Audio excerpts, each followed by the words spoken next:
You know, because Kathy and I still have work to do after it's accepted by you. We still got to put it together. We still got to get it ready for the state and for all the towns. So next week, if what we don't get done on Wednesday, the 14th, I would like to recess the meeting and pick it up on the 15th. So have a Wednesday, Thursday meeting, if that is okay with the board. That way we're not rushing to try to get this thing done. Okay, can we set a kind of a time, like maybe if we're not gonna be done by 1 o'clock, that we'll recess and go into Thursday? Does that sound all right, gentlemen? I don't know about you, but last week at 3 o'clock, I mean, I don't even think my brain was functioning right. Well, and we got, you know, I mean, those were our biggest budgets last week. This week we have the sheriff, the registered deed, DPW, and the county attorney. Next week I've scheduled the commissioners, the treasurers, special fees and services, human services, the annex budget, and the IT budget. Then the following week we have the outside agencies, cooperative extension, the conventions, the capital improvements, the capital reserves. So That's gonna be another one. yeah, that's what I'm trying to say. So if you don't want to stay all day, then we can split them up into 2 smaller meetings. Gentlemen, what's your pleasure on that? I'll be here whenever you call it. I'll be here as I need it, and I'll stay as long as it's possible to stay, and I have no problem putting 8 hours in. So can we do this for now? Can we plan on 14th, maybe going into the 15th? That's Wednesday and Thursday. Yep, and then on the 20th instead of the 21st. Yeah. By the 20th, we should know, at least I should know where we are and where we're planning on being. And then if we need to finalize a couple more budgets, but I'd like to get the big ones and most of it wrapped up and into a submittable form to DRA. And then if we need to do some smaller budgets on the 28th, finalize it, you guys sign it, out the door it goes. Just clean it up. Right. Mark? Again, what is the legal deadline that we have to have this completed? December 1st. December 1st, which is a December Saturday. 1st, okay. So it would move to December 3rd. Okay, so December 3rd is the absolute, and who do we get that to? DRA, Secretary of State, in each town, selectman's office. Each town selectman's office, and when do we send it to the delegation? At the same time. Okay, so the delegation is seated on the 8th, I believe, or is that right? Or- 5th. The 5th is what I understand, yeah. Okay, all right, so that all kind of comes together good, doesn't it? Yeah. And I have an orientation for all newly elected. I tried it last year, 2 years ago, it worked out great. I'd like to do it again this year, to have all the elected officials who have just been elected to understand what county government is all about. When would you like to do that, or is that? That'll be in December, before we set the budget meeting with the delegation in January. After this one? Oh, yeah, yeah. Okay. When do we present the budget to the delegation? That's in January? No, that's in December. They can't act on it until January. Right, it has to sit the 28 days. Right. They can't vote on it, but they can ask questions, of course. The day that we present the budget to the delegation, I would also like to have the audit material all ready, asking them for their permission to hire. Yeah, I already planned on that. I was going to talk about that today. Okay.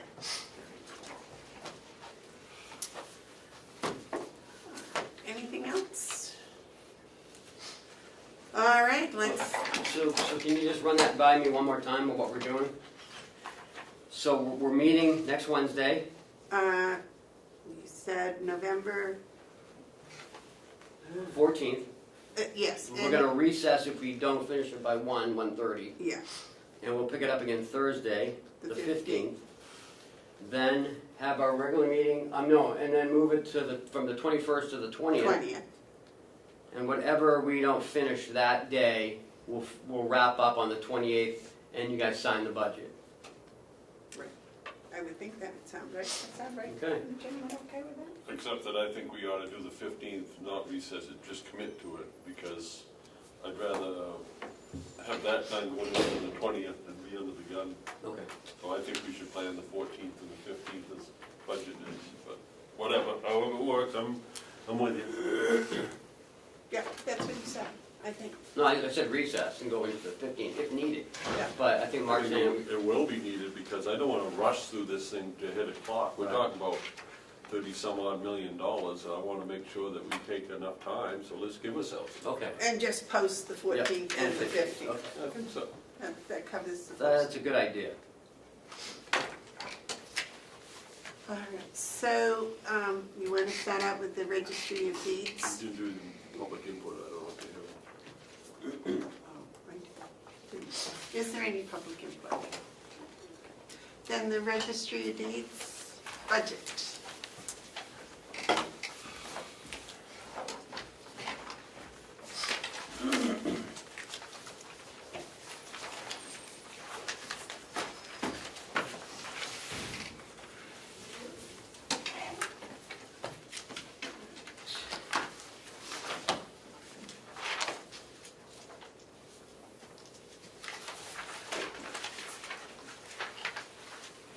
Little explanation front and back. Mark?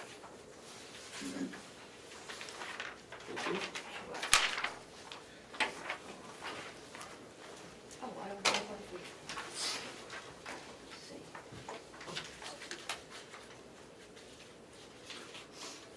You can do it in 2 pieces instead Okay, shall we go line by line, or?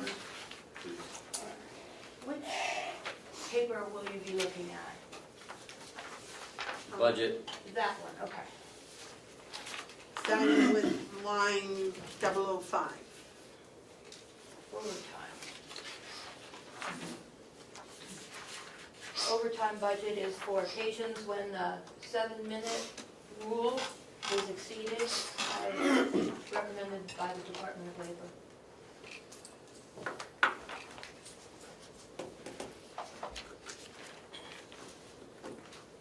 And the amount is the same as last year. And you used 207 to date? no, she's used 300.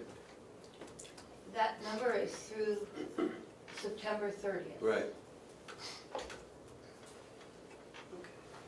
So through today, it's 300.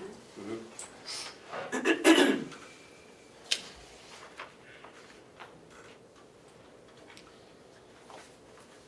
Okay, Yeah. next line? Any questions?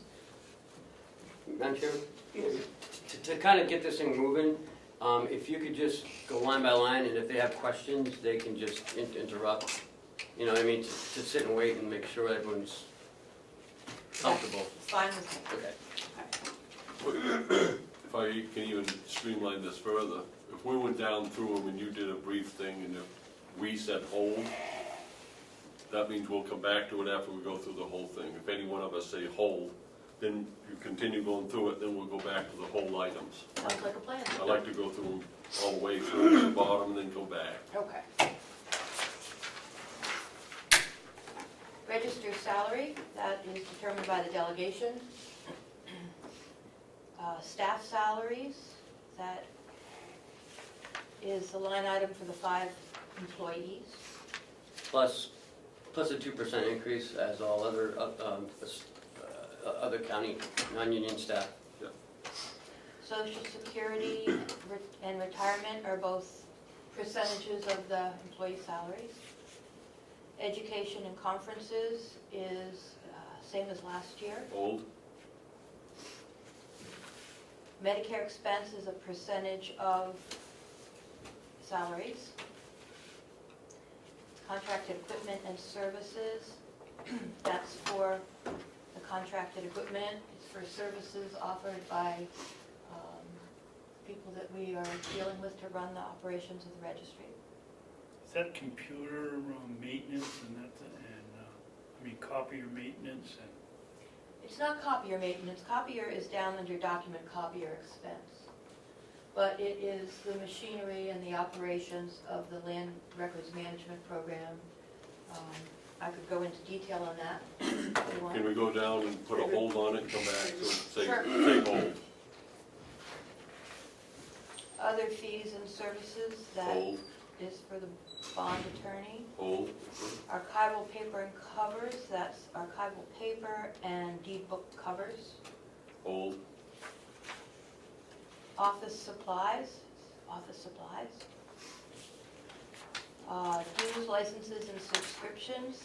The change there has to do with the price of the RSAs increased significantly.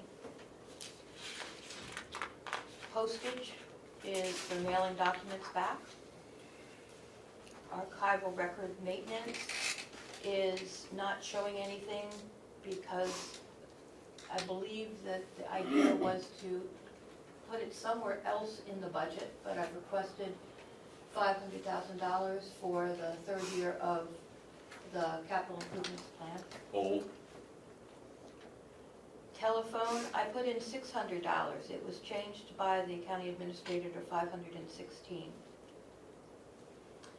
Travel expenses, $750. hold, Fax machine has been moved to IT because I never got any bills for using the fax, a separate line. So I imagine IT is paying for the bill. We don't have a fax machine per se. We have a multi-function copier that acts as a fax. So I think that's just in the regular telephone bill. Mhm. Surcharge equipment is for roller shelving.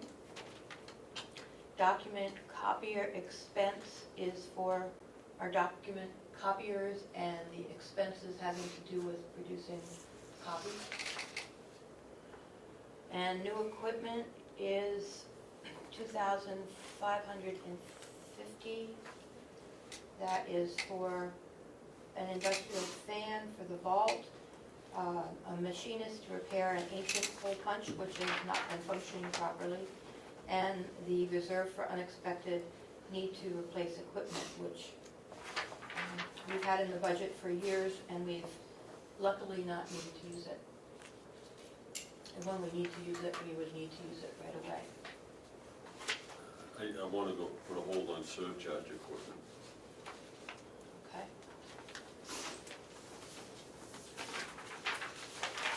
I'll go back to That's- hold. That's the expenditures. We also have the revenue on the back side of the sheet that I gave you. I don't know if you're here to review it, but it's basically Where is that? on the We're back not side. doing- This sheet. We're not doing revenue today. No, Okay. just saying on the budget expenses. So you'd like to go back to education and conferences? Yes, So that's 017. okay, it's the same amount as last year, but through September, you've spent $181 out of 3,000 line items, so what's going on next year that didn't happen this year? Well, a number of things didn't happen this year that usually do happen. One of them was the technology conference in May. I did not go to, nor were any of the staff able to go, so that was not an expense. The other was the New Hampshire Association of Counties Conference. Instead of going for multiple days, and instead of the staff going with me, I went for one day. And we have spent, and we also have an outstanding expense for a teacher from the Governor Wentworth School who is giving us Excel classes, which we have opened up for the whole county complex. We haven't gotten a bill from him yet, but I anticipate as of right now, the expenditure is going to be about $1,400. How much is his cost? I'm not quite sure yet. It depends on if he charges us for travel, mileage, but for each Say like he session, doesn't. How much is it? $40 a session. And how many sessions have you had? 2, we have another one, 2 more scheduled for this fall. So $100? 120? No, I think it might be $250. Well, you said $40 a session. If you've had 2 already, it's $80. $40 an hour, I'm sorry. Oh, an hour, okay. An hour. That And- makes a difference. I was Yes, gonna say, and it's been a good hour and a half and travel, So Okay, so I'm let's say 2 thinking hours, And what is it for? 320. teaching the staff basically how to use the computer programs that we use to do our work. I thought you said something about Kingswood. He teaches the adult ed and he teaches computers at Kingswood. And in the past, we've sent the staff down to Kingswood, which involves mileage payments, and this year I got him to come to us. And we opened it up and invited the business office, finance office, and the nursing home to come as well. So it's basically training in how to program Excel and use it properly. And we use that a lot in the office. So currently she spent $650 is what I have, not counting the Excel. So add, we'll say another $400 without mileage, if he's gonna charge mileage. So that's about $1,100. And is staff getting paid to do this? Yes, Is it during day, 3:30 is when he starts. so it's So during it's the when we- regular workday? When we close, well, no, it goes beyond 3:30, beyond 4 o'clock. Oh, okay. Are you paying overtime then? Yes, we are. Is that included in the 005, Yes, Yeah. the overtime? yes. The part that's not overtime is not. How does it get started at 2 o'clock if they're still in school at Kingswood? 3:30. 3:30, she said. 3:30. When we close recording, he is ready to go. Okay.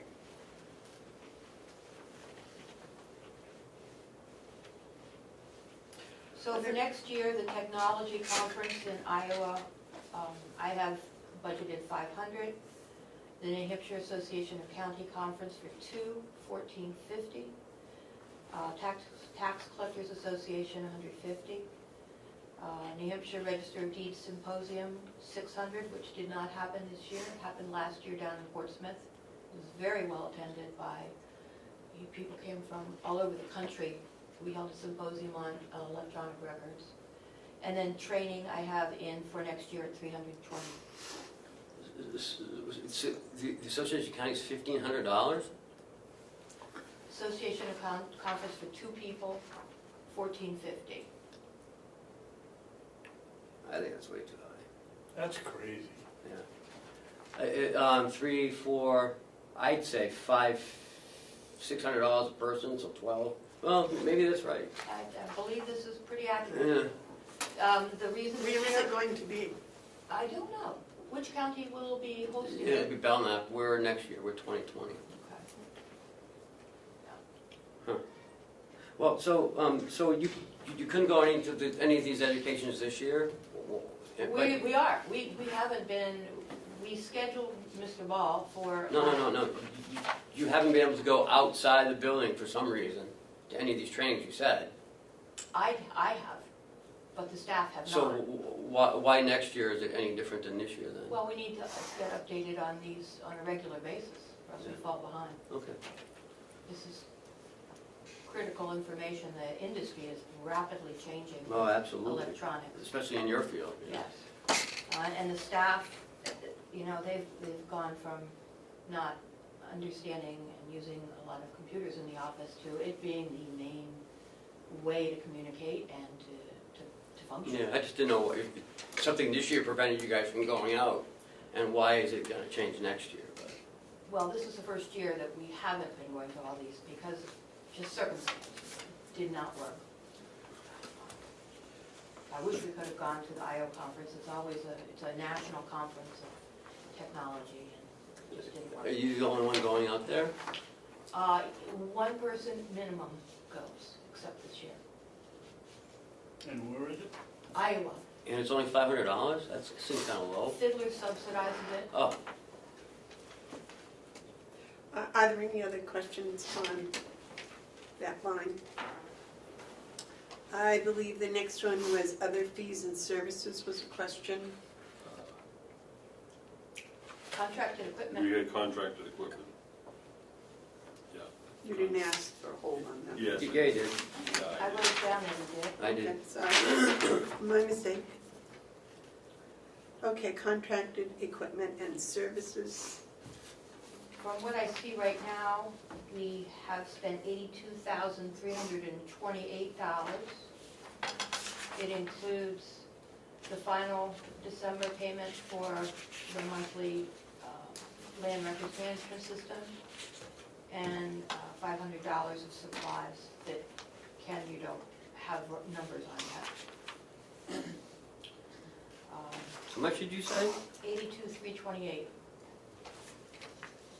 Okay. And we will have another order at the end of December. This contracted equipment is for the land records management system program for the internet use, the site which people use to search records.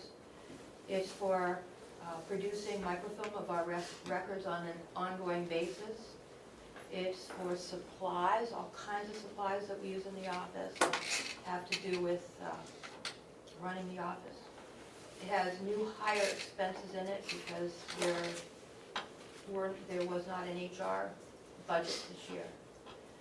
And $99,950 compares to $99,815 of this year.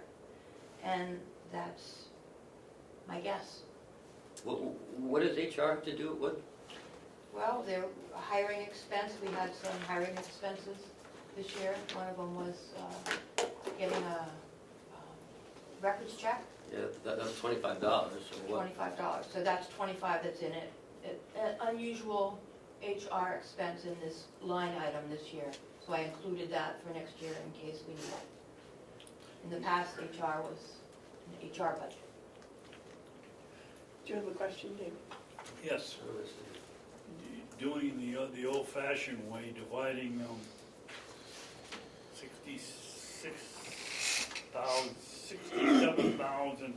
67,857 by 9 and multiplying times 12, it comes out for the end of the year usage theoretically of $90,500.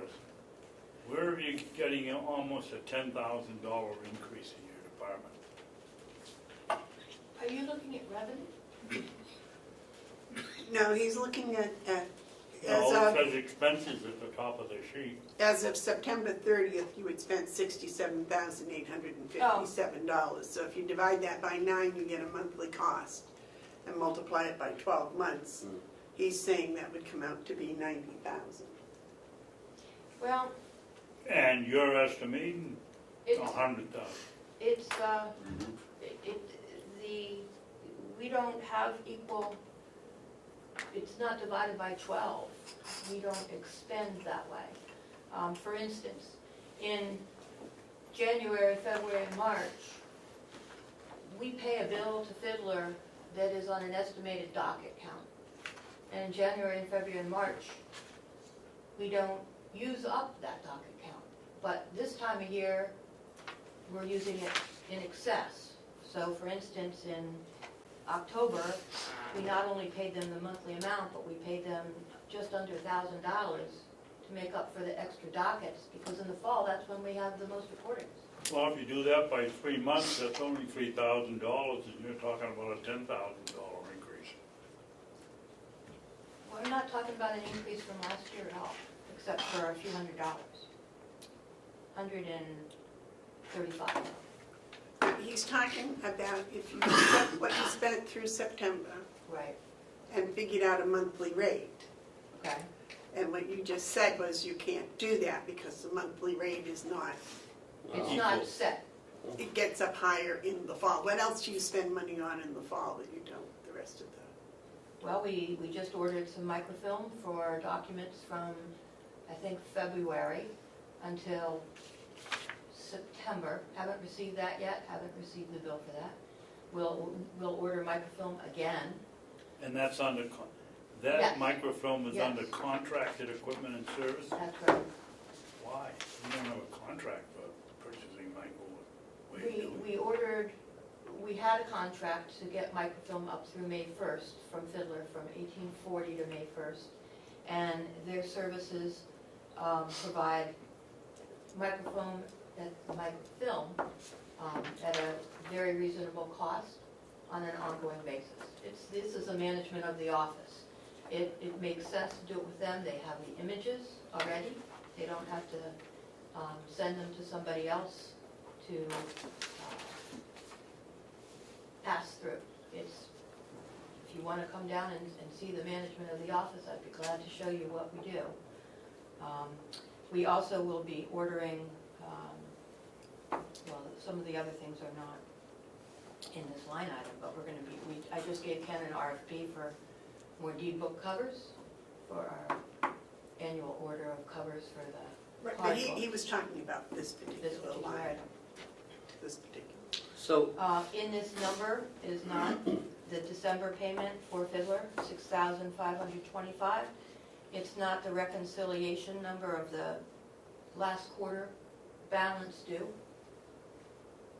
because of the numbers of dockets, which will be over and above the standard month if you were to divide the year by 12. And it's not supplies that we haven't ordered yet for the end of the year. so your monthly expense that you have to pay is $65.25. That's Plus. for, Plus, that's based on an estimate. Lisa, wait till I'm finished and then you can jump in. So the Avid life cycle plan is $47.25 and your web hosting online access is $1,800. That's what you pay every month. Web hosting is 20, yes, okay? Okay. Then, so that comes out to $78,300 that you have to pay out of this line, no matter what. Then you have a life cycle quarterly adjustment of $911 in October. And I guess that must be for, you're going for the last, For the dollars. for the third quarter. I see no other expense coming out of there for the life cycle quarterly. We have microfilm in this budget that For- hasn't been paid, The $715 is what you purchased back in May. and we have some that has already been ordered. I have that in the budget for $5,000, Mhm. and I can show you a schedule of all that as well. It's a percentage. I'm not contesting, I'm just asking Okay. questions. And supplies for $2,460, and new hire expense of $25. Well, that's Hopefully, which minute will not be. in a $98,000 line. So you have Hewlett Packard black toner for $1,000 in here, what's that for? That's for creating the record. So you have a separate printer for that? or- Yes. Okay. And I think what's Fine. happening now is you are discussing the next level of the budget that we don't have. We just have this $199,950, which Lisa has broken up on her description about the volume and the web hosting and the microfilm, but you're talking about another one that's down to, He's down to the specifics. What am I spending the money which on? we don't have. Yeah, Nobody's well, I'm telling just- us. yeah, I'm just Yep. pointing it out and just asking the questions why it's there. Fine. And I must say, these bills do get highly scrutinized before they get paid. Yes, they do. Okay, is there any other questions for the contracted equipment and services? Oh, okay. The next, I believe, was other fees and services. Other fees and services is a figure, which is an estimated figure for the cost of a bond attorney. Mr. Hounsell, you asked that any costs associated with bonding come out of the deeds budget, and so I've thrown that figure in. That figure comes from the engagement letter from our bond attorney, which Ken has a copy of, and it's an estimate. I feel we shouldn't do any bonding on these documents this year, for several reasons. One, we have our $3.5 million contract with Siemens coming up, and that's gonna be a big project for us.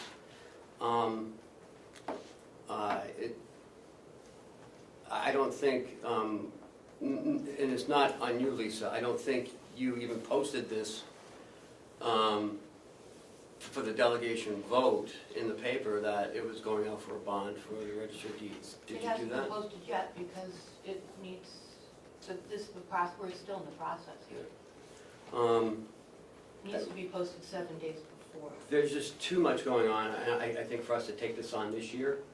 I would recommend though that we put the same thing we did last year, 100,000, into doing another year of archival restoration to keep the momentum going at least. But it was my understanding from what Commissioner Hounsell said that the best way to handle this would be to go out, to get a bond and to do it. There's a process for the bonding, right? You were telling us about the Well, process. yeah, I didn't say that was the best way to do it. I said that that's a way that you could do it. We have a $6 million archival need that needs to be met. And either you piecemeal it, or you put a lot of money in the operating budget every year, or you bond it. What I don't like is this presentation at all. This isn't, I don't want anyone thinking that I support bonding. I pointed out that this was an option. And since I know that there has been some interest in this option, I have taken upon myself to look at the cost of doing a bond option, and I find it to be extremely expensive and not even necessary. I support the status quo, to put a little bit aside every year and just work on it. The hurry of this seems to be part of the conversation, but as I got thinking about that, these documents, the oldest ones, they can wait. They waited this far, they can wait. We just do it and do the old ones first and do it at this rate. The idea of $10,000 for a bond attorney, I can't get my head around it. I've been involved with a number of bonds, number of them. Municipal bonds, school bonds, state bonds, and never had spent this type of money for a bond attorney, never, not even close. You know, we did 3 bonds in the Comeau school district in a row. The last 3 years, we did one of $2 million, another one of $2 million, another one of $1 million, total of $5 million. We didn't spend anywhere near this kind of money for a bond attorney. So I don't think that number is a valid one, and but more than that, I don't think bonding is the way to do the archival. I think it's a question that the delegation needs to address, but I will not vote for bonding. I won't vote for in the commissioner's estimate, I won't vote for a bond attorney.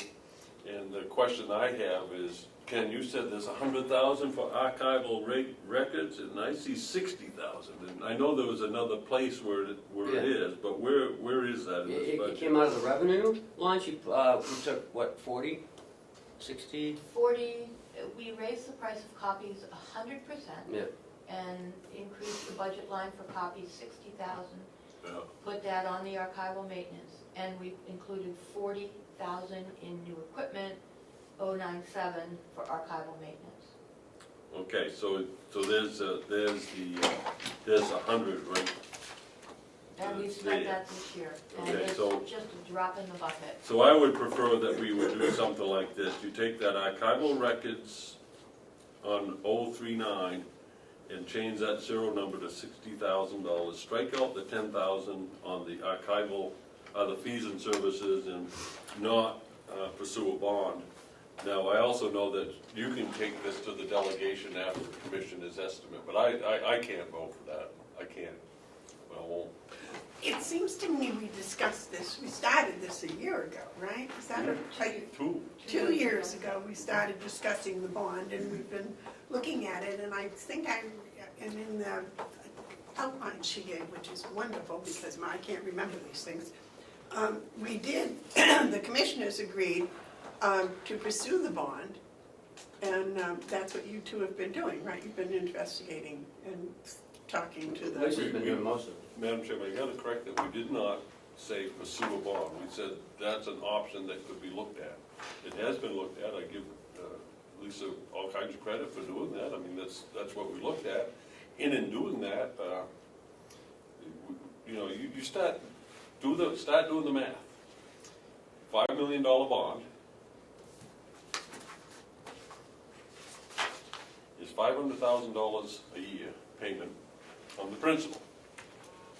You start figuring out the interest that you're paying over that life of that bond, I don't know, you go 10, 15, 20, that's still a lot of interest that all that gains us is we can get this work done in 6 years instead of the slow pace that we're going. I submit that these records have been waiting and we are on the task, and even though it's a slow work, it's an affordable work. A bond is not something that is anywhere near affordable. It doubles the registry's budget. It takes the registry's budget and puts it over $1 million. I mean, you can put it in any line you want, but if you take the 456 of this budget, 500,000 of the bond, you're seeing the registry's budget grow from 528 to almost $1 million. 100% increase in the registry's budget. That's not defendable. I don't believe. I yield to Commissioner Babson, he has hand up well, that's why I was prior to me. waiting. I just whipped it out here, at $300 an hour for the bond lawyer, that would take them 33 hours to do it, and I can't believe that if you do it every single day, that it's gonna take you almost a week to come up with a bond. At 7%, your money's gonna double every 10 years, so, A bond is 7%. no, I'm saying, I just made the statement that at 7%, your money doubles. I didn't say anything about bond. So we got, no matter how you cut the mustard, you're gonna pay a lot of money if you go the long range on a bond with the added interest. And I will support 60,000 to 100,000 on an annual basis to keep the thing going, but I'm not gonna support a bond. So now there's another way I want to suggest, is that we put fund balance in capital reserves, $250,000 for the restoration. No. Okay. Well, I'll just say no for my point of view. No, the fund balance is the taxpayers' change back, and it has to go through a process. $100,000 is a lot of money, but it's a project that needs to be done. These records are valuable and they need to be protected. But you can't cross the line to meet that need at the expense of having money available to meet other needs. Putting $250,000 into a fund is the same thing as spending it. It affects all kinds of things. My position is we're on a good, steady course. It's a slow work, but you know, the ox is slow, but the earth is patient. You know, we just keep it going, and $100,000 is quite a commitment for a project such as this. And that's it. That's the top line. I'm not going to be supportive of anything using fund balance or anything. $100,000 a year, I'd be willing to vote for that in the commission's estimate. It seems to me when we were first talking about this, the contracting of having the work done, was it different if you did it piecemeal versus the entire package at once? I can't remember. I'm thinking that was one of the arguments for having a bond and doing it all at once, was because it would be so much less expensive. What the bond does is it ensures the records get restored at, Now, that they get restored now. They are deteriorating. We are losing records every day. It's not that they're going to stay stable. They're disappearing before our eyes. And they will not wait for 100,000 every year. If it costs $5 million, then at the end of the 10 years, 50 years down the road, we're gonna have lost many, many more records. Excuse me. Bonding was presented as the long-term, least expensive way to go about this. You're spending today's money and tomorrow's money at today's rate for this project. To answer your question, Amanda, I don't think that bonding had anything to do with what gets done when. We would need to go out to bid to have this project done. And if we get a bond, 85% of the project needs to be done within the first 3 years. So the project will be done, it will just be paid for with future dollars Right. at a less expensive cost. Because we're spending today's dollars. Right. It's our responsibility to maintain these records. It's the delegations, it's the commissioners, and it's mine to push it. It's the law. It is the law. Madam Chairman. It is the law.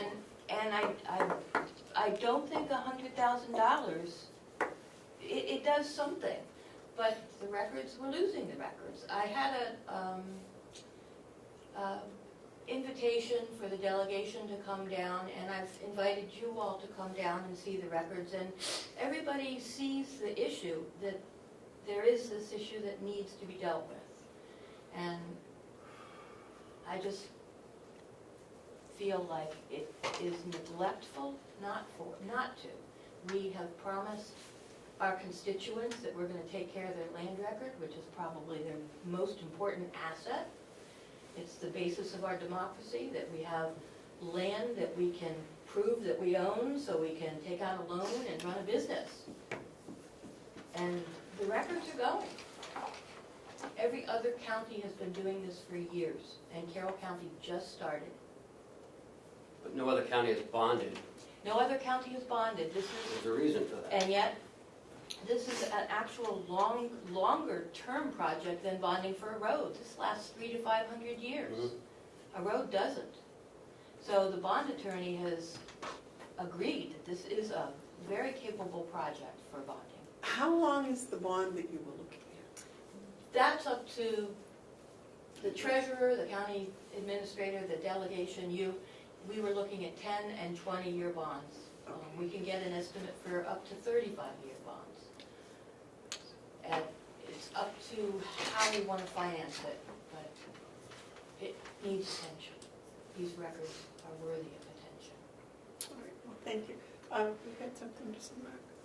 Yeah, $100,000 a year is not chump change, and to imply that we're neglectful because we're not spending any more, I think is disingenuous at best. I've had a lot of experience with bonds. You don't go out and make a bond request until you know basic stuff, and the basic thing is this: you're asking for a 10, 15, or 20-year bond. Then you can do your actuaries on what the interest is going to be and what's that going to divide out. None of that's been done. This is, we do a needs-based budget. The needs has been explained. You have a need, there's no question about it. But the other part of the needs-based budget, and this is where people get bogged down, is affordability. We're building a budget. We're not being neglectful of the archives, but we're also being realistic of what is affordable. And $500,000 a year is not affordable. It's just not. I mean, what that will do to the taxpayers would be tragic.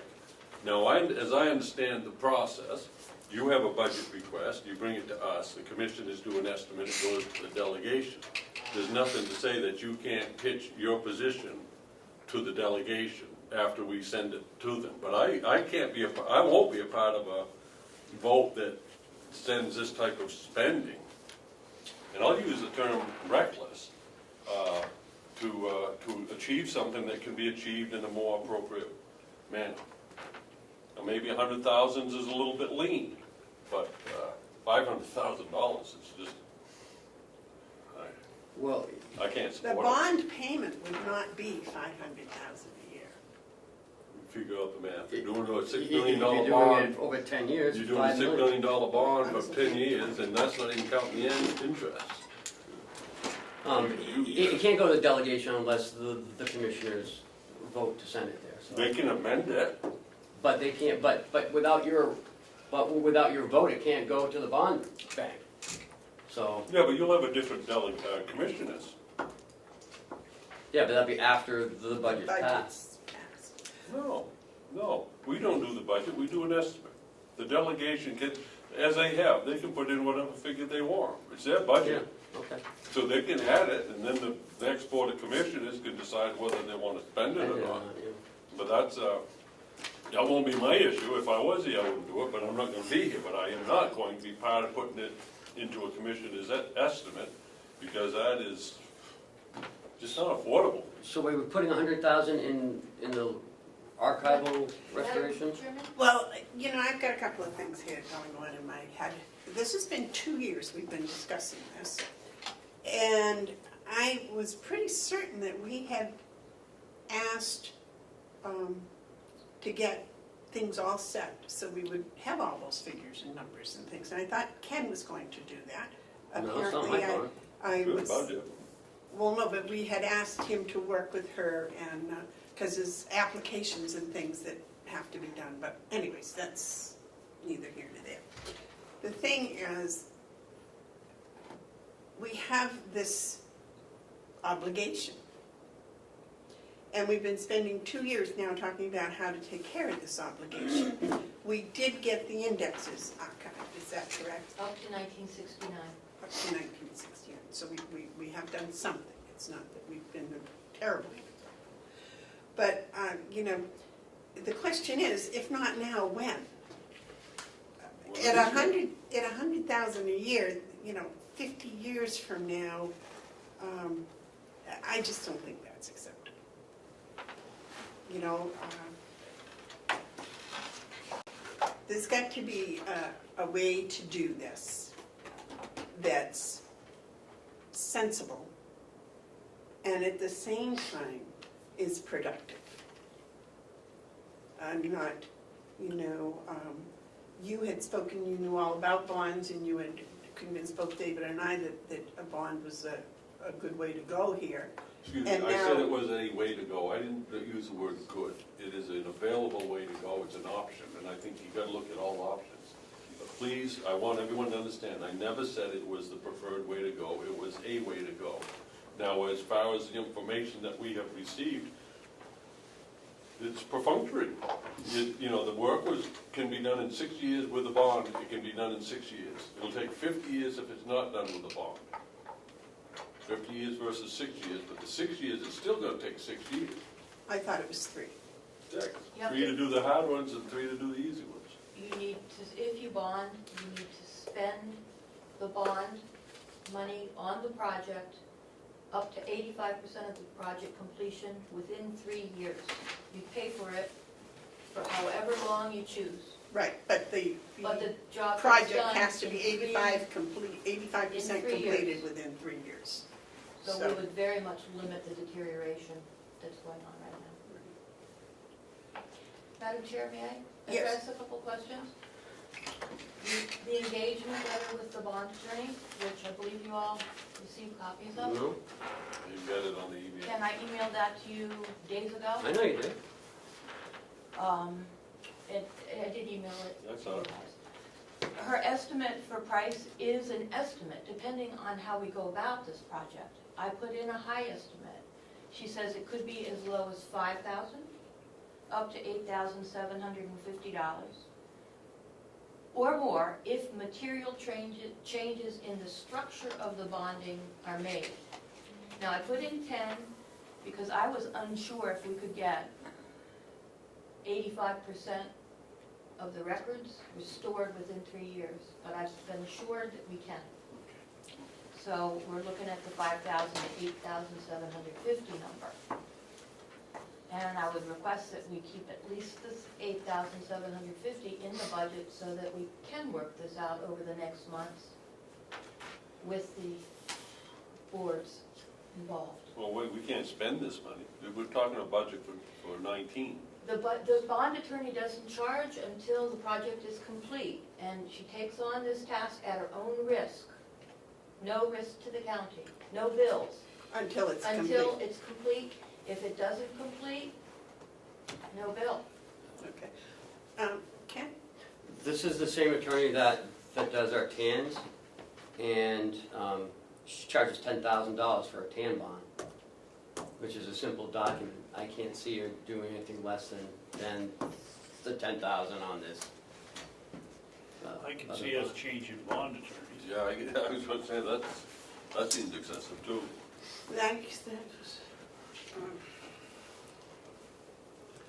That's a discussion for another day. Mhm.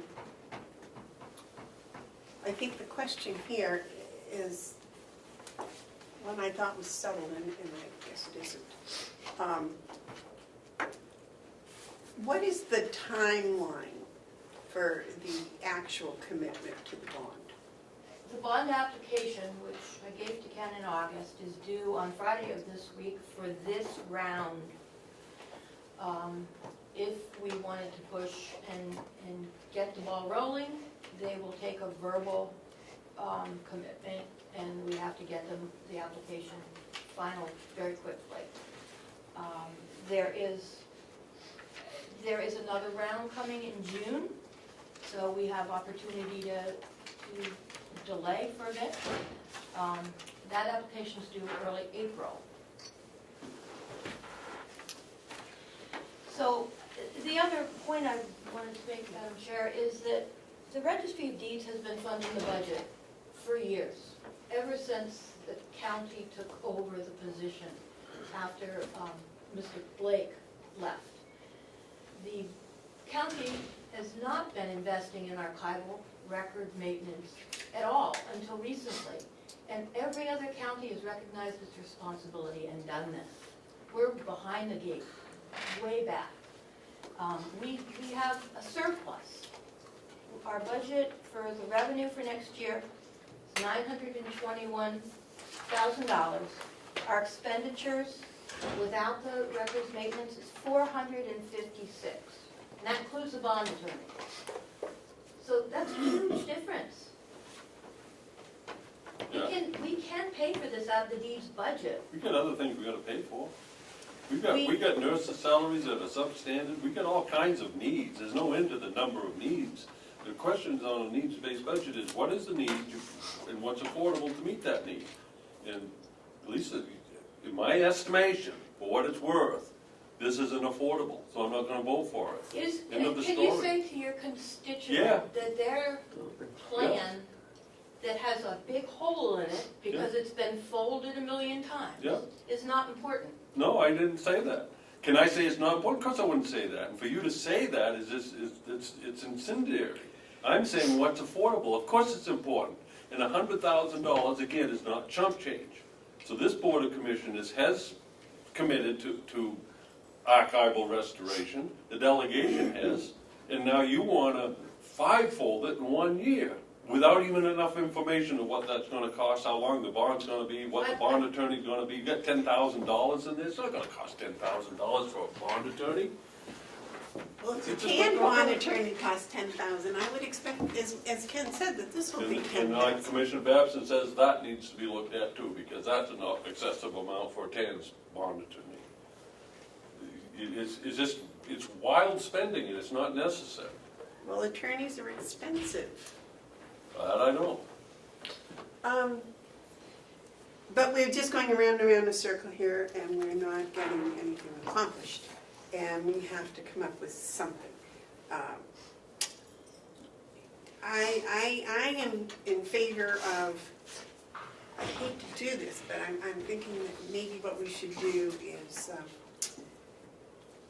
I wish we had more time. I wish the fact that a bond was not acceptable to other people here had come forward so we could have looked at alternative solutions in a more timely manner, rather than the day the budget's due. That's not fair. You know, that's selective hearing. I've raised a concern about this cost of a bond 3-4 months ago. This isn't just all of a sudden on us now. And I'll go farther than that, I'm here every day if you wanted to. It's not fair to say that we haven't discussed this until today. That's absurd. Well, in my memory, I don't remember discussing it, but I'll go back through the phones and see if we can find the previous discussions. Well, that doesn't matter, we're talking about our work position today, and We are talking about I'm our not position. supporting $10,000, and I'm not supporting a bond to do the archival. End of story, let's go on to the next one. I don't know what you guys are gonna do, but I'm not gonna do it. David? May I ask Commissioner Hounsell a question? Certainly. Mark, would you support $100,000 for this, for 2019? Absolutely, absolutely, maybe more if we, So how do we do this? Do we make a motion, or do we just have Ken put it in? Just put it in. With- Now, I'm taking, We ought to have an understanding that it appears to be a 2-to-1 vote. well, I don't know, Amanda, she was gonna say something, but. Well, that's the thing, I am not, I had thought the bond investigation was going forward and there was no complications or problems with it. So apparently, that today is not the case. May I ask a question? Your deeds budget, your income is always, what, $300,000-$400,000 more than your expenses. So, I understand that supports a big part of the county. But because, for whatever reason, the county has been diligent, has not been diligent in keeping up with the archivals like it should have. So we have to bite the bullet and we have to do what we're supposed to do. Now, yes, it's going to hurt. It's going to hurt financially. But what we ought to do is find out, do we take a couple of $100,000 out of Lisa's revenue every year and put into this? We're down to 25 years instead of 50. Do we take 300,000 out of her? Now we're down to, 18 years. What are we willing to do? Okay?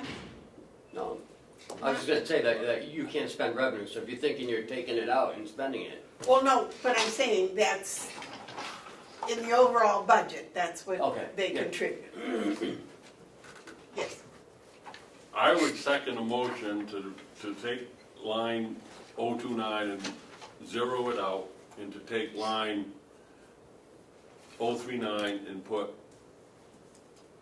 like, I don't know if it's 60 or 100, I don't know what you put in there to make the rest of it work, but I'm willing to put $100,000 again into it this year, for next year. I'm willing to vote for that. Oh my. And I'll second any motion that does that. Or I'll make the motion if you want. If we're at that mode, I don't know where. So I'll make a motion that, first of all, that we zero out line 029, other fees and services, the 10,000 that the commissioners put in the amount of 0. And further on that same motion, I would make a motion that we take our cargo records and insert the number 60,000. 100,000. Well, there's 40,000 under new equipment that has the title of that, isn't that? No, No. no. Okay, 100,000. So my motion is 029 is 0 and 039 is 100,000. I'll make that a motion. I'll second it. Motion's been made and seconded. Is there any discussion? May I speak? Yes, please.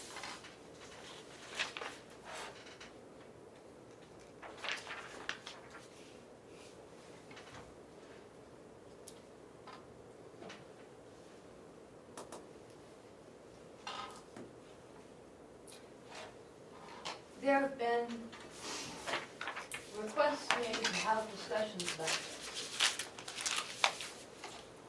There's been no response to get together and hash these details out. There's been no attempt to fill out the application for bond. I've been directed, and the county administrators were directed, to look into the bond.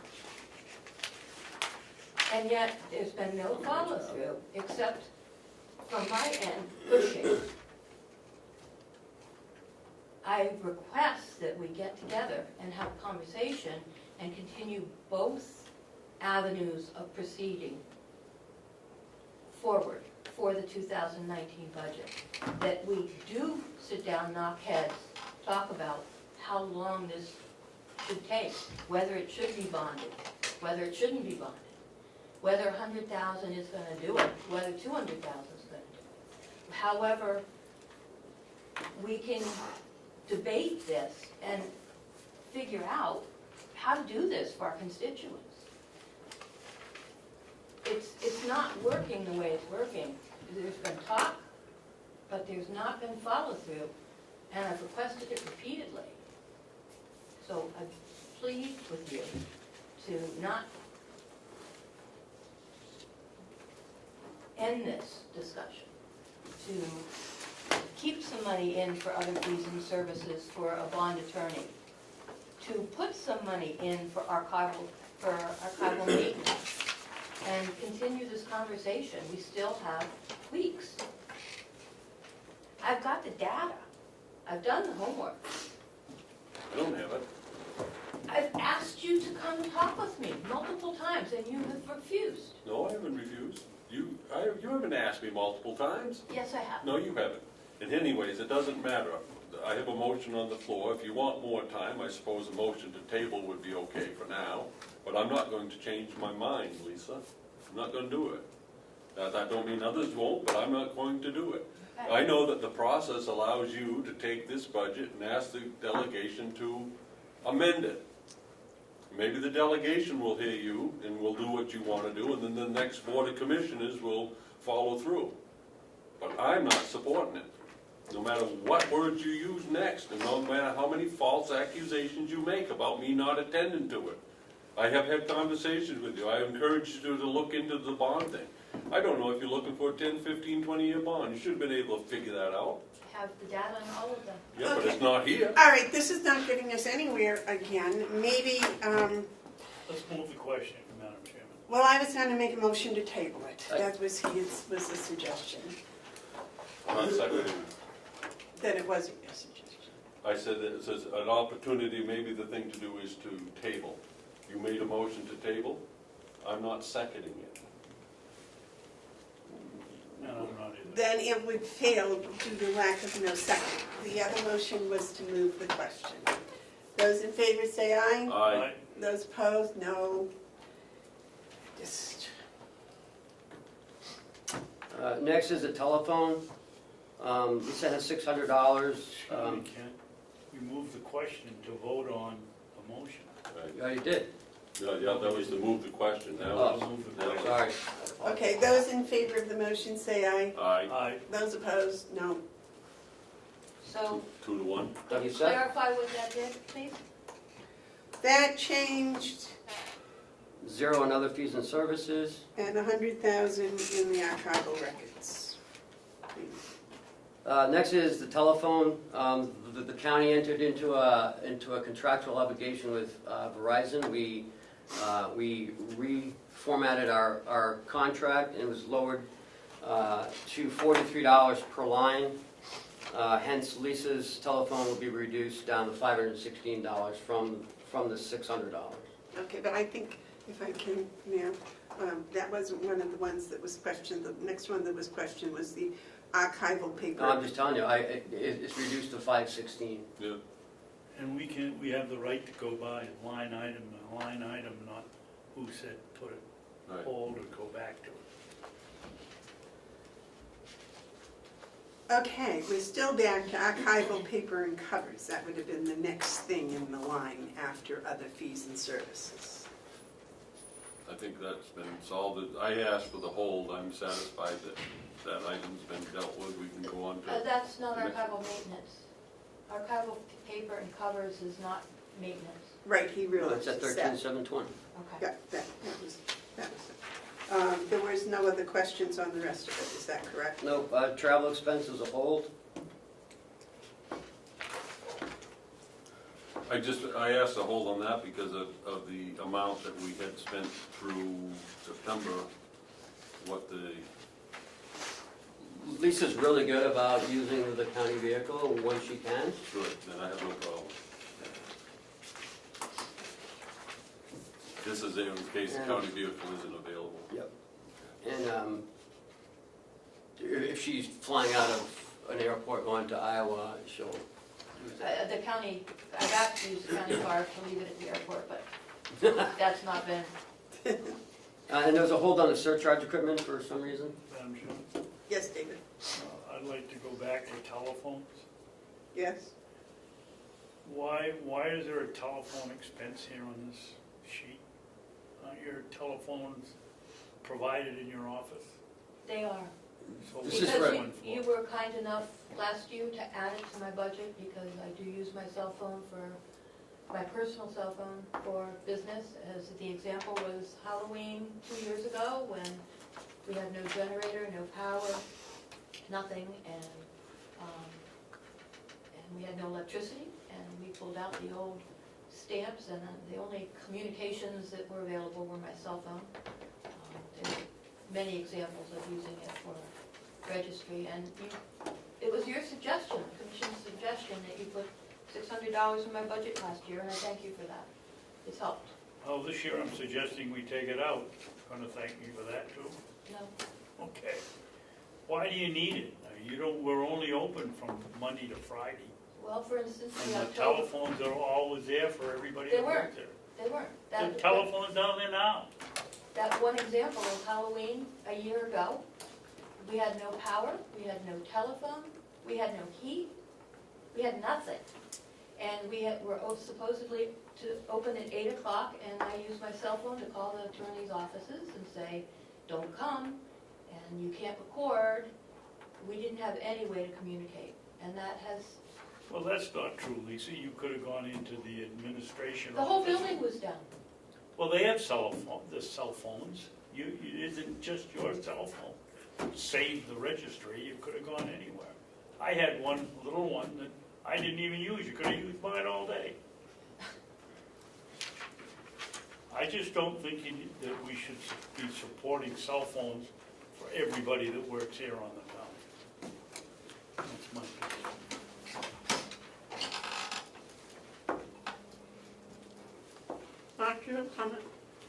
No, I just wondering if there's a motion coming. I think all department heads should have cell phones, or at least have their personal cell phones somewhat subsidized, because I'm sure they all use them.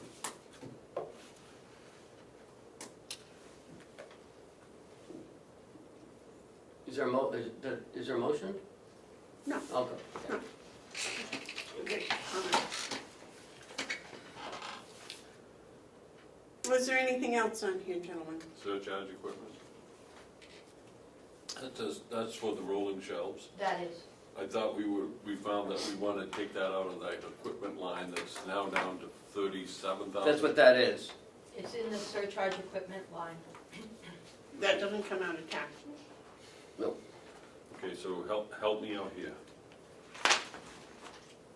So, Last time, we just bought some, and it was going to come out of this line, but then it was decided to take it out of the equipment line that requires both commissioners and and delegation. that's the surcharge equipment line. Okay, so that just We happens just put to this be- in this year because we found it better to track equipment this way if it's in the budget.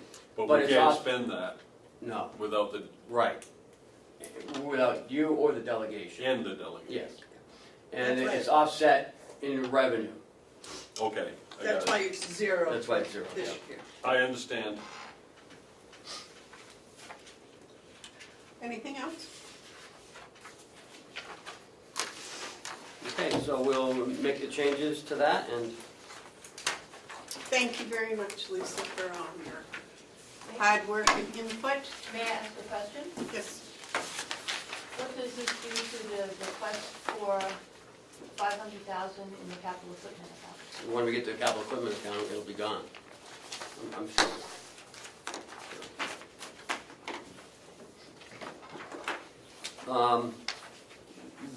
In your packet, I put Lisa's October numbers. They look really strong. If she can get, this for the next 2 months, I think she'll be pretty darn close. It was a good month, unlike last month, but unfortunately, if last month was like this month, if the month before was like last month, she would probably reach or be very close to her revenue numbers.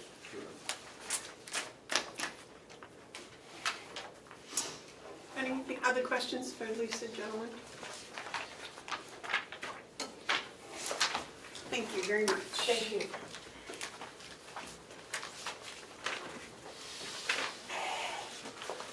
And that's Lisa, it. could you email me a copy of the law about keeping archives, please? Sure. Next is the county attorney's budget. She has county attorney, the victim witness, medical referee, and the victim grant. So she's got four little budgets. Morning. Good morning. Enjoying this bright sunshine, are you? Very best. How about you, Madam Chairman?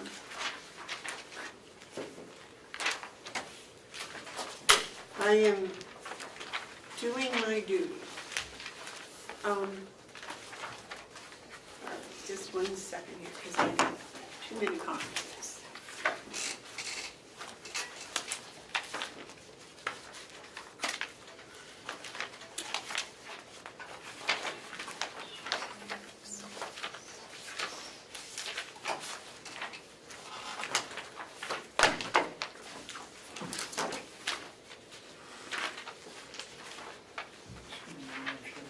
Ken, Miss her. you told me that the papers that I went over were left in your office. Yep, they're in there. Where are they? They were right behind that one, so we're, Maybe they're behind this one. There's writing on this one, so maybe there is. Maybe it's there. I left 3 or 4 pages. yeah, it's right here.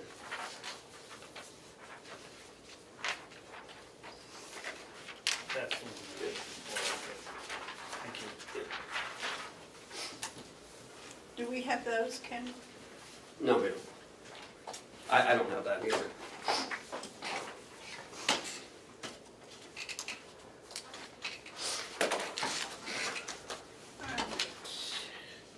So apparently, you gentlemen like that way of going through line by line and then coming back, or do you want to discuss each line when it runs into it?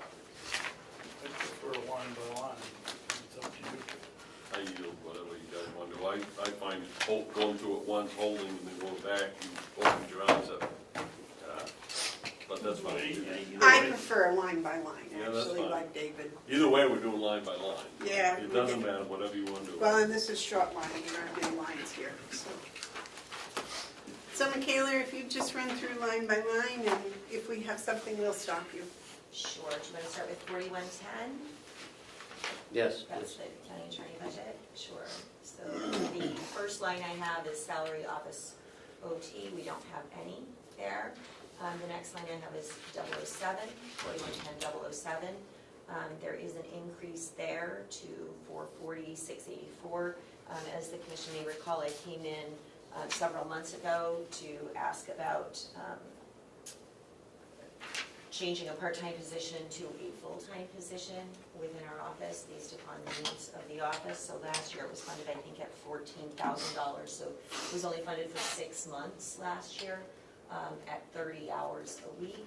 This year we bumped that up to 40 hours, so we will include benefits in that.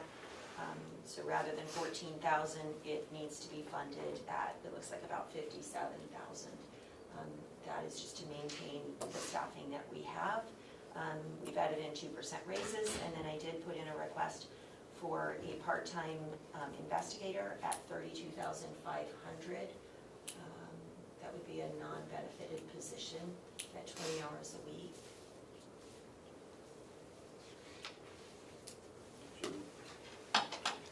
Yes, sir. Yeah, 20, Okay, so- 26? I can't remember, I'm sorry, I No. thought it was 20. This is where, okay, so we're on 007. Yes, sir. Okay, so this lines up with the bottom. This is a 15.5% up in the budget from last year, 15.5%, and it's in salaries. Now, what we're looking at is budgets. It's not, affordability of budgets. You have to express to us, to me at least, the need for an investigator. That's 15.5% increase, so Well, the affordability part of me says, whoa, that's a substantial increase in the budget, 15.5% in 1 year. So you gotta go back to this investigator that you got in here, and I gotta have some idea of the need. sure, the investigator doesn't take up 15% of that. Remember that we took one part-time position that was funded at 6 months only last year. So we have to now account for a full year of that position, Yeah. plus the benefits Okay. and the extra 10 hours. So actually, the difference without the investigator is about $4,700. Okay, so it's the not much. investigator So the is how much, investigator, how much for the investigator? $32,500 is And what I that's, budgeted. that's the salary before you put the add-on benefits. I didn't add benefits, it's a Well, part-time position. well, yeah, but you'd have to put social security and retirement expenses into that part-time position.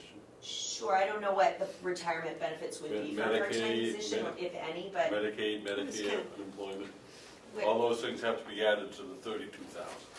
if it's a non-benefited position. So you got 32, so with the other add-ons, it's about 20%. So you're probably about $40,000 of your, Sure.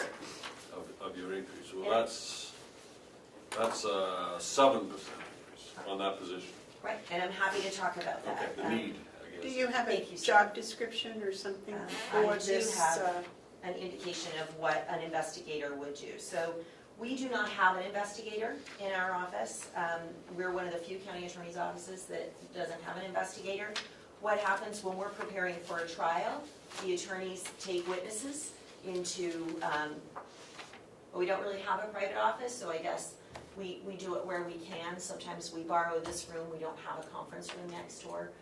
So we talk to the witnesses. Now, that is protected under attorney work product as we're preparing for trial. However, under the Constitution, if that witness says something different than what they have said to the police, or that's in the police reports or in their statements, we're required to disclose that to the defense. Now, if the attorney is sitting there talking with a witness alone, obviously that makes the attorney a witness in the case and they can no longer prosecute the case. So we can't do that.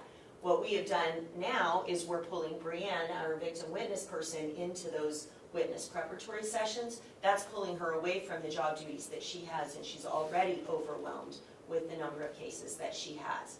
Or we have to pull a secretary in, so we don't have anybody to sit with us and actually write a report about what this witness is saying in preparation for trial. So that is one need that we have. The other need is just when we have witnesses we can't locate, people do move. We've got sort of and sometimes, especially when we're dealing with drug cases, it's difficult to track down witnesses. What we're asking some of these small departments that have 1 or 2 officers is now stop what you're doing, stop policing, and go find these witnesses from 2 years ago, now that we're going to trial. So we need an investigator that can do that work for us, track down those people. We need an investigator to help us monitor cases, so when somebody gets put on, say, good behavior probation, they have a probation officer. Before that case, before we finish up that case, we want somebody to go back, make sure that person hasn't picked up any new charges, hasn't had any law enforcement contact. The attorneys just simply don't have the time to do that. So those are all the needs that we have for an investigator. If there's follow-up on a case, some of our larger departments, we have no problem getting follow-up. If something arises or a witness says something, or say the defendant comes forward and says, oh, I have an alibi, I wasn't there. I don't have many times anybody to investigate that alibi. So, it would be helpful to us to have that investigator. It's considered pretty routine to have an investigator in a county attorney's office.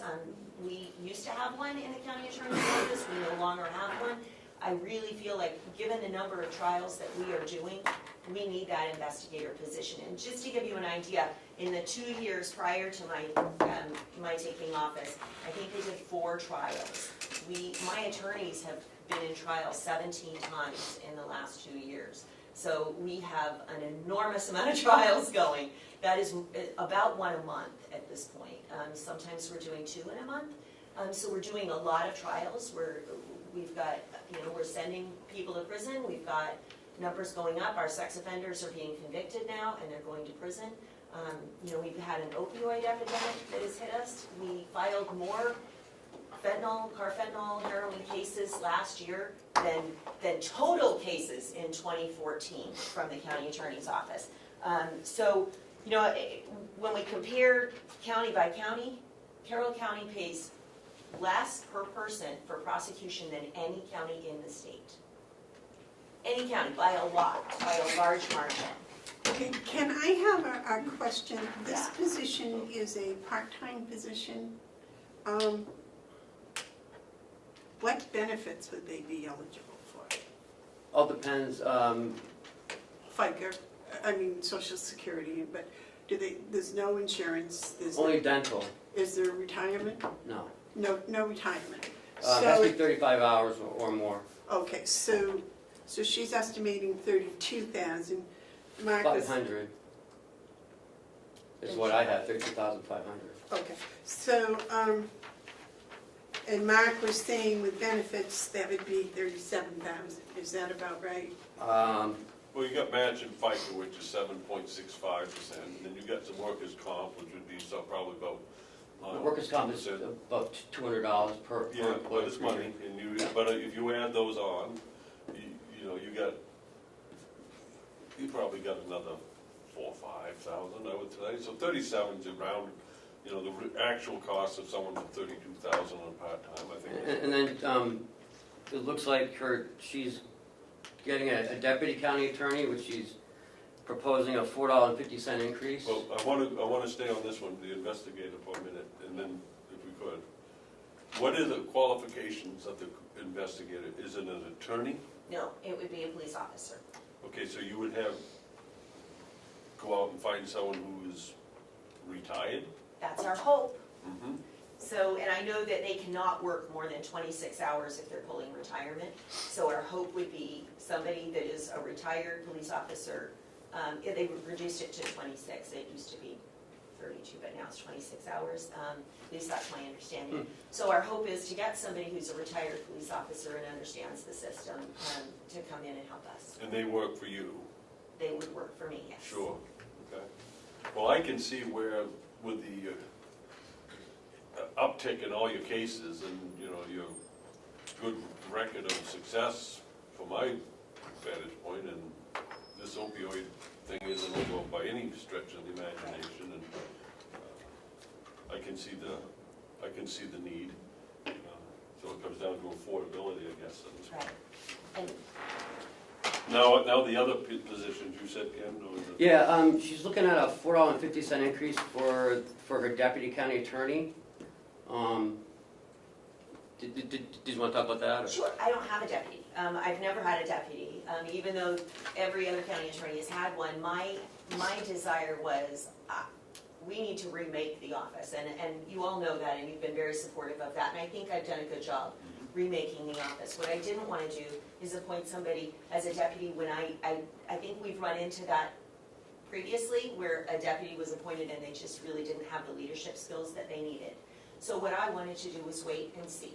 And I have watched the attorneys grow over the last couple of years, and I think that I have somebody in mind that would be a very good deputy. Now, when we talk about a $4.50 increase, you all have to remember that I eliminated the position of office manager, which gave us back $4 an hour. So it's almost a wash. So I eliminated that position. All of the administrative duties that were being done by the office manager have come back on me in addition to the duties that I have, and I would like to be able to share that with that. And I think with the 2% raise that they would be getting anyway, it's not a total $4.50. It's $4.50 maybe from what they're making right now, but that would not consider What they're making now to the 78,000, right. But that and then They a would be getting a 2% increase on 2% top of that. well, they would be getting a 2% on what they're making now, which is the 71, so or whatever. I can't remember what it is. But so we have not had a deputy for 2 years, and we have saved that money because we have not paid for a deputy for 2 years. We did have a deputy previously who was making more than the county attorney. So I got rid of that position. I took that money back. And as I went, just historically speaking, the county attorney's budget from 2014 to 2018 only rose $80,000 in 4 years. So it really has not gone up that much. I think What did you say? It's gone up by about $80,000. I have the historical data from 2014. Oh, because please, let's stay right in Okay. 2018. We'll stay in 2018, thank you. So, also just for context, the closest county to Carroll, population-wise, is Sullivan County. And the Sullivan County Attorney's Office's budget is about $1 million. Belknap County Attorney has a few more people, and their budget is also about $1 million. Carroll County's budget for 2018 was $578, so quite a bit under. And as I said, we only have 5,000 more people than Sullivan County, and they're spending almost twice as much on their prosecution budget. I think we're all in agreement that you're doing a fantastic job. What you've done in the office is fantastic. And I personally think the way you've managed the personnel and turning them or changing positions and keeping money and getting people to work for less, which I'm not sure how you do that, but you've done very well. I personally don't have a problem with a 20-hour-a-week investigator. And gentlemen, what is your opinion on that? I'd like to ask a couple of questions. Keeler, since 2017, when you took over, do you have any idea what your office is for salaries is up, or what the percentage? It's, well, we added up as 2 positions, so it would be up, I don't know what the percentage is, but I do know that we added 2 positions. But I can tell you that our caseload, since I took over, I'm not is, interested in the caseload, I'm interested in how much your salaries are up since you took the office. well, they're up 2 positions. And how much is that? I don't know what the percentage is, but I can tell you that we're dealing with a 144% increase in the work we're doing, and yet we do not have a 144% increase in the salaries or the personnel. So Well, we're you've had- doing more work for less money. You've had about a 36% increase each year for the last 3 years in your salaries in your office. I've got the figures right here. That would make sense, because I would say crime is up 33%. Well, And like no one's left her office either, you know what I mean? So we Oh, haven't no, had any that's turnover. not true. She had one of the, No, I'm talking about The attorneys. attorneys.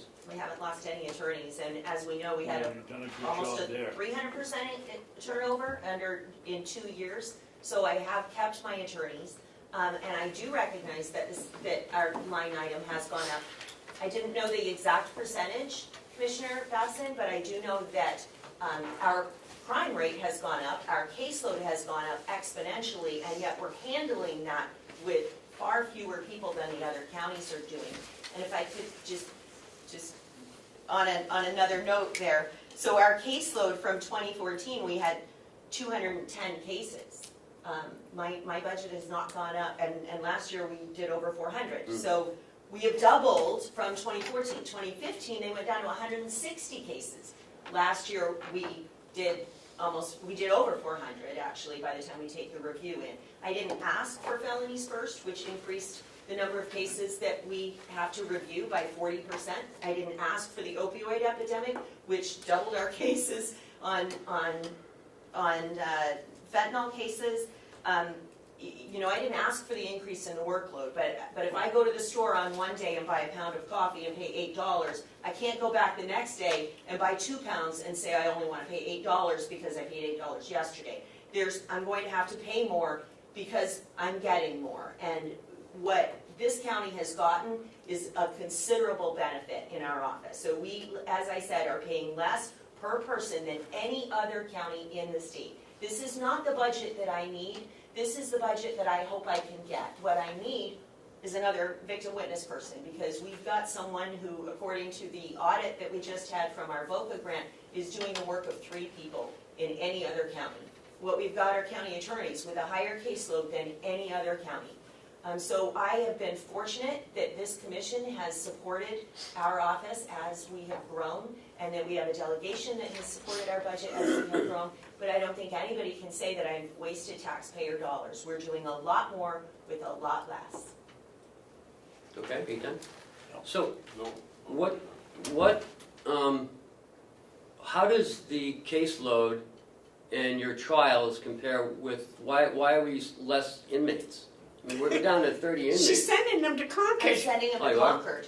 Good They're enough going for to me. prison. Our prison numbers, I think, went up by 3 times in Awesome. 1 year. So we are sending them to prison. We also have a judge who favors restorative justice in the community. You know, I would love to have a diversion program here in Carroll County. That would cost us $80,000.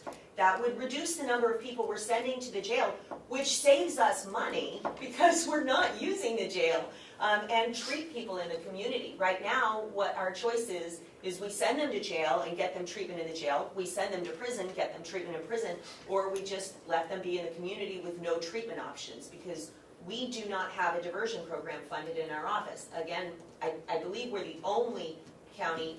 COAS may not have a diversion program, but I do think they do have a part-time person there. So we do not have a diversion program. Belknap County has a huge diversion program to treat people in the community. We don't have that. I didn't ask for it this year. What I asked for was an investigator. If we could use that investigator, if there's time after we see, if we could use that investigator to help with that and to help set that up, I may be back here next year saying, let's spend more money on community placement and community treatment and less money at our jail. I think that people need treatment. We don't have that funding right now. Mark, you have a comment? yeah, I like to think I'm a fairly observant person, and I remember 2 years ago coming in here and actually saying that we needed to be tough on crime. And we needed to make those type of investments, and I think this commission did encourage you and has encouraged you and will encourage you to continue the good work that you're doing. The expectations that we want to be tough on crime is being fulfilled, but it also costs money. So I don't think your asking is out of line whatsoever. The part of sentencing isn't your bailiwick. You know, we can't make judges do anything. But I certainly wish that judges would wake up to be a little bit more helpful with their sentencing, helpful to the community, helpful to the victims, helpful to the convicted. But the convicted, you know, that's a different whole thing. You got to convict them before you can do anything. And so I think you've done extremely well. And I don't have any particular gripe against your budget. I understand that when you increase staff, it raises flags, because you gotta say, are these people going to be working? Do we really need them? But, you know, you said you're gonna do something, then you went and did it, and now you're in saying you wanna do more, and you're not asking for what you personally feel is needed, but what you think is proper, I guess, at this juncture of time. So I personally have no complaints about your budget. Thank you. So are we on board with the 32.5 for the investigator? I am. Okay. And Mark is. Well, I want to hear what Mr. Babson has, because there's, you know, we haven't decided yet. We've got, there's 3 of us, and we all have a point of view, and I always want to make sure that I hear from Commissioner Babson on something like this. I don't have a problem with it, as long as we get somebody that's working the hours that they're working, that you say they're gonna work. Well, and I've talked to Michaela about this, and she needs people to go out and follow up on their investigation, who has powers of arrest and could Could maybe we get a bailiff or a bailiff? I have a question. No? No. Your investigator would have the power of arrest? I don't, I actually don't have the answer to that. I'd like to have that, because I'm not sure that legally, They would- you're at a, Lauren, I don't know, I'd like to know. No, it I would am fall law under the enforcement, sheriff. but- The sheriff but would, The sheriff is would be the. would the swear oversight. in, so it would be a deputy, sworn, that's the way they do it down in other counties. I'd like to So have a they better have, understanding. so they have the powers of arrest. That's good, but why doesn't it go under the sheriff's budget? That's what I'm Because it asking. doesn't work for the sheriff. It's only certified, because the body has to be certified in order, the power to arrest. And she can't certify them, so they would fall under the sheriff. For just certification, that's only, Okay. But that's it.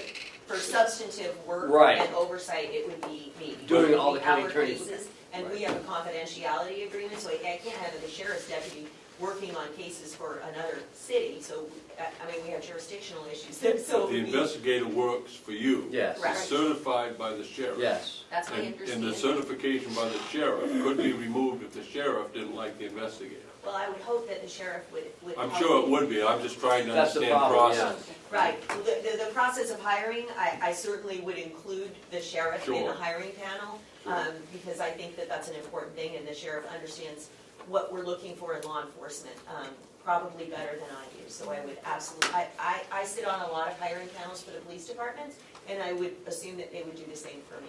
The other thing is, and I want to have it, stated, is that one of the problems that the county attorney's office has had in the past is the turnover of attorneys. And I think it's worth not just noting, but highlighting that during your time, there's been no turnover No. of your attorneys. And that's quite an accomplishment. Which I would just like to add helps victims. I know that one of the reasons I ran is because cases would be assigned, you have a sexual assault victim, and that case would get reassigned and reassigned and reassigned and reassigned. And every step of the way, that delays the process. And I think that victims, it's very unusual for us to go 2 years now before a trial. It used to be routine. I mean, I tried cases when I came back to this office that I had filed when I was in the office in 2014. So we just tried a case that I had filed in 2014. And I think we're done with those cases now, and we're actually trying cases within a year. So it's moving much faster, it's better for the victims. They're seeing more justice, they're seeing people go to prison for committing these crimes. We had a case that had been tried 3 times previously by this office and had been ended in a mistrial after it had gone to the jury, so they could not reach a verdict. Kim Tesari and I took that case to trial, and we got a guilty verdict on him, and he was sentenced to 15 to 30 years in the state prison. So that felt very Wow. good. That case has been in that office since 2005. Wow. No, you've done an awesome job up there, Thank you. Sheila. I have good people, and You the do. support of the commission and You the do have good delegation. I people. certainly could not have done this without that, so, Over here, the saying, justice delayed is justice denied. Yes. yes, Boy, that certainly applies. 2005? yeah. Ah. Okay, so we're all set with that? Were there any other flags in here? That's about all that her budget is a salary. Her cell phone has been reduced, because of the costs. The reimbursement's $43 now, as opposed to the $50. Does hers have any 91A Oh, I'm sure she, complications? some, I'm sure some. I'm just curious about that, whether she should actually have a Have separate a phone. separate phone. Uh, We've thought about that in the past as well. I know that we have one for our victim witness person, and, I mean, for $43 a month, it might be worth it. But then you have to share 2 phones. I have a big purse. David? While I'm on my telephone kick, how many employees do you have in your office and how many cell phones do you have? I have 9 total employees, Okay. and I have 9 total cell phones. The thing to remember about my office is that we're law enforcement, and we're on duty 24 hours a day, 7 days a week. We have to use cell phones when we're in trial because there's no other way to communicate when you're sitting there in trial, and we are constantly texting to our paralegals, bring this over, we need this, can you find this witness for us? And Brianne has a cell phone that's issued by the county because she's on call 24/7. My attorneys are on call 24/7, and I can tell you that there are many nights when I get loads of calls, particularly now where we have all of the opioid overdoses. I don't question whether the attorneys have a telephone or you have a telephone, but why do the office personnel have them? We don't subsidize those at the same rate. We give them, I would consider it a token amount because we do require that they use their cell phones. So the Why? cell phones, because as I explained, when we're in court, we can't just leave. We're sitting there in front of the jury and in front of the court, and the only thing we can do is take our phone below the table and text over for what we need. Sure. We do use it quite often, and if I didn't subsidize them, I couldn't require them to answer those texts. So, Okay. But, you know, I think $20 is too much, I think. you do? Yeah, Okay. I think it should go back to 15, because it's only $43 for a full. Hold on a second. You know, this, Mark, you have a comment? yeah. We got $3,800 in telephones, right? Well, it's, if you times it by the rate that it was before, $50. Okay, well, what I just did is I took 9 times 43 times 12, and it comes up to $4,644. Because Why the not? support staff, Don't get 43. the support staff don't get the full amount, they only get a partial amount, and it's $15, so that'd be $750 for a year, as opposed to 43. Did that 9 include your investigator that you might be adding on? No. Well, I that's thought we did add that, and that's why it went up Is from that last part of year. your 9 Well, hold on then, so, employees? No, that would be an additional one, I'm 6, sorry, that would be, make us 10, times 12. well, 9.5. It'll be 3,096, just the attorneys and the investigator, another 750, so 37, 30, it should be 3,850. Instead of 38, it should be 3850. 38.50. Okay, 38.50. So, yeah, we can talk about that.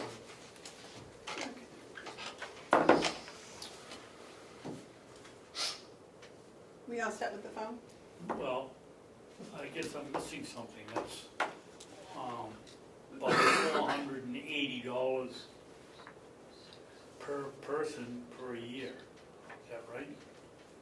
That is, so it would be $43 per Well, month all I did was take your estimate of whatever it is here, and divide it by 10. divided it by 8, you said. 10, 9 people. 9 people plus the investigator is 10. 10. Well, I thought you said the investigator wasn't counted. No, when you asked me how many people I have, I said 9. And then Commissioner Hounsell asked if that included the investigator, and I said it did not, but it does include it in this Oh, number. oh, I'm so- sorry, I I thought he was misunderstood. talking- So let's walk over Telephone. this really quick, so everyone understands. It's $3,096 a year for the investigator and the attorneys. You add the 750 for the 15 times the 3, times 12, well, it's 540 because they're reduced, so 540, 6, 9, 13, 6, so it's 36, we'll say 3650. And that covers everyone. I thought you said 38.50. I did, but that was at a higher rate, so it's 3650. I would submit we're cutting this one a little bit tighter than we need to. 3850, 3650, it's all in the administration of it. No, whatever you want. It's only $150 difference. Why don't we just leave it the way she Okay, wants? She's got- 3,800. is it- It's $150. Yeah, like I say, it's in the administration of it. Commissioner Babson's onto something that I think is countywide. I don't want to just put it on the attorney. And that is the fluctuating use and administration of cell phones. It was 50, I've looked at the bill, some rates are different than other rates. I guess that's been corrected. Yes, they are $43. But it's still, these cell phones actually present something that can get run away. but I believe you got a handle on it. But every administrator, every department head has to keep a tight eye on cell phone use. I don't know how the data works with it, for example. All the data is included, It's included in the 43. well, on our plan, so. So what I'm saying is it's 38, I'm fine with this figure, but I would ask that everyone just kind of keep an eye on cell phone use. Well, I think that Ken brings up a point. You know, these people are using their own cell phones, which are smartphones, which have all kinds of stuff that they look up for. And I'm sure that the attorneys have things that they need to look up.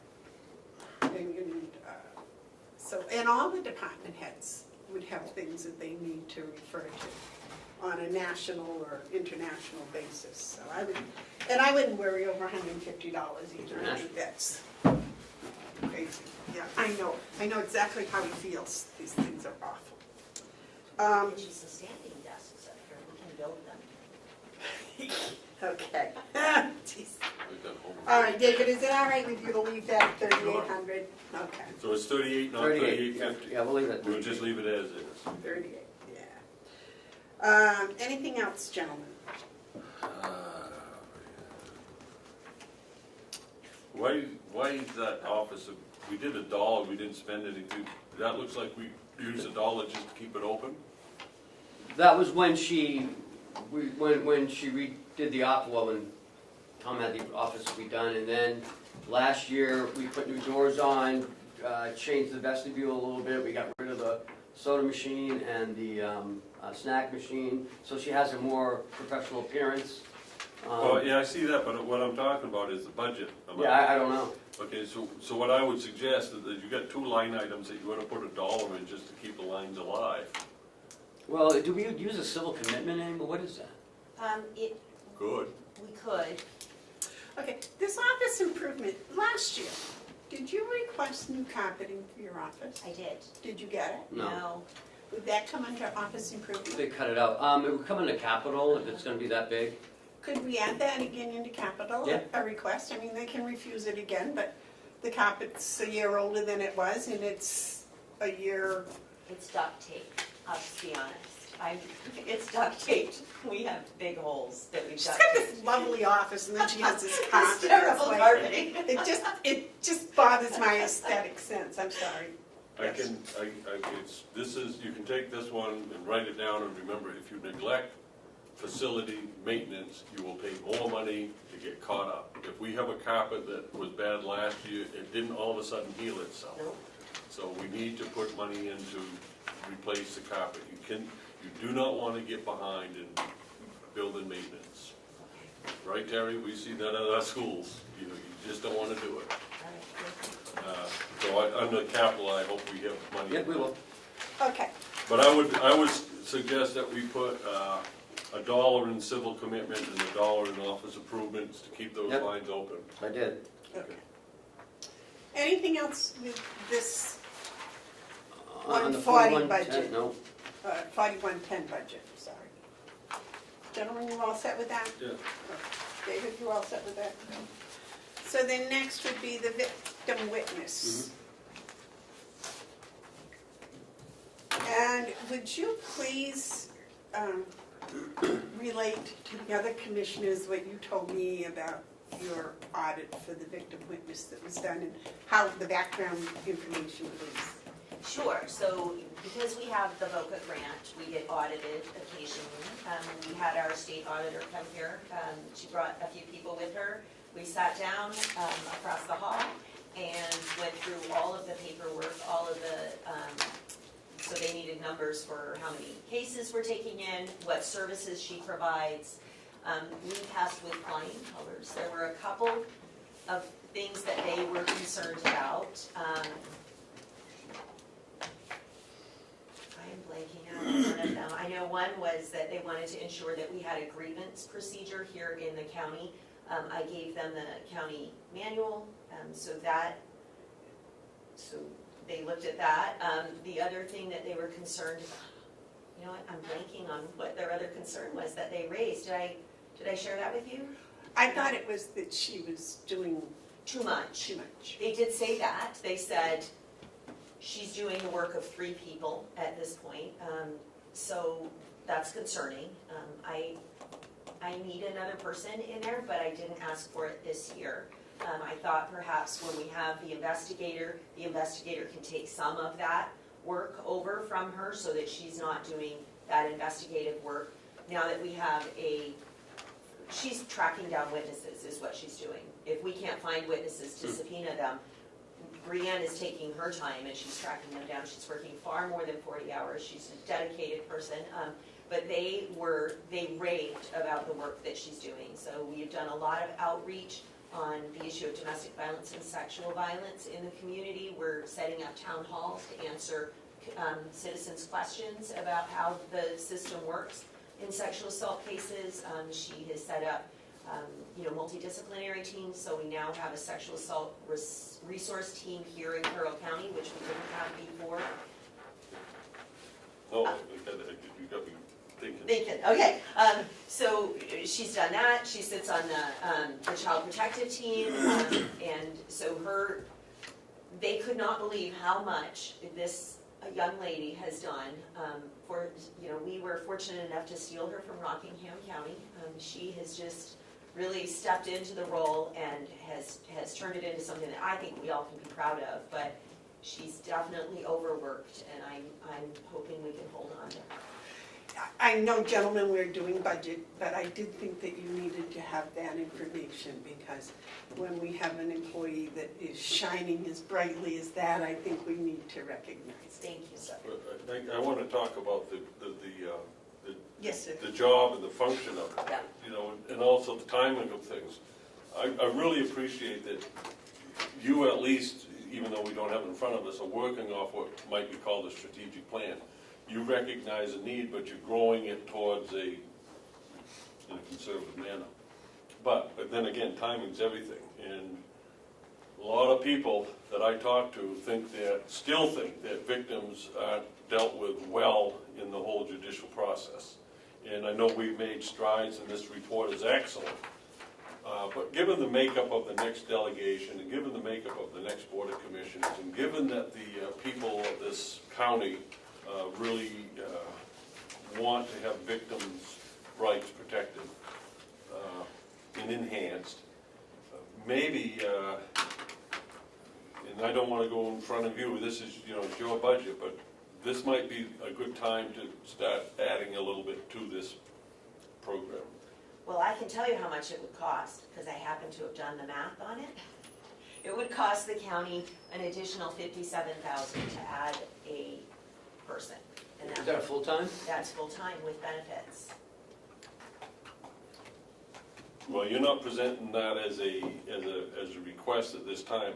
And Certainly, if you were amenable to it, I would be presenting it, Commissioner. Well, I am, but I'm leaving. But I'm leaving with this message. Victim assistance, victim witness protection, all of this, victims, the focus on victims is as important as sentencing. Thank you. Because you can put someone away and have a victim still feel victimized. Yes.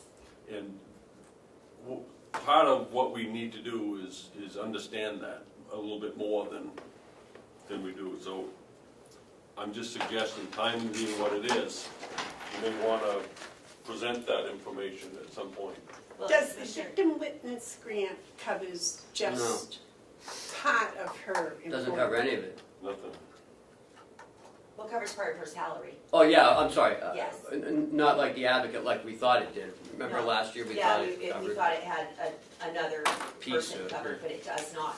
And I certainly Right. think the commission has the ability to amend the proposed budget if you, Well, Well, like I said, have we the should numbers. move. my question is about the victim witness grant. yes. It's been the same for several years now. Is there a way, is there another application, is there a second grant, is there another way of increasing it?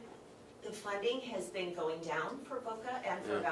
VAWA, the federal funding. And so I think we're getting considerably less now than we were even 5 years ago, because I saw that our victim witness budget from 2013, 2014 was over 100,000. And now we're down to, what are we at? It was two people. Uh, 32.5. Yeah. It was 2 people then though, wasn't it? No, it never included it.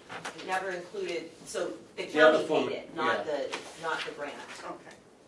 David? Yeah, a couple of questions. Using the old divide by 9 and multiply times 12, the telephone for the young lady is, you have $1,000. If you use the formula that I just related, it comes out to $504 for the year. Where are you? He's on the next page. He's No, on, you're on the grant, that's covered that's by the revenue. grant, that doesn't come by, it's not covered by the county. the grant pays for the phone. Right. I didn't notice that it was the grant, so I'll bring it up when we get to the grant, because the grants are paid for by taxpayers in general. So can we go back and finish on the I'm actual sorry, victim witness assistant? Yes. I'm not going to promote more onto your budget, but I would receptive and amenable to supporting more if the county attorney wanted to present a revision of her budget. I Because think she does right now. I would like to right now. then if it's, You have this? What would that be, look like? The total number would be 57,000, so it would be a victim witness coordinator at a rate of $19 an hour for 40 hours. The wages would be $39,520. That would be added on to line 009, 39,520 $39,520 is an add-on to the 21, to the 21,000, yes, sir. which that makes that, I can So do that. let's move 40, 50, 61,000. 60,520, is that right? Yep. Okay. And then FICA would be 245024. 20, Is that on top of the 25? Yes. Yeah. we have to add that up. 2450 and 2478. Yep. How much is Medicare, that? Please give me that when you, as you go. It's, 5,000. 5,028. 2578 becomes 5,028. Retirement. I've got New Hampshire retirement would be 449738. So that's gonna be, Are you sure? That's what Kathy gave me. Okay, then that's right. So 4730 plus what? Plus 449738. 9227. 9228? Oh, you rounded up? Yeah, we don't deal with cents. I don't, No And sense the around Medicare? here. Medicare is 57304. So it'll be 1224.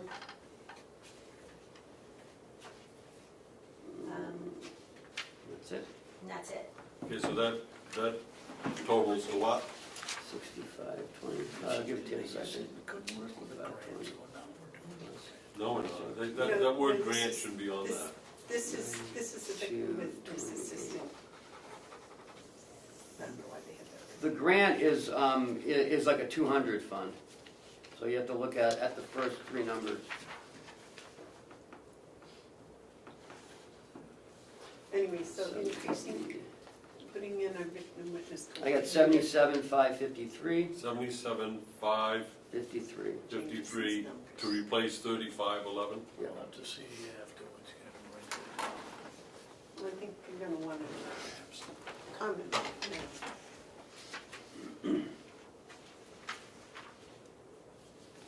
So what was the final line that would change? $77,553.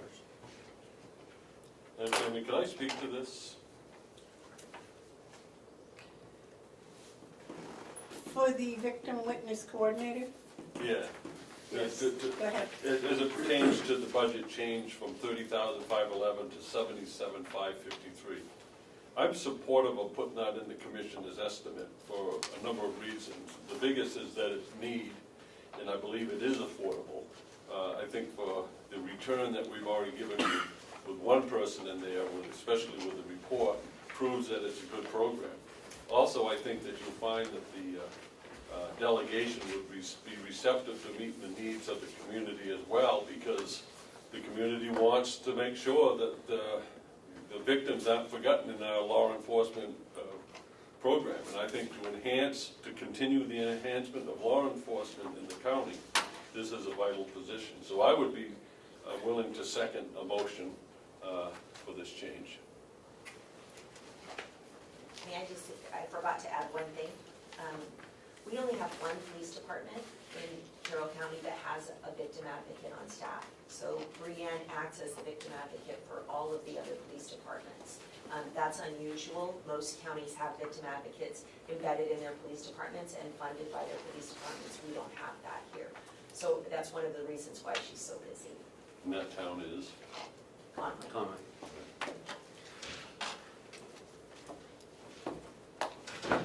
It's a big service, it's an important service, and I think it's one that No, you can second it. Okay, I make a motion that we add a victim witness coordinator to the victim witness assistant fund for $35,520, which would change Social Security and retirement and insurance accordingly. We didn't put insurance in there, did we? No, you don't put it in there. Okay. Which would change the total final budget number to $77,553. We need to add a little more in for the telephone, because the grant only covers $1,000. If you got two phones now in there, we're But they looking didn't at, use the whole $1,000. well, Let's take the phone up in the grant side, because there's that's where the 1,000 is. I know, but if you use 43 times 12, it's $516. So now we're looking at $1,032. And the grant only covers $1,000. So you need to put how much in there? You need to put about $35 in this line to help offset that. In the telephone line? Yeah. Well, that's easy enough to do. 35, so that would make it 77,588. Yeah. Yep. Second. Is there any discussion? Okay. No discussion, all those in favor say aye. Aye. Aye. Those opposed? Motion passes. Next is the medical referee, which, Well, were there any other questions at all on the victim witness? Is everybody happy with that? this is one we never know about. So, Had a lot of autopsies. these are Michaela's best guesses. With the drug epidemic, we never know who's gonna die, who. And this one we can't divide by 9 and multiply by It 12. doesn't work that way. It's been going up year after year. This year we won't have to transfer anything, thank God, but the last several years, we've had to transfer monies into this budget. So I think we're okay with the 22,855. Yes, please. Who establishes the criteria for the medical referee's job that they do? That is done through the state, so my authority is only if, I know If it's there's not a- your authority, but, right, so it's done at the state level. it is. AG? Because why do you need to call the nursing home when it says natural death and get the okay and then pay $40 for the telephone call? I wish I knew the answer to that. I believe it's an unwitnessed death, that's why. Right, it's, whenever there's an unwitnessed death, we do need to have that, that's the statutory guideline. So I will say that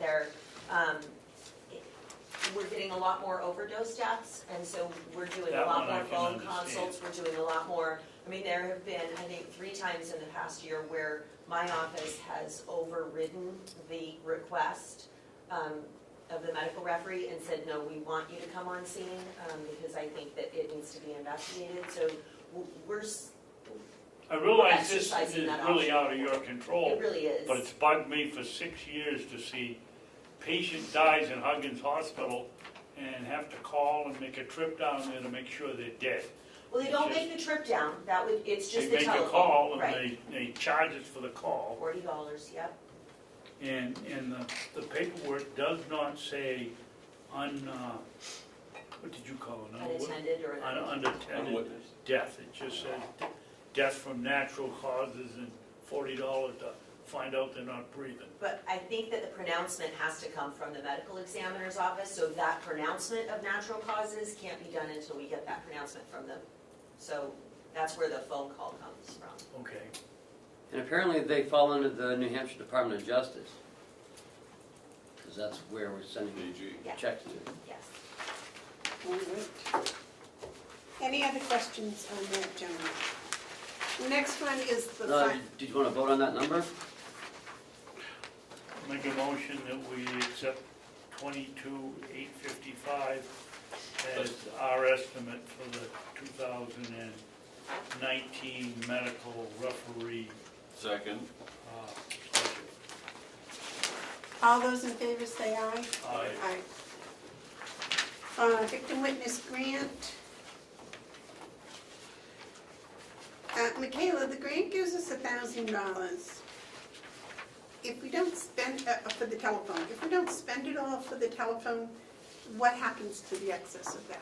So what we can do is we can petition the grant administrator at the state, Tanya Pittman, to convert that into other funding, so we could use it to purchase new computer equipment or to purchase Education. for education or Like a travel line item conferences. transfer? Yes. Okay. But we can't do it, they have to do it. And they've been, Tanya's been very amicable Right. to our request, because we have moved money around. Okay. Because I was thinking, I think that's even just though that. we changed it, it's, never mind, we changed it, so we're all set.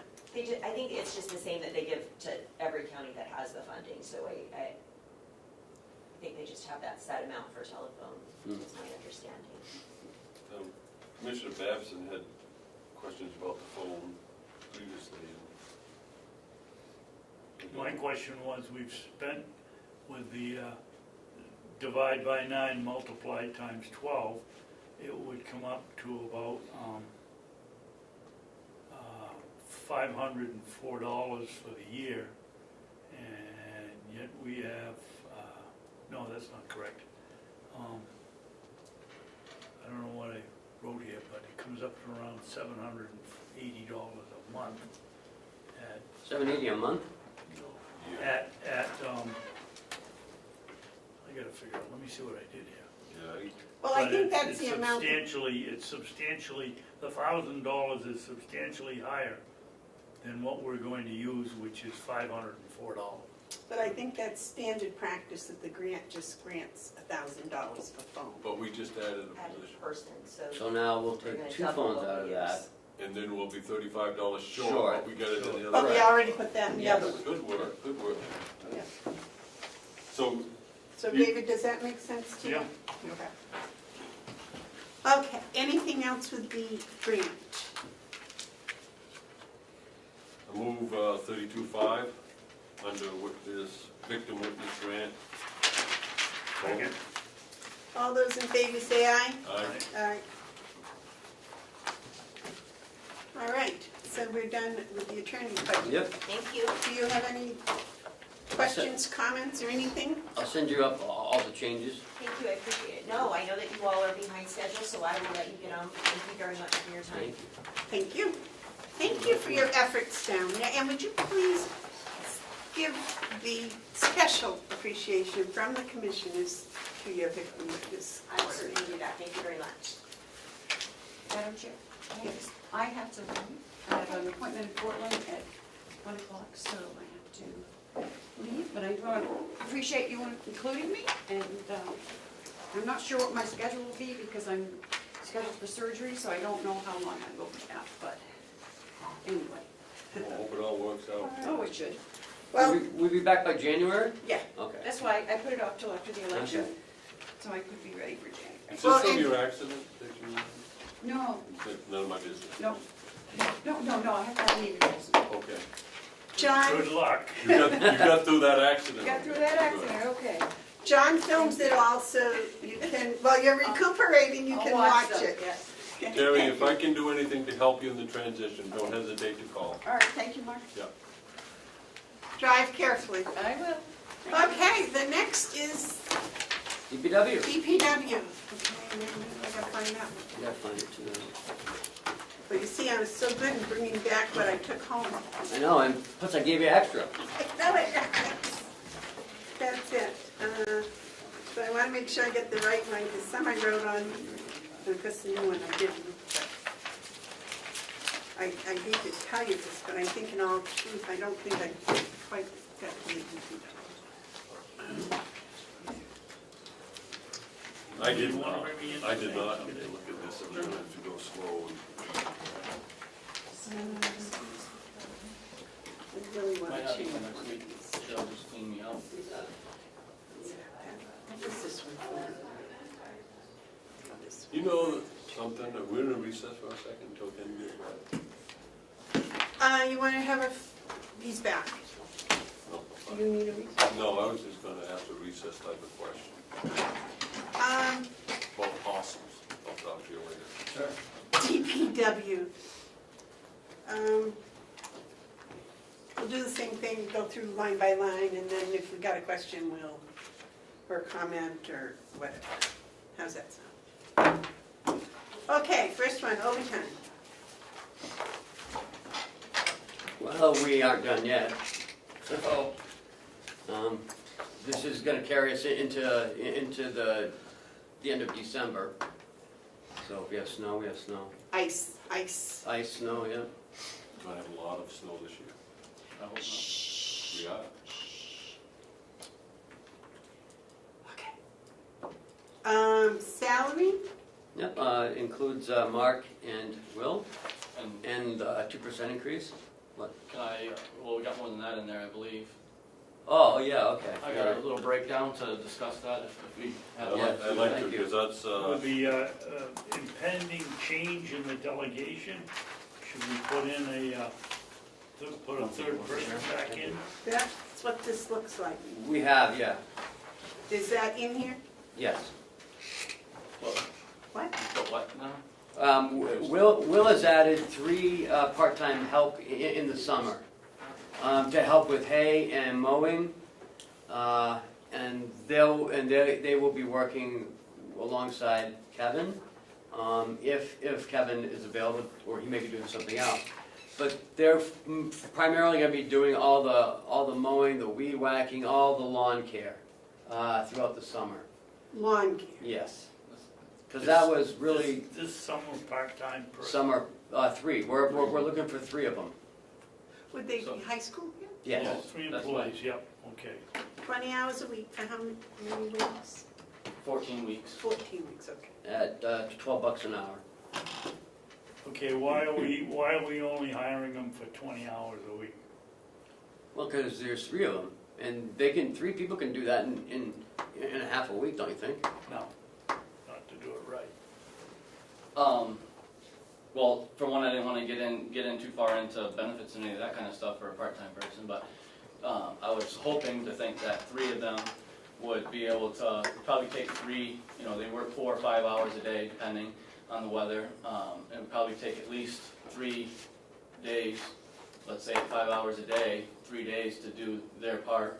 We'd still be doing the riding and everything, but this is more of the weed whacking, like Ken said, the stuff that the push mowing, stuff the inmates used to do that we no longer have inmates to do, is what this is filling in for. And then that gives us a 4th day of 5 hours to either make up for more lawn care that might need to be done, to maybe help unload hay wagons, to maybe cutting bushes that you want to have trimmed out there, those little things like that. Would they do the garden, the flower gardens and things?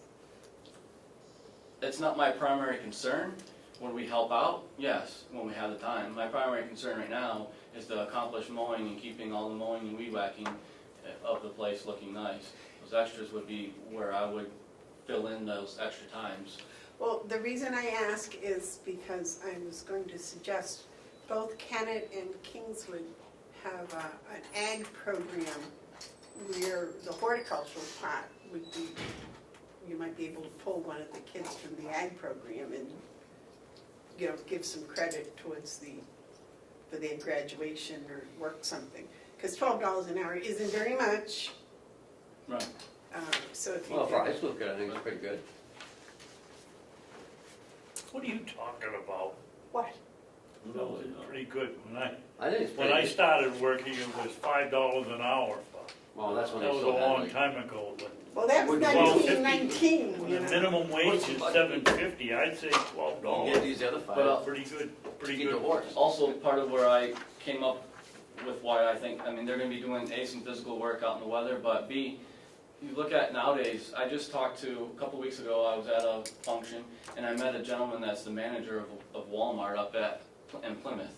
And they're starting out, everybody, doesn't matter if they're going to collect carts, $12 an hour at Walmart in certain places. So, That's what I'm saying. if, you know, if we wanna get some decent workers in here doing hard work, we gotta look at a decent, Well, that's what I'm Hour, saying, not if you could get some students that were involved in those programs where the school would give them some credit for working here for their 12 weeks or 14 weeks, you might get a better worker. right. Well, but it has to be consistent, you know, you can't, like, well, I come like, you know, 2 to 5 on Mondays, and I can only work 1 to 3 1 on to 7 Tuesday. I mean, it's This gotta be was June, consistent. July, and August, they don't go to school those days. Yeah, I know, but they may have other things going, you know, and plus, you know, they're volunteers, they wouldn't be an employee. We have better control over employees than we do volunteers. No, they're not volunteers. The school, during the school year, the school has students that go and work, and they get paid by the employer, and they get credit from the school for internship type work. Oh. Okay. Kenneth does that too, right? Yeah, but I don't see many Conway kids and Northern County kids driving to Ossipee for 20 To hours work, to right. work. There's a lot of work up there that's paying $12 an hour, and they probably could get 40. So I don't think you're gonna draw geographically from Kennett, but I do like the concept of hooking up with educational facilities if we can. I'm fine with the summer part-time help, but what I also think is important is understanding where we are. Over the years, the Public Works budget has been, I would say, reduced. Decimated would be. Well, I'm trying to be nice. And, you know, a lot of that has to do with the makeup of the delegation. Well, this next delegation is gonna be made up of different people, and I think this is a time for us to take a look at this budget to recapture some of the Right. golden years, if you will, where things were going a little bit more in line with the need and less in line with political thoughts about the need. So I'm wondering if we should be looking at this budget a little bit differently. It's not excessive, it's not a big jump from last year. It's, you know, only $7,000 from last year, and I'm just wondering if this is the time where you wanna enhance Public Works a little bit. What's Kevin thinking? Does he want to work full-time or not? I don't think so. Okay. I think he wants to work part-time. Okay. What, He's a good worker. last year you had a full-time employee No. in the budget that was cut. Oh, it that was last 2 years year? ago, Yeah, 2016. 2 years ago. Did you ask for one last year? No. I don't think so. No. I didn't ask because there's no sense in getting hammered twice. But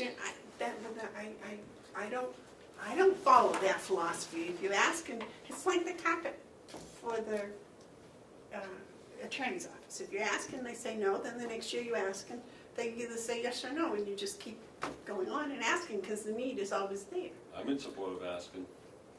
But, you know, it's a lot of work for us to keep putting it in, take it out, put it in, take it out, Well, you know, move it around. it's not like digging a ditch, I mean, it may be Oh, work, it's but- worse than digging a ditch. But you can do it. Because I just got Geico, save 20% off the car insurance. You did not. Why don't we, Better than digging a ditch. Why don't we add it in? why don't we think about putting a full-time employee back? I have another question. In the federal law, isn't there an exemption or is there an exemption for I'd call them full-time employee summer students, so they can come to work. I mean, whatever happened to working 40 hours for the summer when you were on vacation? Right. I mean, it doesn't happen anymore. We were trying to, We you could can. get that, we could get it under, it's like farm employee help. We're not ag though. I don't think that would qualify. It doesn't qualify because Why wouldn't they be cutting hay and doing stuff like that? You're working around. Yeah, but that's not all they're doing. I mean, they're just mowing lawns. Well, no one's gonna watch them that close. If we hire them as hay balers, how is anyone gonna argue that they're not agricultural?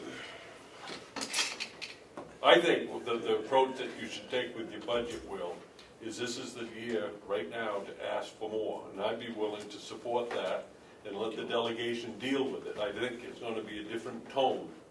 And I think that tone may be beneficial, but if we don't put in the commissioner's budget, I'm afraid you won't have much chance. So I would be supportive of putting that full-time position in, if you need it. On top of the 3? Yeah. Okay. Ken, They can always take They it can out, always but take you're it never out. gonna get it put back in. Yes, ma'am. But this is an opportunity to rebuild. coordinator, how much was that per hour? I think we should take advantage of it, and if the delegation takes it out, They take it out. But I don't know that they would. If you know, there's an argument why we need this. We got 900 acres. We've got water department, we got sewer, we got the lands, we got all kinds of things. And, you know, I know you guys are overworked. So this is the time to ask. Especially with this board of commissioners. When we looked at the job descriptions, they were all mixed up, and we never did get them straightened out, right? But there were No. job descriptions for 3 people, Right. and one of them was not filled. Is that right? No, There were job descriptions for 3 people, they're all filled. all 3 people filled? Yeah. Oh, okay, I thought there was one that had been the assistant. Yeah. We straightened everything out for what we have. Right. I think there was a maintenance coordinator 2, just part-time seasonal help thing. They weren't named the right things. There were 4 positions or 4 descriptions. We fixed 3 of them because it matched the 3 employees that we currently had. Can we still use that 4th? Because that position was never eliminated, was it? It just wasn't funded, am I correct? That 4th position? What? It was not funded. But the position wasn't eliminated. So the Well, if it's position is not still funded, there. It's eliminated. No. If it's not funded, it's gone. There's no position. All right, so we have to reestablish another position. That's my question. So we have to establish a new position. Let me ask you this, if you could reestablish a position, would you? Yes. Would $19 an hour be sufficient to pay the person? Sure. But Full-time, full-time. with bennies? You get into that, if our current person that's been there for a while, and you're gonna bring someone in new and pay them just as much as that person that's been here, shouldn't there be, how's that work, I guess? Well, is my here's question. the thing. We're building a budget, so put Right. enough budget in there so that you have Cover it. administrative options, because of course you wouldn't pay someone that. But it's all going in the salary lines. Right. So if you want to move it around, can you move it around in the salary line? Yeah. Yeah. So if we said we would like to add a position that would pay $35,520, which would be $19 an hour for 40 hours, that would increase Social Security $2,450. Hold on. How much you did? 19,000? $19, which Okay. would be 35,500. I just got all All the right, numbers. 35,500. All right. And then the Social Security would be $2,450. And retirement, Is 11 times 11.38%. which I can't It's figure. $4,040. $4,040? $40, yeah. Okay. And FICA, Medicare would be Medicare is 1 point times 573. 1.45% is $514.76. 35.5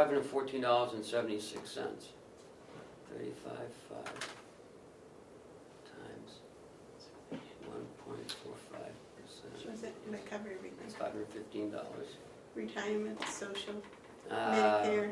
FICA was 53. How much is FICA? 35.5 times. 2450, does that seem right? 6.2%. No, that was Social Security. FICA is 2201. And no, we don't know, you don't put the insurance in. No. Kenny, how much is $19 an hour? 35.5. 35,520. 39,520. No, 35,520. Is it 39 or 35? Right, if it's $19 an hour times 40 hours times 52 weeks, Or you it You did is by 28. 39,520. 39,520. yeah. If you're gonna work 39, someone, so all those things are changing now. Hold on. Well, 39, where did she get the 35,520 for the difference? No, it was 39, 520. Oh, that was wrong. That's why I was wondering where you were getting these numbers from. Times And the total is? 11, hold on, 0.38%. I can figure this out in a second. It's 44.5 for retirement. 39.5 times 1.45% is 573 for Medicare. And 39.5. 573, I thought you said 514.76. We changed the total now, though, so. We changed the total. 2450. So, all right, start from the top and work down by each line, would you please? okay. The 112,240 becomes what? 112,240 plus 39,520 is 151,760. Okay, good. And Social Security becomes what?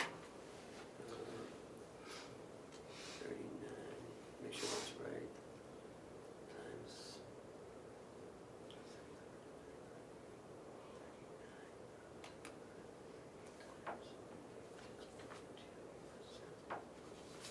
Is on top of 2450. Isn't Social Security worked into your 151,750? 2450 is 9375. 93,75. Retirement? Time it's 11,695 plus 4450 is 16,145. 16,145? Yep. Yeah. And Medicare. Medicare is 574, so 21 and 574 would be 9, that's 6, 7, 8, 9, 10, 11, 6, 7, 2716. 2716. Are those the only things that affect this position? Yep. Madam? Yeah? Sorry, if it's a full-time person, we'd probably go up 200 on our clothing allowance too. Oh, yeah. And how about overtime? I'd leave it with, Okay. I'd be comfortable with Well, leaving it. where's the clothing allowance? You're down here under Oh, for uniforms? Uniforms, Five- 50. You wanna make that 600? Yes, sir. Okay, anything else? I don't think anything else would The be affected. phone, Oh, yeah. so that's another 500, another 516 on top of that. Well, how come their telephone is so high? Because there are 3 telephones. And it's 516, yeah. Will, Mark, and But this might get 4 phones. 4, right. So it adds another $516. Just go 500, 2,000. So it'll be You'll be all right. 2,000.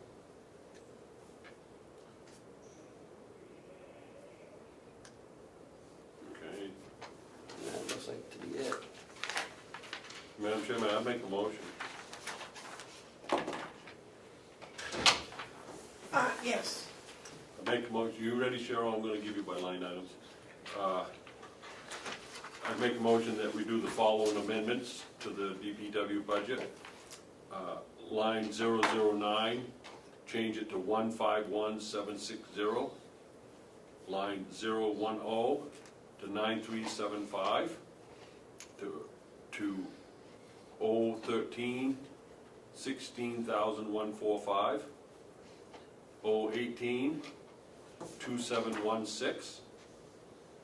And 052, 600. And 070 to 2,000. Second. For a grand total? I think that's No. 068, sir. 068, thank you, it was 068. I did the wrong number. It's 2,000. For a grand total of $281,323. Whoa, let's just deal with those because we have other things. Oh, okay. We're gonna look through. Oh, okay. Let's just take that in one motion. All right. Did you? Okay, Was there a second? so you've changed 1, 2, 3, 4, 5, 6 lines. Yeah. So the motion is to change those 6 lines, No, 09. I've got some discussion. Oh, Yes. I seconded it, so we got the motion. Okay, so motion for discussion? Yeah, why do we need to do this? When we're all done, we're gonna give them a new budget sheet. Won't that include the new figures? Mm-hmm. Yeah, So- we're just making the changes. Well, that's. You gotta vote assuming- on it. That's assuming that somebody here is gonna vote against it. I'm not gonna vote against it. I'm not gonna vote against it. God, I'm not gonna. And she's not gonna, so why don't we just keep going? Okay. And when we're done, Have a new total. have a new total, and then, Well, I the think, delegation can do what they want with it. I think what we should do, Commissioner, Yeah. is since we have a motion made and seconded, and it has to do with the position, that should stand alone, and then we go back and go through the other lines. Okay, fine. I'll vote yes. I vote yes. I vote yes, the motion passes for the changes in line 009, 010, 013, 020, 018, and 052, And 68. 068. Madam Chairman? Yes, sir. I'll make a motion that we increase the budget by whatever costs to include 2 summer part-time helps at $12 an hour. 2 or 3? 2. We were gonna hire a third one, second one, so. Well, so now I gotta take money out of the budget now. Because that 112,240, Okay, well, What if is you that? wanna make it easy, put 3 in, but politically looking at putting in a full-time employee and then ask for 3 part-timers, I think is gonna be a little rough. Let me ask you this. In the summer, haying, wood, gardens, Blueberries, no, we don't do blueberries anymore. It's a scouts thing. pumpkins. Pumpkins. that's Vegetables. gardens, Vegetables. gardens, meaning vegetable gardens. You can keep 3 full-time people busy, right? Yeah. So we still need the 3 part-time people to do the lawns and the maintenance around the buildings. I believe so, because these 3 part-time are kind of just filling in what inmates used to do, and we're getting way less inmates, that's why I'm asking for these 3, so. And 3 full-time people too are going to help take care of the other problems that have been neglected for 3 years, so that's These positions, I think we should budget for them, and again, it comes down to the administration. If you have 3 positions, you only need 2, you're not gonna hire the 3rd. But if you need the 3rd, you wanna have enough in there to have the 3rd.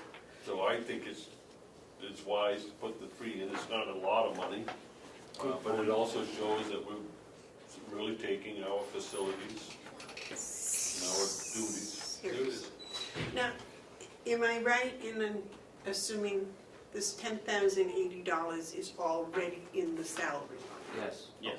So we don't have to add it. But Commissioner Babson has a motion. No, He's I'll, got some I'll, things he wants to. you want me to finish it at 3 people, or? Yeah, It's in the budget anyway, so. right. Yeah, but I think a motion of endorsement of it is a good one. Okay, I'll make a motion, I'll change my motion to we hire 3 part-time employees at $12 an hour to work about 14 weeks during the summer. Second. All those in favor say aye. Aye. Aye. Now, can we go through the other lines? Do you have a, There's really not much else here, is there? Well, I want to talk about the water testing. Yeah, oh, that's right, we got that tank too, don't that's capital improvement, we? isn't Yeah, it? that's true. Well, Water testing. before, where did you have your seeds and garden fertilizer and that stuff? What line? I used to have a line item back when we had a farm budget, it was called seeds. We got, We can just put it in your, under, supplies, yeah, lines, yeah, lines. supplies. 029? Mhm. What's in 029 right now? 029 is, it's a lot of shop supplies, miscellaneous supplies, everything from, you know, floor dry stuff to paper towel, toilet paper to, and it's just a wide variety of stuff that's needed, supplies, essentially, to run our department.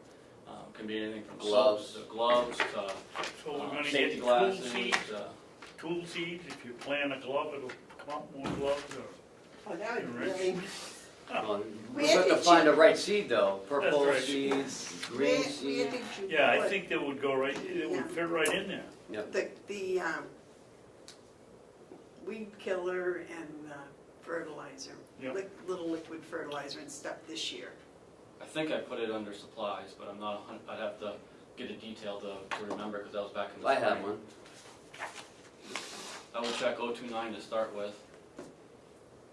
What are you looking for? There's grass seeds in there. Right, grass seeds for fixing the lawns. She was looking for the sprays that I bought for the Herbicide? herbicides for milkweed and for the blueberries. It's either in that or it could be an 075. Baler twine, rubber cement, terrapin links. Yeah, nope, it's in there. Fertilizer, sulfur, and you post Yes. herbicide. Yep. Yep, it's in there. Is that in this year's also? Correct. It'd be Okay, so how much were your pumpkin seeds? I think they would pay $400. $200, $250, something like that. 225 somewhere. And the gourd seed and That was for all the seeds. that was all the seeds? And that was, did that plant the entire area there beside the greenhouse? Yes. What we didn't have that we should have, to do it better next year, is we should go back to putting the black plastic in the irrigation system in so it's irrigated properly. That'd help our production a lot. Do we have the system, the irrigation system? Yes, Yes. we'd have to buy some of the tape and we need to buy the black plastic, so I think to do what we did there, or maybe and improve on it a little bit, probably $800 to $1,000 would be sufficient to do all that we wanna do. Maybe less, I'm just giving you a ballpark figure. Well, off the no, top of my head. but that's what I'm looking about, is increasing that $1,000.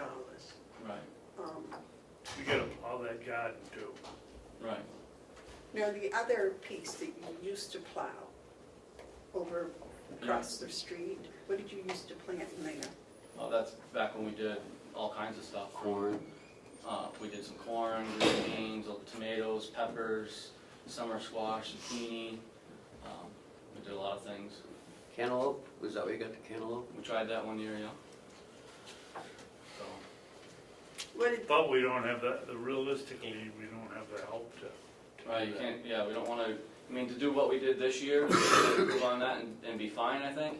But I wouldn't go expanding in, to another garden that's already planted back to hayseed. well, what I'm thinking is we just put money to cover the seed. Yep. And if it came about, fine, but if not, fine, but at least we have that in there. Well, because we used to have nine to 13 inmates Right. working out there. And 3 part-time high school kids aren't gonna make up for 9 guys out there Well, it's working. just Well, gonna no. take, just, It's just gonna be you Weed the three, pumpkin patch. three full-time people. So maybe if we could increase the supply line from 5,000 to 6,500? What do you think, David? 7. 7. Mark, what do you think? Yeah, I mean, we can, it doesn't have to be seed, when if it breaks, we need to fix it. well, nothing's gonna break. Oh, I forgot, that's right, no emergencies. We can have emergencies. No, you weren't here when we I were promised, when we were promised there would be no emergencies. Okay, well, Were you? No. You weren't here, She I wasn't think. that was weird. All right, that's all I have to tweet this. So, Anybody else? yeah, the water testing should go up, because we have to do a PFOA test now every year, is that right, Will? No, I think that was just a, Oh, it was just a one-time deal? right, to Okay. renew our. Where is the water testing? I'm missing it. Oh, right 27. above that, 027. 027? 027. Okay, yep. So- water testing. So you think that's Wow. fine, 75? I think so. Okay. Because we were really close, the only thing that put us over this year, or potentially is gonna put us over, was that PFO testing that we weren't expecting. So I think we're fine staying level with that. You dropped your diesel, 500? Yeah, we're skipping down to that. So we went up a little bit on license and dues and subscriptions, just because next year's a renewal year License year, for yeah. new renewal.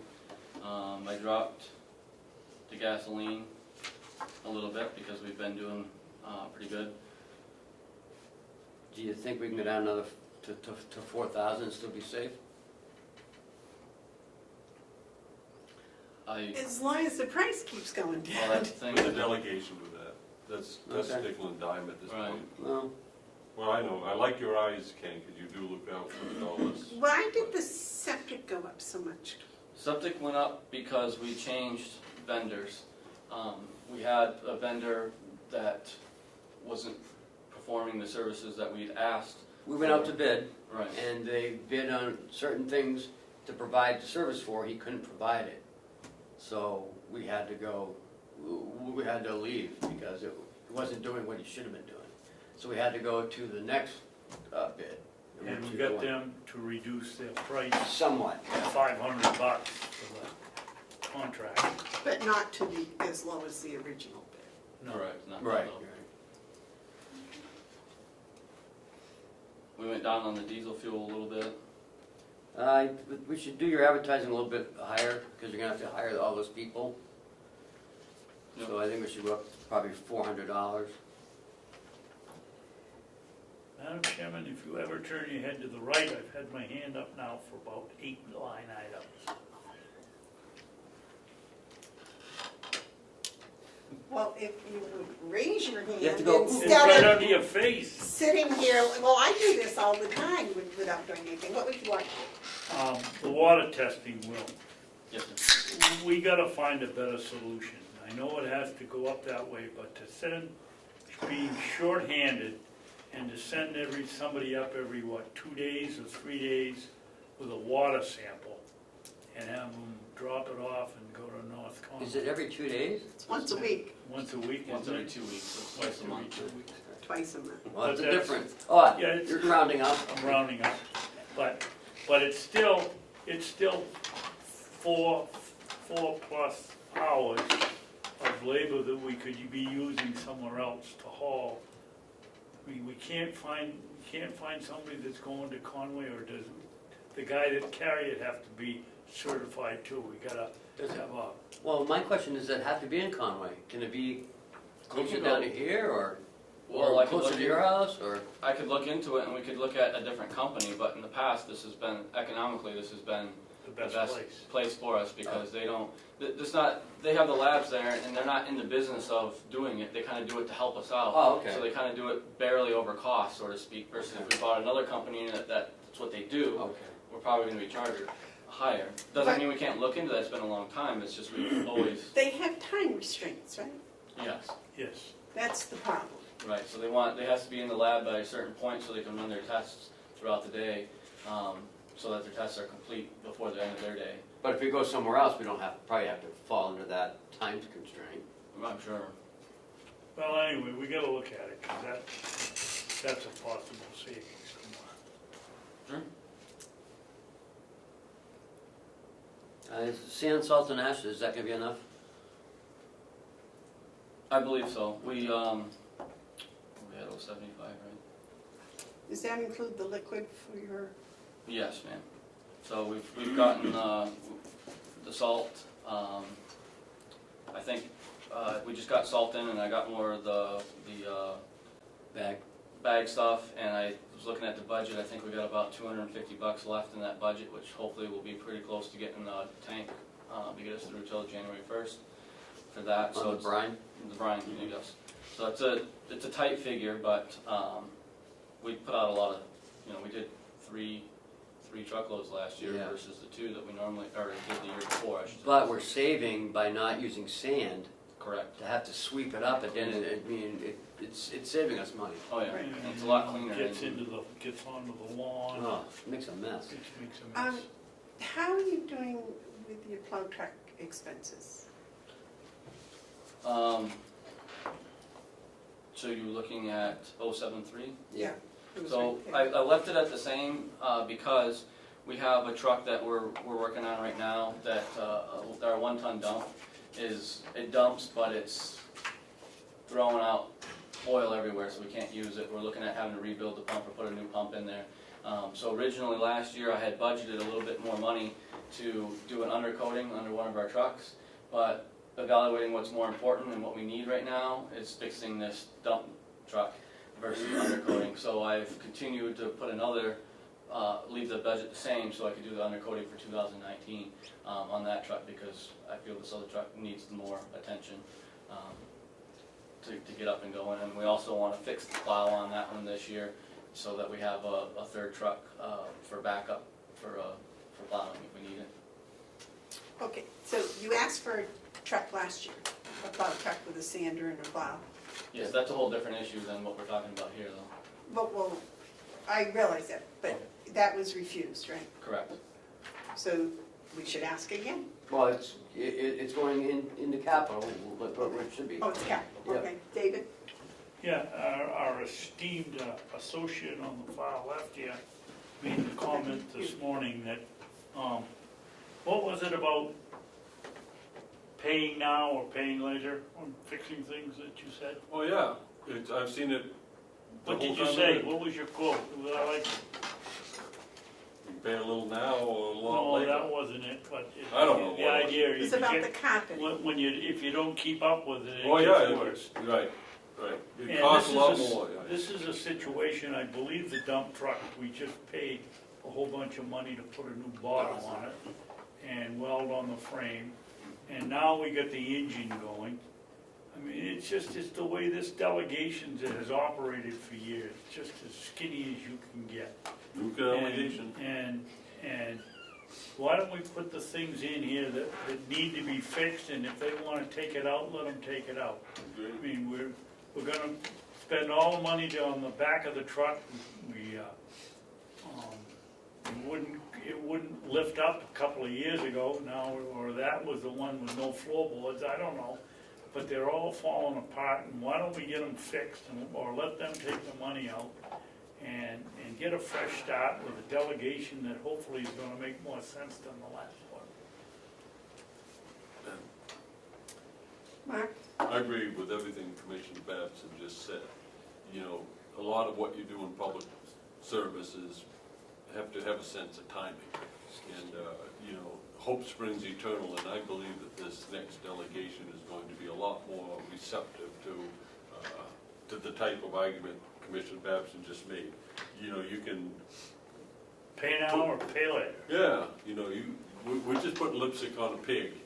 Let's go, Wait a let's go minute. find a new hog. Amanda does that all the time. Jeez. Let's That's do discrimination. it right, and let the delegation make a decision whether or not they want to fund it. But I believe it is proper for us to do what is the best need in an affordable manner. And I think in the long run, you're better off with going new than trying to repair over and over again, and the frustration that comes with it. And I'm sorry if I insulted your livestock. My pigs don't need, Lipstick. they don't need makeup at all, they're beautiful. Yes. Question since we're on trucks, and I'm sorry that I didn't look into the crystal ball to see this coming up, but recently I've looked closer at our Ford pickup truck, for example. We're starting to get some rust on it now, body rust. This is the one we tried to replace last year that didn't happen, that we're gonna be putting in for hopefully. But in the meantime also, now I'm looking at the tires, I'll get through this season fine, but if we don't get a new truck, it's gonna be something that we're gonna have to look at for tires for next year. And I didn't really think about that, to be honest, until recently, looking at just this week, as a matter of fact, looking at the tires. So I didn't include this a month ago in here, and I don't know how we want to approach that. Do we want to just wait and see what's going to happen, and then we would ask for the tires if we don't get the truck, or not worry about the tires? Would that normally go into vehicle Oh, wait a expense? minute. We just saw what was gonna happen. So let's put the tires in the budget and the truck in the budget. Okay. So Just for the best. But would it go under vehicle expense? I would put it under vehicle expense, yes ma'am, 073. Okay, David? Well, I forgot in my speech here, we just had a perfect example. Do we undercoat the truck or do we fix the engine? You should do both, because if you fix the engine and you don't undercoat it, the chassis is gonna go and the truck's gonna go. If you don't fix the motor, the whole thing's not gonna go, so. Well, it was I just mean, this is oil. a perfect example of what we do. You fix the one you need, while the other one doesn't get fixed, and then you're paying through the nose when you do. Well, my feeling about that is, if we keep the vehicles that we have right now in good shape, when we go to trade them or put them up for bid, we'll get more money in the long run than not. It's like when the sheriff's department puts a vehicle up for bid, it's in good shape, it's taken care of. So we probably should take care of both the oil pump and undercoat. But right now, I'm wondering if we should add $1,000 to the vehicle expense for the tires. Look, can I just Yes, chime in sir. real quick? So, what vehicle did we put tires on last year? Last year, the year before, it was the GMC, the sanding truck. Okay, And then it was almost a year before that we did in the Ford. So we're going on almost 4 seasons with the Ford okay. on those tires, Will it, which will get by this season, I'm Yeah. not worried about it. But I'm thinking if I have to run into another winter, because we don't get a truck, Right. then I'm worried about it. will $1,000 put new tires on them? Yes. What, 250 a tire? I think they're 300, right? Last time we put a set on was between 700 and 800 for all 4 mounted and out the door. Oh, it was. Is that a half ton or a 3/4? It's a 1 ton, A 1 ton? yeah. We get government pricing on tires. Oh, okay, I was gonna say, there's no way, I can't do that on my truck. Oh, you can. Mark just went and priced the same exact tires, and it's twice the amount to put it on a personal truck than the government price. So, the truck we're trying to replace is the Ford. Yes, sir. So, the one we tried to replace last year was the Ford. Yes, sir. Or this past The year. red one? This 18. They're both They're red. both red. Okay, Oh, yeah, the red one. the red one. That was They're easy. both Fords and they're both red, that helps. No. So, we're looking at doing it this year in 19, but you had another one in the budget, in the capital for, I'd like to space them probably 2 years apart. okay. So So we're gonna change 2020 to 2021 and 19, okay. I just wanna get that in my head before I do they're it. 2 years apart right now when we Yeah. purchased them, so I would like to keep that. $1,000 more. Well, he's saying now it's only $750. Yeah, it was somewhere, we'd have to look it back, but it was somewhere between 700 to 800 out the door for the tires. 073, vehicle expenses, I'd like to add $750 to make that $3,750. Second, All those in favor of that motion? Discussion, Madam Oh, Chairman. discussion, yeah. I'd I'd like to see it be 4,000 and let the delegation go to work on it if they want. Second, All those in favor of making it 4,000, say aye. Aye. And by the subcommittee, Will, you should probably be able to have an exact figure. Yes, ma'am. That'll help there. Anything else on the first page? Joe, you get that? Yeah. First page. Second page. Now, the new equipment, what's that in here? Well, I have, if you want to skip to that, I did have a question on 081 that I wanted. Oh, okay, go wait, we'll do that. Well, when we get to the 097, I've got a printout of what's in that budget line. Okay, you can share. Okay, I'm sorry, I skipped over 081. So 081, I usually run between $7,000 to $8,000 in that budget. We bumped up to 21,000 last year because of a few special projects that we wanted to do, cleaning the tank, getting some resurfacing and crack filling done over by our building, and a road improvement project that we're working on. So normally we run 7,000 to 8,000 in that budget.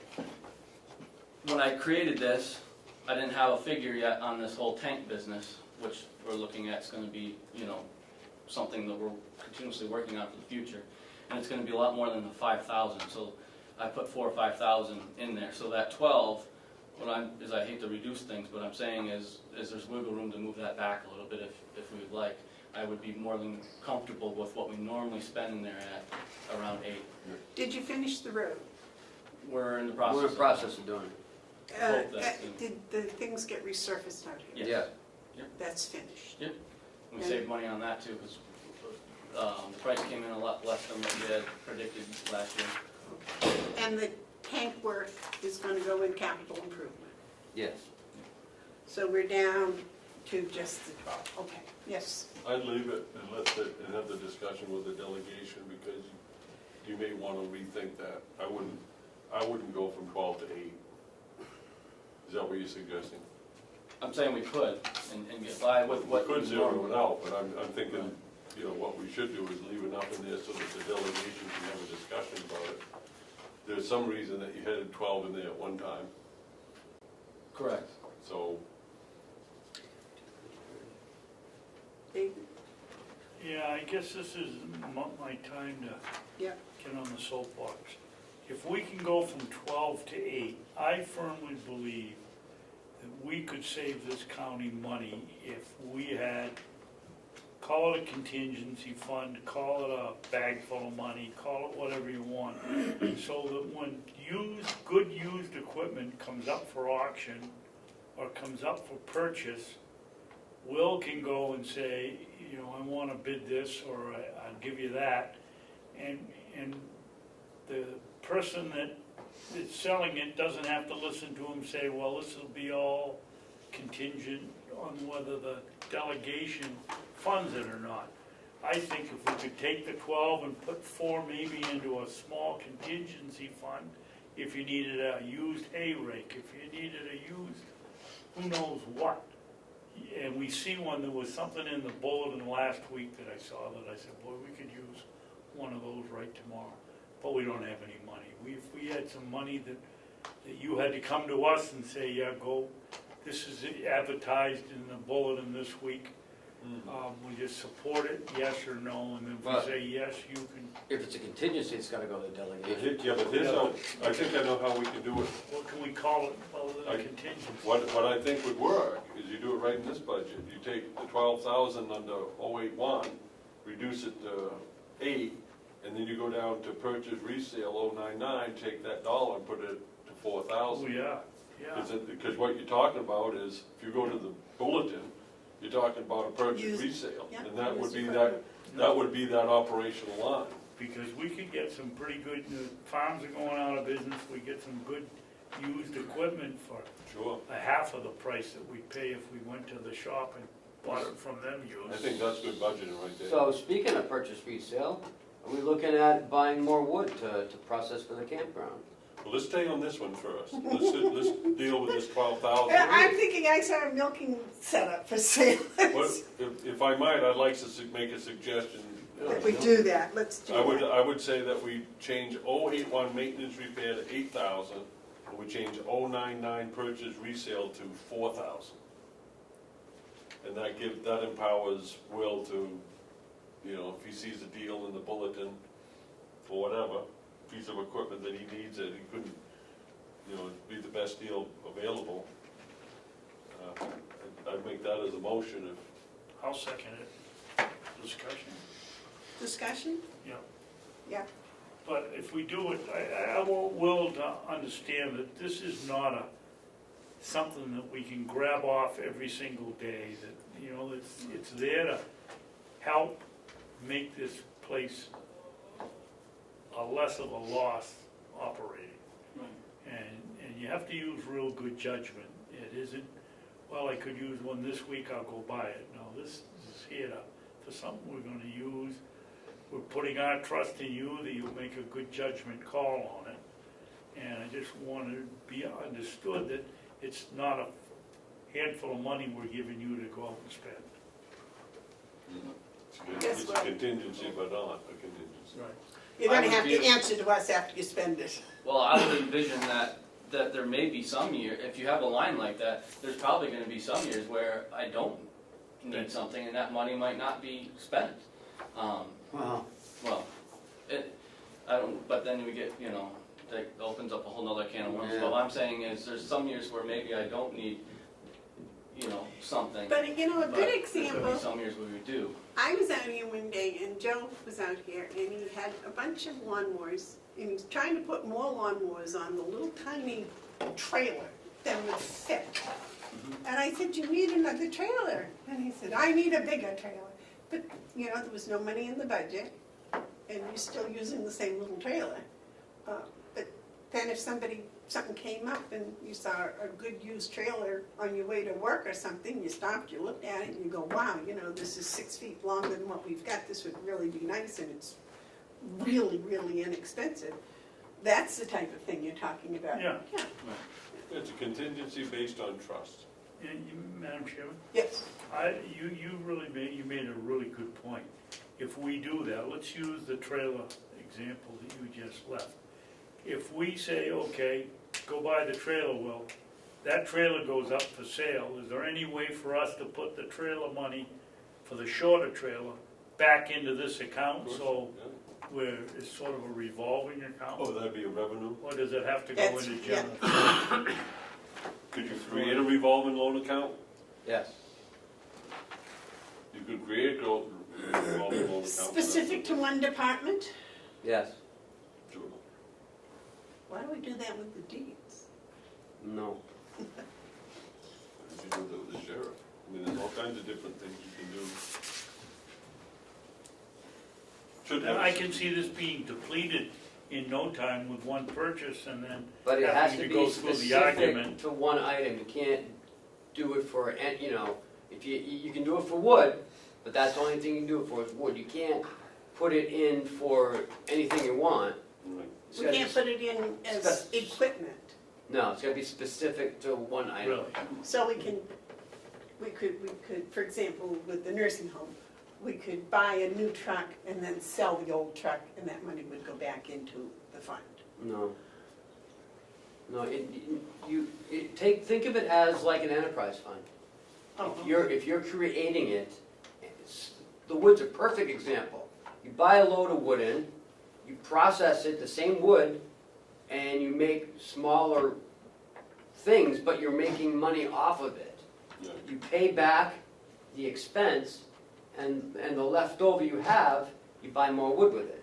So you're always paying off the expense, because you have to pay back the $900, and then with the leftover money, you buy more wood. We And could do a that certain with amount, seed and fertilizer. no, because you're not processing seed and fertilizer. Well, we're selling the produce. Yeah, but it's not the same thing. Okay. It's very specific, and you can't just, because you can't spend revenue. Right, So- that's what kills me. Yeah, but so if you're processing the item that you purchased into smaller portions,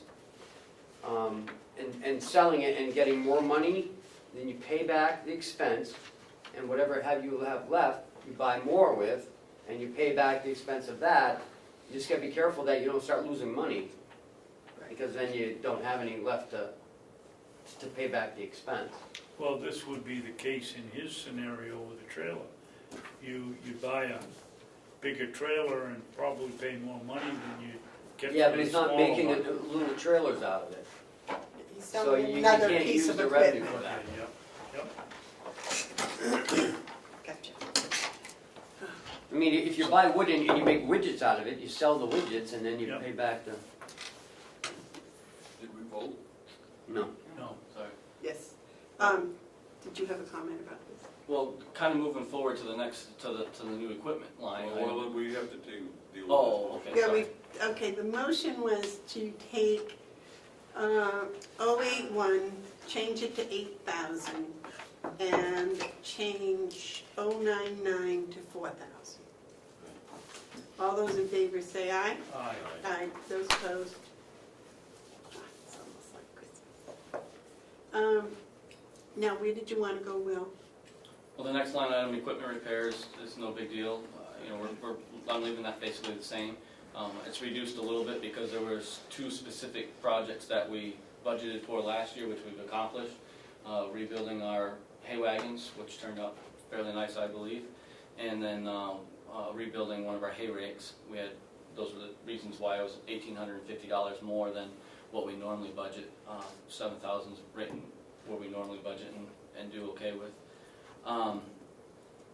So the new equipment, is 80, I'll give you a sheet on that, passed around.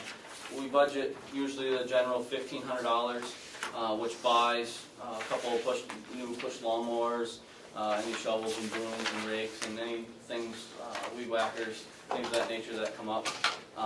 That's a usual thing that we do every year that we need. And then I also put in for up to 3 hay wagons. That was the extra 7,000.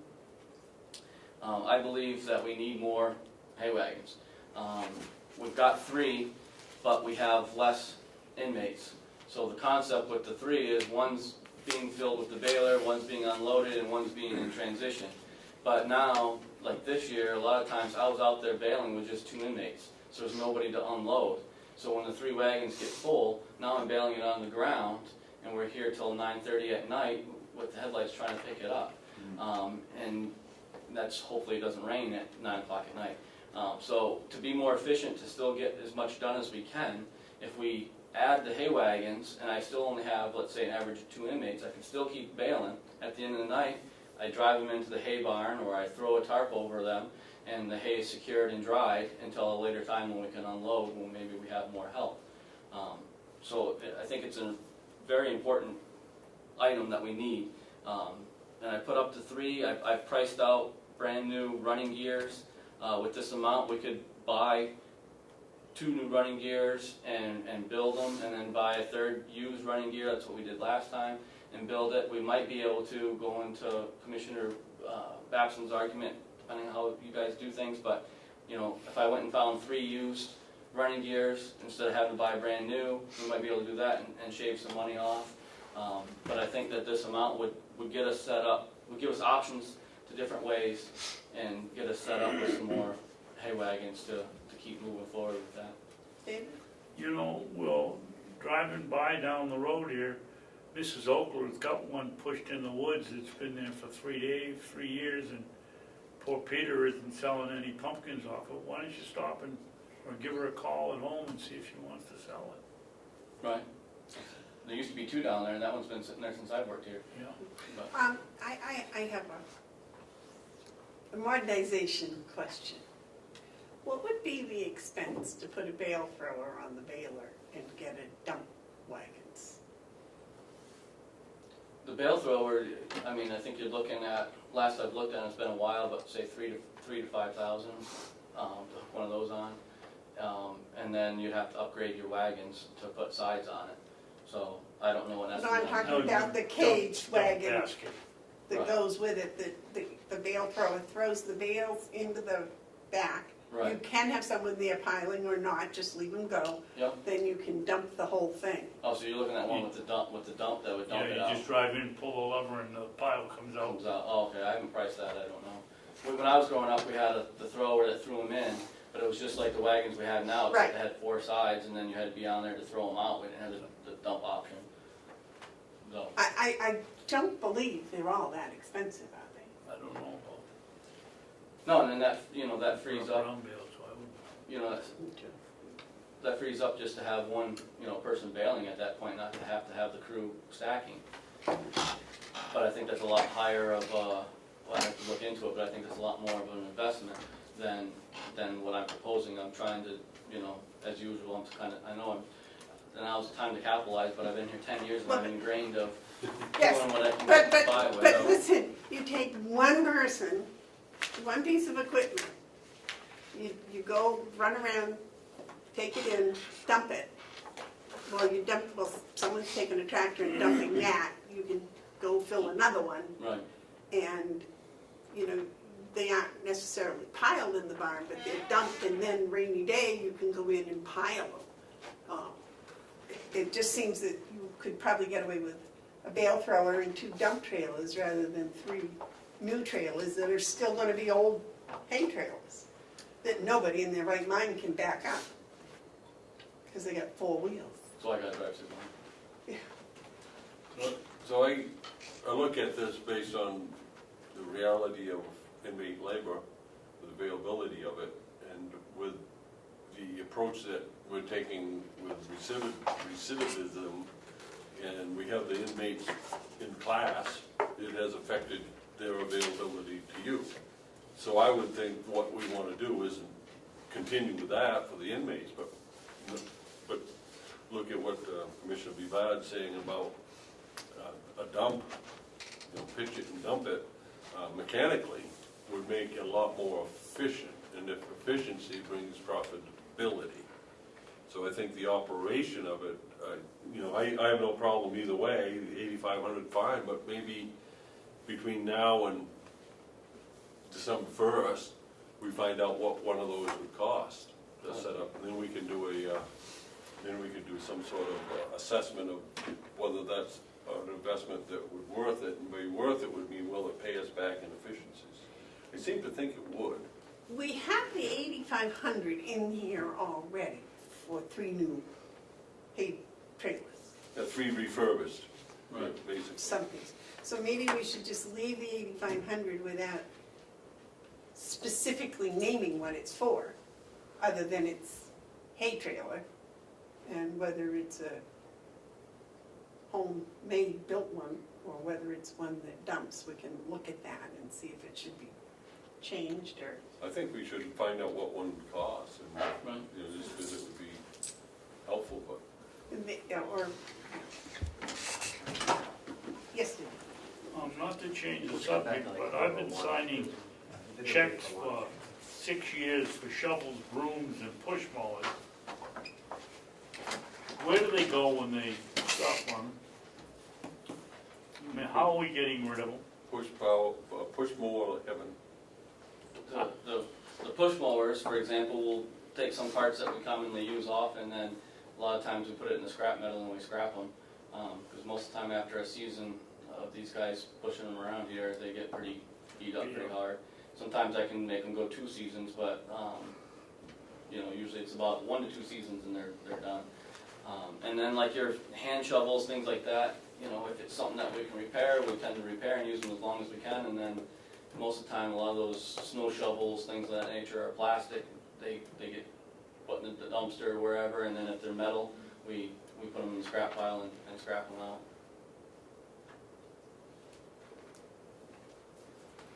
Should we think about having a giveaway day with all of this? No? And I don't want to give someone something away that they may get hurt on, or we'd be held liable because we Okay. gave it to them.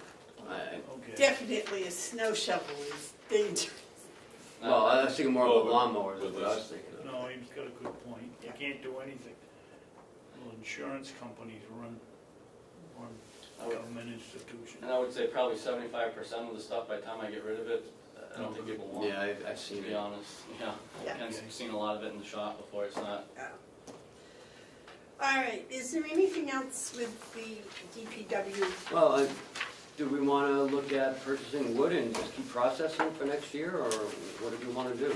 Where does that go here? On the purchase resale? Did you get the second load, Will? no, no ma'am. That was my question, whether this is the time to bring it up. Did we get that second load? Will you say no? I say no. Then I think we ought to take action and send a letter to Mr. Wood today that his permit to cross our property has been pulled because he hasn't kept his end of the bargain. Yeah, that was supposed to have been delivered Long time ago. August, July. No. No, he delivered the one load when it was supposed, I think like in August, when we got really wet, and he was supposed to fix the bridges and deliver that second load. That Thought wasn't it late was July? No. Okay. Anyway, we're on the budget, but that's something I was gonna bring up Well, on the commissioner's update. let's bring it up after then. Okay. Where did you put the wood purchase? Was Normally that it's an under- 099. And we've already raised that to 4,000. Mhm. Oh, we thought that said to purchase resaleable things It was purchase and in resale. resale. Madam Chairman? Yes. Why don't we add a line item for wood? It's certainly not, purchase or resale, but that's already, if we're gonna move 4,000 down there, we don't wanna add the wood into that. Why don't we just have a line item for wood we used to and put it back in? Can we can't like go back to one of these line items that's held with $1 and change the name No, of you it. can create one, 095.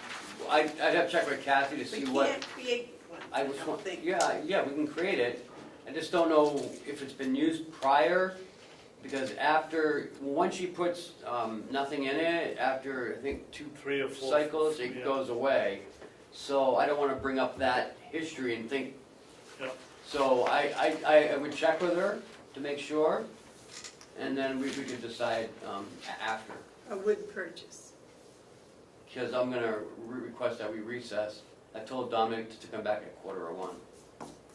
Okay, so where are we at on the wood?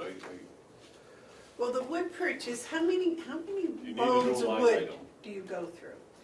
Can I Yes. ask a question? Before we get into how much wood we're gonna buy and everything, can we have a short, quick discussion of what we're gonna do with that wood? That's why do we wanna buy it, that's all I'm Right, saying. because with lack of inmates, it's really hard to be in the campfire wood business. I mean, we struggled, and then we couldn't even keep up enough with White Lake. They had to buy some from down in Concord this year, even with Jason helping us in the cage and everything. So I'm looking at where our labor is going, and to me, it doesn't seem as though we have the labor to really sufficiently run that business as is. Doesn't mean we couldn't get wood and do some cordwood and other, cap customers, things of that nature, but the bagging, I think we really need to establish what we're trying to accomplish there, because Would those 3 part-time people be of any help in No. that, making up that No. balance? No. we're budgeting them for lawn care Period. those 3 months, and then your one full-time person, if we got that, it's not gonna make sense, unless we had some bagging machine that they're there running, which is of an upgrade, but, I don't think it makes sense. And the other thing we're possibly gonna be running into in the future, is this last 2 years, we've mostly been just going to White Lake, which is good because it's in the county, but we may get to the point where we can't ship out of the county without being kiln dry. So, I'm not trying to discourage the business. I could come up with ways that we could continue to do it, but we have to rethink how we've done things in the past, because those things aren't gonna happen in the future, in my opinion. Yes, go ahead. Way back, my very first meeting, I made a comment and I stick by it. I don't believe that the county should be in the wood processing business at all, at any level. Buying and selling wood in direct competition with the private sector is something that I can't support and I won't support.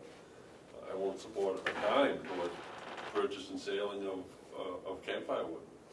That's not the function of county government, Well, in my opinion. And what we just heard from Will, it's probably not gonna be feasible for us to even think about doing it, so. Yeah, it's, you know, there's not a dollar to be made at it, and it's just too distracting. And we have 2 loads. Hmm? 2 loads to process. No, well, You got- Kevin's been going at it pretty hard, yeah. And We we've probably got another 15 cords left, that's it. the process. Plus, the man is supposed to deliver it on Right. Yeah, but he'll go through that in half a day. I mean, where I see my the load. Go through a opinion, truckload of wood in half a day. yeah, the way Kevin, when he's Yeah, out he there could. processing, you get someone out there all day, you get through close to half a load a day, pretty close. You work on 4 hours without a break, I think that's against the law. No, we're gonna break for lunch. So, But I wanted to finish this first.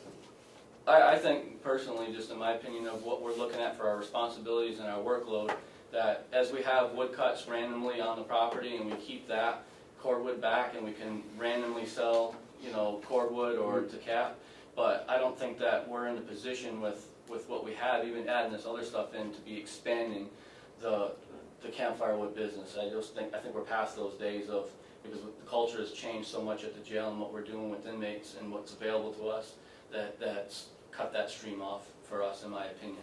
So I'm not saying that I think we need to get rid of everything. I'm saying if we got cuts on our property to maintain and we can enhance that product and make a little more money for it, fine. But I don't think we should be looking at campfire wood, in my opinion. Makes sense. When are they gonna do the cut up back of the, I don't know. I'm not sure. I haven't talked to Wendy. I know that they cut the tower? new tower, but I don't know. But she was gonna cut that hillside up there. Okay. All right, any other questions about DPW? Any other suggestions, additions, corrections? All right, so what if we recess 45 minutes for lunch? Okay. John, would you like 45 minutes for lunch? Doesn't matter. Didn't have a choice. Well, we can sit here and film, but we're going to recess for 45 minutes. It's 12:52, so we'll be back at 12:45. Who called the meeting to order? I did. Oh, that would have to be the vice chairman. The vice chairman would have. Well, he's looking on his cell phone. I'm looking up Harvard Beach. Never mind Harvard Beats, let's go. Wait, whoa, he's the boss. He's the boss. He's He's the vice chairman, he's the ranking official. We're supposed to start at 1:15. Quarter up. I'll call the meeting to order and get it rolling. All right, we got the sheriff's budget. I don't know where the sheriff is, but, oh, here he is. Oh, good, right on time. 11:15. That was you were supposed to be 11:15. So why is it Chairman's late? supposed to be here at 1:45. I know, but I was looking at plans. No excuses. Will's got the weirdest Punctuality plans. is next to godliness. No, what? Well, he's been waiting since You just made 11:15. that one up. Okay, He had his lunch. That's one I've used for how years. we've been doing it, Sheriff, is we've been going down, line by line quickly, and if there's any questions. They interrupt you. Right, yeah. So your overtime? But before we start, I just want to ask you one question. Are you adding positions? No. Okay. What does the budget, what does the sheriff's budget look like? This, It says sheriff. Where does it say sheriff? Upper Sheriff, left corner okay. where it's all. Yep. Where it's always been. go ahead. Medical referee, Keep going. general fund, attorney, I've got mine. victim witness, Yes, Department of Public Works, yes. attorney, salary breakdown, salary Put it on Mark. breakdown. Geez, I don't have that here. Where does One it moment, go? please. It's all pilots, performance audit. What you call it. If you want, I'll make that motion at the right time. This is all the registry. Good luck finding it. Registry of deeds, all of them. Right here. I just looked through that from Sure you 3 did. times. Okay, Put it. 24. He's done all his homework. Okay. So there's no new positions. No new positions. You need any? Can always use them. Well, I'll forego at this hour.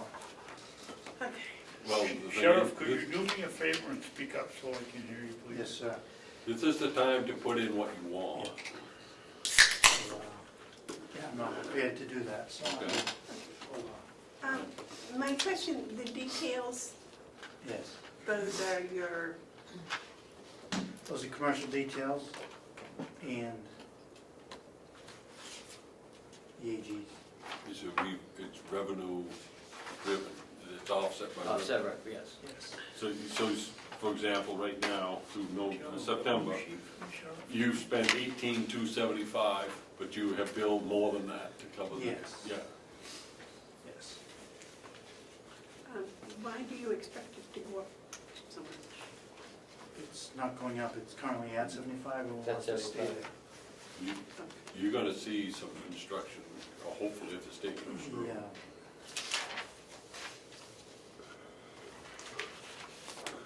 Imagine you'll probably be on the roundabout. So that actual dollars is not true, that's in September, so that'll change. Town agreements, same as last year. Is that the forestry in there? No, that is with the Albany and Eaton. Okay. They Um, pay at the end of the year? No, they pay us throughout the year. Currently, it's at, billed and received at $34,287. I thought it So was that's right on. $40,000. So that's right on schedule. To the end of the year, the two total, 47,000 $47,000? and 319. I thought I read that Eaton cut back. They did, they cut in half. They encumbered money, they're allowed to. Yeah, So we will not spend their full amount, they'll encumber some. yeah. And then we'll pick back up in the spring, start it again. And again, that vote is up in March for both towns, so those numbers could change either Yeah. way. So Sheriff, they're not doing anything January through March? The town of Eaton Will not. will not be doing anything Okay. from December to Okay. March, I believe. I've also heard that they're very happy Yes. with this in Eaton, and Albany has been, but Eaton specifically, I've heard they're really quite pleased. It's a good deal for them, they're getting police coverage on a very busy road. Yeah. Overtime remain the same at 35,000. I think we do struggle with that throughout the year, but Yeah. it's, It is what it is. we have the offset. Salary deputies does include administrative,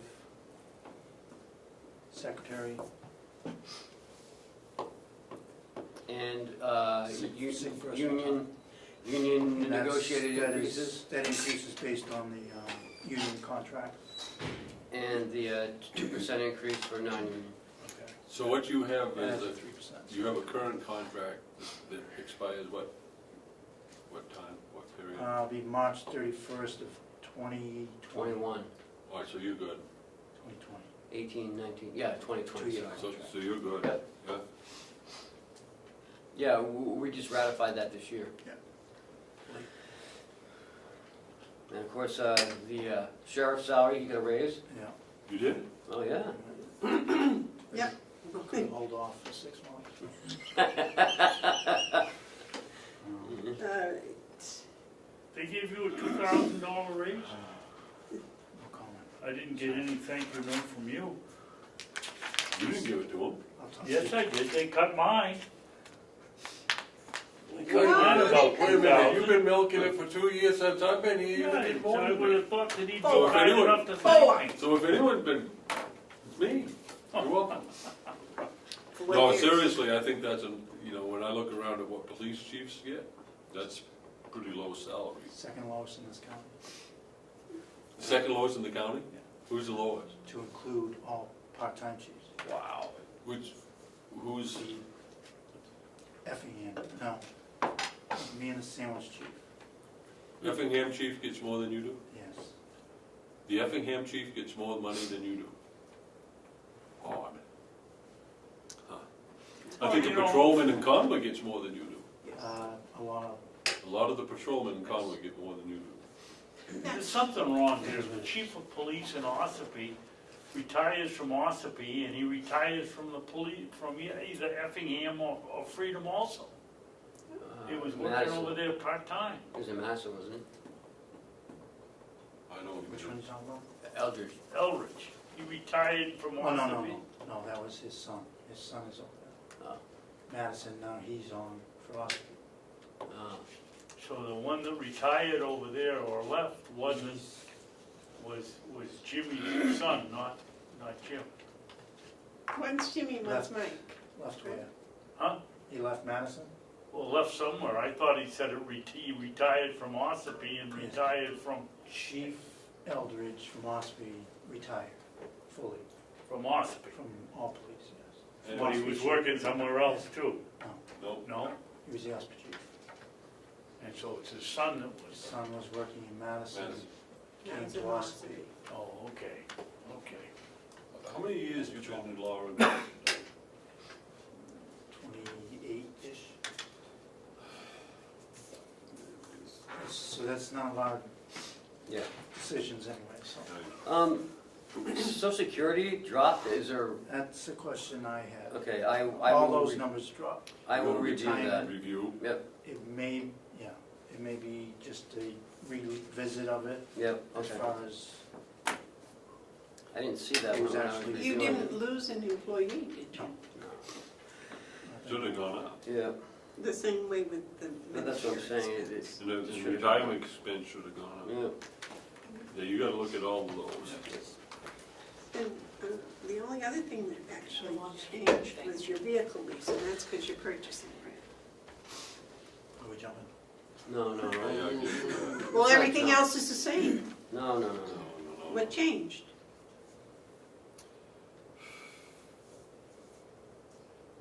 Yeah, I guess so. We just hadn't got down there yet. What is US forestry salaries? That's what you pay for your patrol in Albany that's not Albany, because you may actually find yourself in Livermore. U.S. Forestry salary is the detail for the U.S. Forestry, specifically and only. Okay, not the detail for, It's the federal grant. and When they did the Kangamongas. thank you for saying that, right. I'll always remember that. So, Is that a contracted price? yes. I just wanna say again, I don't think you're getting enough from the Forest Service for what you do up there. That's a lot of coverage. You know, we charge them the commercial, well, They don't pay 65, what the same as Albany and Eaton. yeah. And this year, we did tell them that we will be going up to the commercial rate, which is 85, 70. 70, 85, not? David, you I had a think you're comment? selling yourself short, chief. We're right up there with everyone. All right. I David, think you you're had- selling Except the yourself state. short. We're trying. David, you had a comment? Yes. Dominic, why do you have spent only $534 through 9 months, but you're asking for $5,000 for education and Again. conferences? That's a contracted issue. That will increase. We do have at least one individual that will be seeking reimbursement for college. So the college is in that also? In the new contract, yes. Okay. You know, oh, yeah, but we went up another, Yeah, it's, Because it used to be first come, first served, it isn't it? still is. But we raised the rate. Yeah, it's up to $1,000 reimbursement. Are we using that? Yes, we'll have one submitting in December, I believe. Only Of one? course, we'll finish, that I know of. Okay, thank you. But that doesn't mean that there won't be 5 next year. Right, or other education outside of that, as far as conferences or something like that. I don't see anything wrong with this budget at all. Except you're gonna review those that's all I add-on salaries. Problem is finding the holes in the trees. So the vehicle lease purchase, I did want to step on that. Oh, yeah, that's fine. We will be asking for 3 vehicles. Just so you know that the sedans are no longer being made as of September. Dodge, No, the Fords. Ford, There is no more Ford sedan. Taurus is what we use. Yeah. There is no more sedan other than the Charger, basically, which is an 8-cylinder.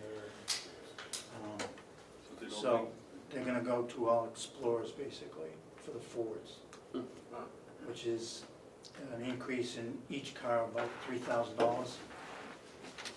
I have put in a pre-order for the 3 vehicles by that deadline date of September, so that they'll hold the price that we bought last year's from. And that was So we're gonna do a purchase Oh, that's, again, finance. In this budget, it's a lease. If you want to change that, that's what we would need to talk about. I want to talk about that. This doesn't go in the capital, It will if we decide to do purchase. that's what I'm thinking, yes. Do you know the difference in the prices if we do a purchase? It's the same price. Same price, just no interest rate from the banks or Ford. So you times this by, well, we have to, if you're buying 3 new ones, we have lease payments going in the 63,000. I mean, in the 68,000. We have to break that out. For the 3 vehicles, my guesstimate Yeah. for the lease program would be about $21,000. So For the we 3 need 60, vehicles. 65 should cover it. And to purchase? But the purchase price of these vehicles is 26 Oh, 26. and change. So it means 78,000. Does that include interest? But There's for no purchase, interest in there'd the be no purchase. interest. Oh, you mean to purchase them outright? But What do you have at to call it? 21, you'd be paying I yield to 4. David. 4 years, I right? yield to my senior colleague. Okay, I missed that. Better looking one. Did you say you were going to purchase them outright, or you were going to finance them for 4 years? That's, again, what I've submitted is a finance package. For 4 years at Finance. 21,000 a year. 4 Like years. 21 $84,000. per year.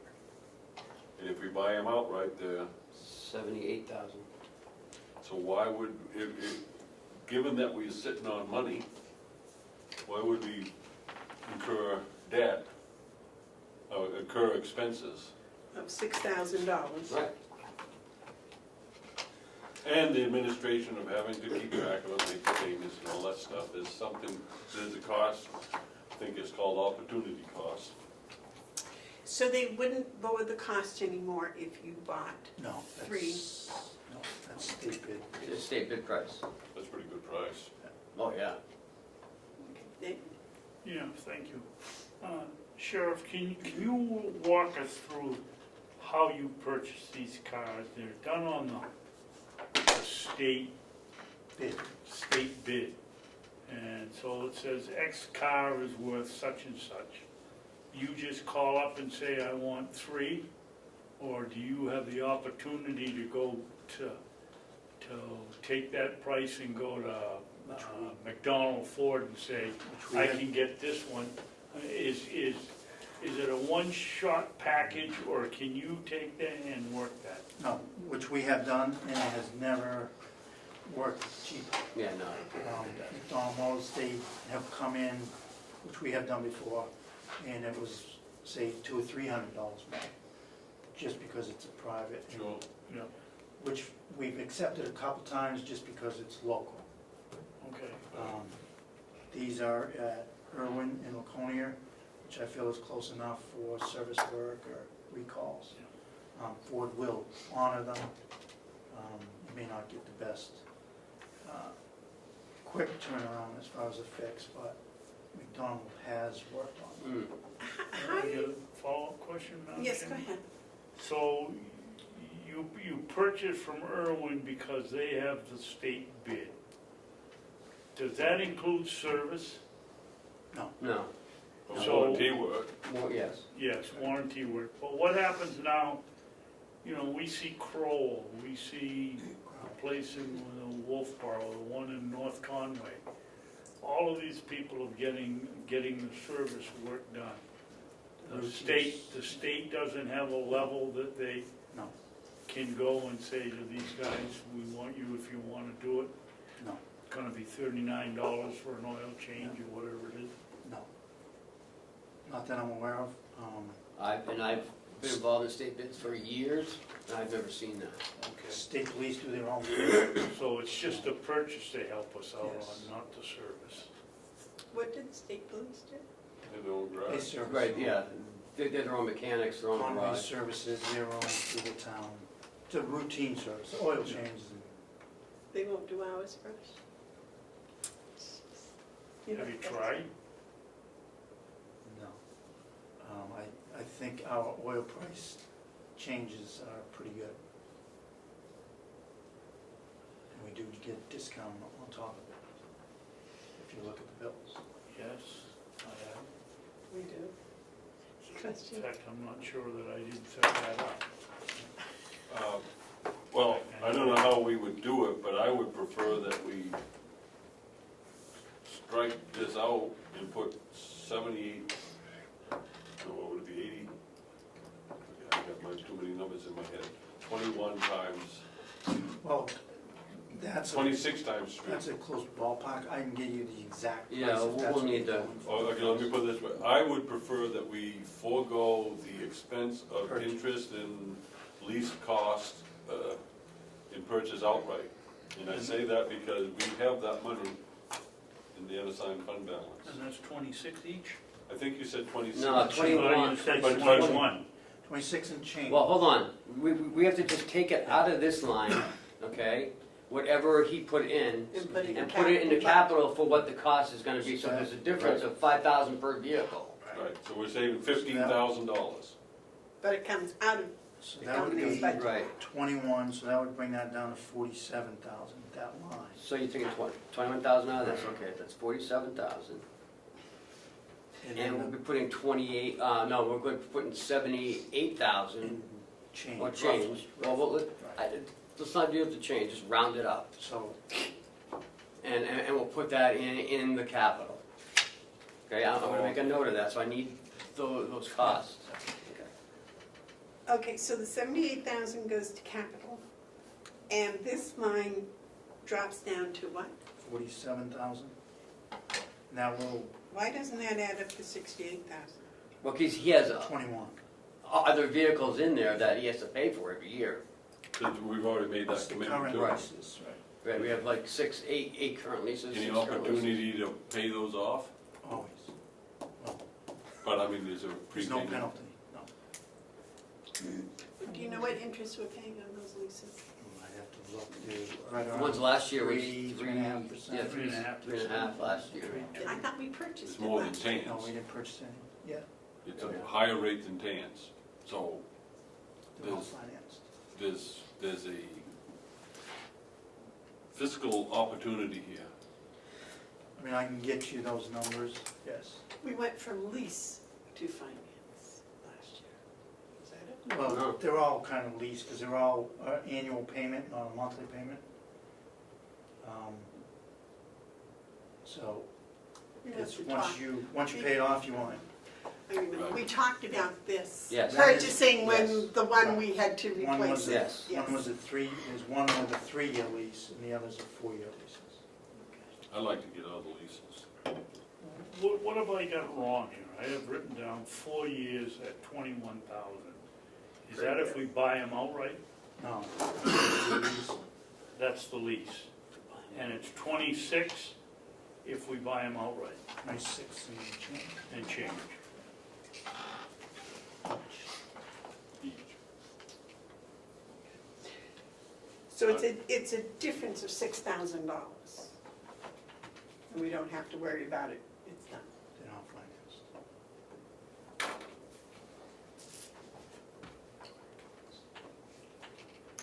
I think we should get out of these lease arrangements because we can. Is there any, warranty or accident advantage versus lease to purchase? No. So basically, it's the only So way, the only warranties difference are- is how we finance it. Right, warranties are based on the mileage, and accidents are accidents, and It's easier to budget 21,000 a year than it is 80,000 a year. easier on the palate. You know what I mean? Well, if it's in the capital improvement, it's kind of planned out over 7 years, right? If you go down to the bottom line, you'll find out it's not cheaper. No, you're gonna buy all 3 vehicles next year, in 19. My thought was always, in 5 years, you would have spent in interest a free cruiser. Right, that's my point. You can avoid that when you have unassigned fund balance to the extent that we do. And it comes out, it's not showing up in your budget, so your budget. And if we keep, you know, going the direction we've been going in, Right. we'll still be, you know, financially viable and strong. But we need to make, you know, smart choices. Anything the county can do to avoid interest Yeah. and service charges and those type of things is a good thing. Yeah. Sometimes you can't, sometimes you don't have a fund balance. Right. Sometimes you have to do it the hard way, but we're not in those sometimes right now. So you said, Norman, in 5 years, if you lease it, you've paid enough interest for a free car. In 5, if you lease 3 cars a year, Right. 3 newer ones. So in 5 years, You would have bought- every year it's $5,000 in lease interest. Right. So So in you- 5 years, you have $25,000 You've paid spent. for the car, You've paid for a free car. but it was 3, not 1. You're right. 3 vehicles, Yeah. not 1. Actually, a total of 15. And you have to be leasing 3 every. Right. That's a pretty easy one. We've always talked about it, it's just never been done. I think we should do it. I think we Yeah, should do I think it's a smart way. Okay. Anything else, gentlemen, on the front page?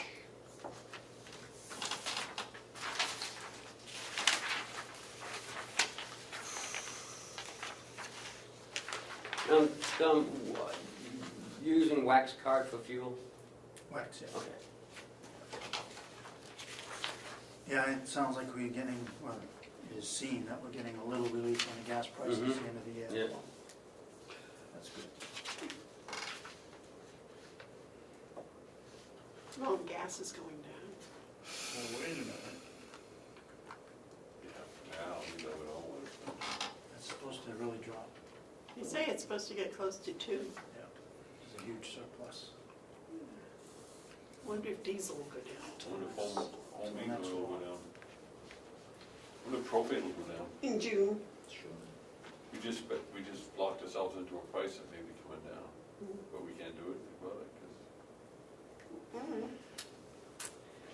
'cause Okay, anything else? What did you find, David, you wanted to talk about? Well, you know, we have, using the divide by 9, multiply times 12, you don't come anywhere near $70,000 on vehicle expenses. Is this where the Oh, hole in the no, tree we- is, this where the hydrant? The figure I have that we have spent is 60,059 In what? in Vehicle vehicle expense, expenses. vehicle expenses? Yes. As of today. Yes. So that line is in danger of going over because I have November and December fuel bills coming in, and we'll be doing this snow tire changeover on the majority of it. Well, why the difference between 39.5 at 9 months and $60,000 today? We've had some accidents in between, the moves, and some repairs. And tire changeovers, tires. Tires were bought. A fuel bill is about $5,000. The last, well, 4,000 change, yeah, last one. so Those should be going. why don't we have a different line for fuel? Break your vehicle expenses out one more line and have Yeah. fuel. I would think that'd want to be a standalone mean, it's not a big deal, I just think it would be easier to follow. I mean, I can give you the exact figure. Well, it is a big deal, Mark, because it's gonna fluctuate quite a bit from year to year, and it would be nice to know What do you get for fuel? expenses, that they don't change the cost of changing a tire very much, but certainly gas changes, and they give us a more of a concise record of what the costs are. What's it cost you for 4 tires? $420. So what did you spend in gas? It's gonna come around $50,000, I think. So then the other is 20,000 for repairs, maintenance, tires. Tires, maintenance. I would suggest, I mean, it's your budget, but I would suggest you add a line, vehicle maintenance, change this to vehicle maintenance expenses, and add one that says vehicle fuel cost. Yep. I would just, for budgeting, I think would be, if you look at vehicle expenses, $70,000, wow, that's a lot of money. But when you hear that 50,000 of it's for gas, that's not a lot of money. Just a suggestion. Does the sheriff's department and DPW buy their tires at the same? Yeah, well, I don't know. I don't We know. got a state bid, Yeah. and they are cheap. We got a state bid too. Just curious, because we were talking about tires in the DPW budget. And they get it for half of what I have to pay. Yeah, but they sell a lot more of them through the state bid, that's why they can. Well, I'm thinking the sheriff's department goes through a lot more of them Yeah. than DPW, so maybe Sure they does. get a better bid. A better- So that's it for the sheriff's department. Well, we got firearm training, and I gotta do the divide by, Go ahead. I gotta do David's divide by 9, multiply by 12, and that comes fast short of 10,500. We usually do hold off towards the end of the year for purchase of anything that we need. I know there's a ammo order that's Okay, in progress. all right, so you Because we just had a stock call. up in your ammo at the end of the year, so Yeah. that you're set to go in the first. We had qualifications in July, still a few more to do. And it's lead free. And there is a couple of firearms being purchased also. It's lead free. Dominic, we just signed a bill for 5,000. That was not Over ours. That was the jail. It was not ours. Jail. I did look at that. It was a jail. Jail. Yes, it was. You talked about that last week, actually, I think. Yep. Would it be, could you get a better deal if you and the jail bought your ammo together? It may not be the Different same ammo. weapons, different things. Yeah, we'd have to really look into Most it. ammo places sell different types of ammo. We do look for sale prices, so, I mean, we do shop around for that stuff. I know we had to provide 3 prices.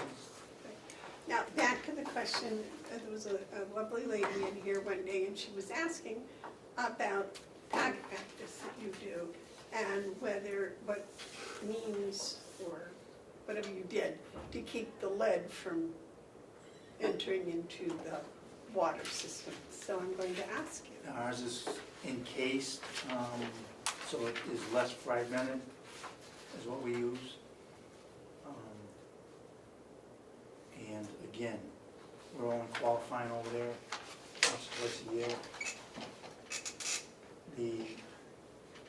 It does not fall under the federal guidelines to come and inspect it, but we've been told that we should be okay with what amount of shooting we are doing. You're shooting into a gravel pit, huh? Yes, yes. But you, And there's no running water there. Okay. It has, Birds do not pick up lead. Fish do. Well- ducks do. Loons do. Well, all right, waterfowl do, but, you know, blue jays, the chickadees, No, they they get don't. out there by the gravel pit. Well, aren't not picking the up lead. size of that lead anyways. Do you qualify with Shopton? yes. Do Do you use lead they pellets? still sell lead-free sinkers and stuff? Possible. I don't know if you can get lead. Lead sinkers. You're not supposed to use them. Yeah. They are 15, What gauge shotgun you use? 12. 8.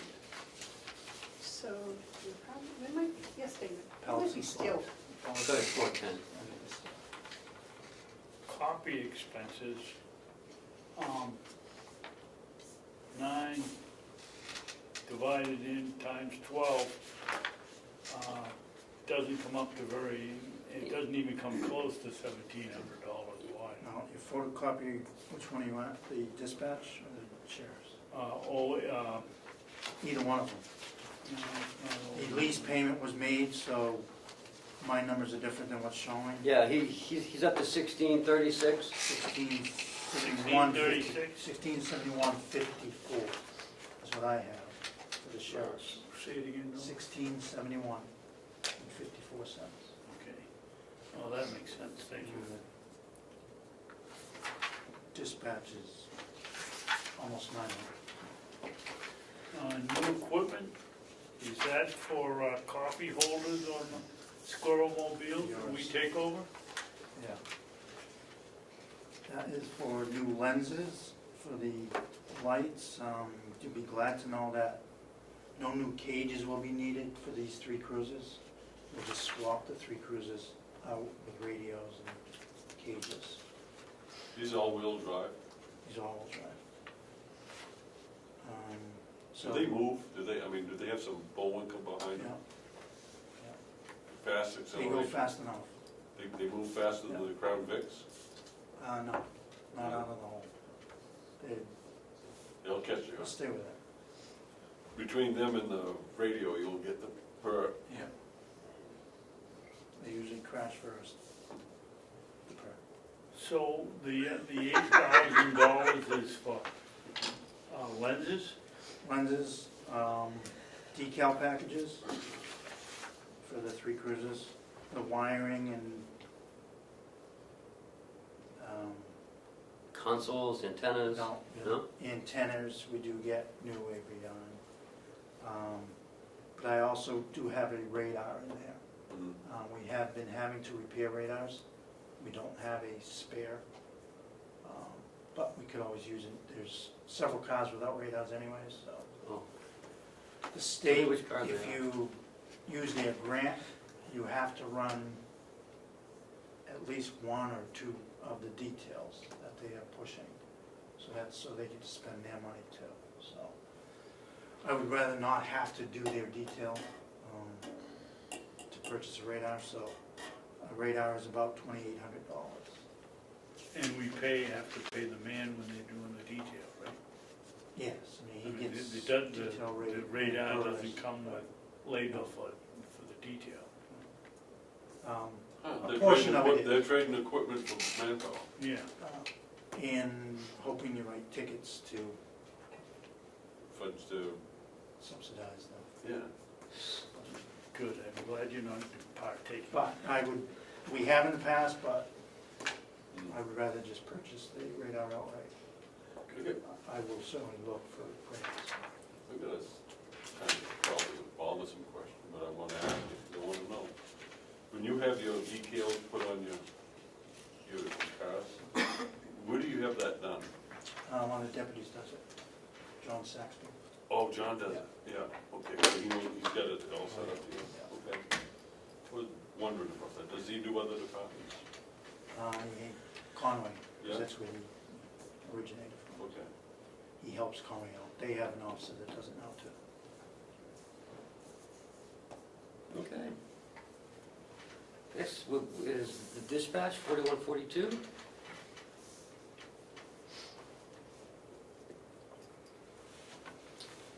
Quite a jump in your salary line. That's where you get some new people, huh? Again, it's contract pushed. We added $2 for dispatcher. Was $1.03. No, And this year again will be $1.03. So, no new position? no new position, we got that 2 years ago. What about your part-time people that don't come under the contract? Did they get a raise? They have not yearly by any means, it's just on occasion we throw something in there, but has been a while, I will look at that, but They're non-union? non-union. Part-time, no benefits. They basically work full-time somewhere else. Sure. Some of them have been dispatchers here full-time, and, Well, I think, because I think there are some that have been here part-time for a long time. yes. And we should probably pay them accordingly, or do something. What do you pay part-time? Their range, I believe, is from $17 to $20 an hour. Is that competitive? Probably not, because not many have part-time dispatchers. It's a hard position to find, for one, because you're not gonna train someone just for a part-time dispatch if they've never done it. Because they're not gonna keep up with it, there's no way. When was the last time they had a raise?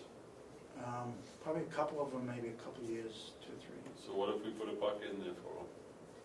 Okay, I agree, you know, this, trying to get everything on the cheap, while people aren't getting raises, that means what they were getting is worth less than, I mean, there needs to be some sort of recognition that, Longevity should get you something. it surely Just for should. inflation's sake. Well, and they get no benefits.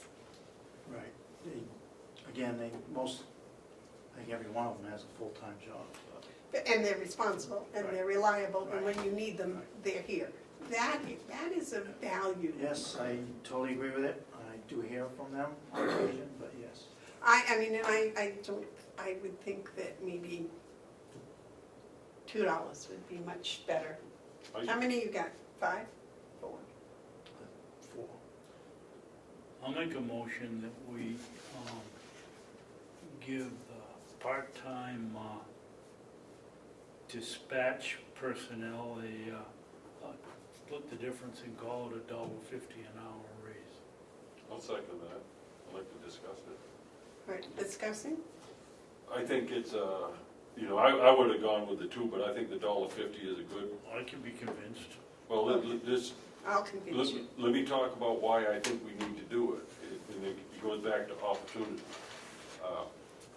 I think what everyone has said about, you know, the longevity, they're doing this service, they've been without a pay raise, we gotta show some sort of good faith recognition of that at this table. The delegation chooses to cut it, they can cut it, they won't add to it. So this is the opportunity that we have, so I think it's a good motion. I'll support the $1.50 or the $2, either one. But I think it's important that we get the message to all our staff as best we can that, you know, better days are before us. You want to change it to 2?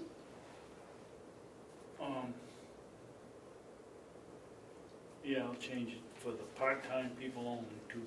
Now that's, if someone's making 17, they go to 19, if someone's making 20, they go to 22. So it's not the same equal percentage change. No. It's a flat $2. Yeah, it's a $2 an hour raise. Based on what they're getting now. Does that seem all right with you? Yes, I can Will that make figure you out their those hero? numbers. It'll probably make you their heroes. Could I also ask for that for the part-time deputies? How many? Which I have 1, there's 3. Is the argument the same if they've been a long time without a raise? Yes. Yes. And what is that range is now? They're 18 to 20. I see the same argument, the same need. I would be supportive of that as well. And they're all working full-time for other police departments they have a number of years on, You're gonna have to do some markups with probably. your other costs, like social security and whatnot. Retirement, does part-time pay into retirement? No. Nor insurance, David? I won't vote for that. I'll vote for the dispatch part-time, but sheriff's deputies are making a very good wage. Most of them are working somewhere else. I can't go to work for anybody else because I don't have a uniform or a car.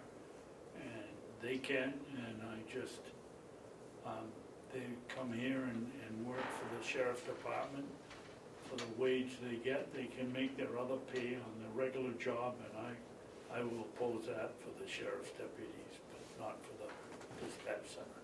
Madam Chairman? Yes.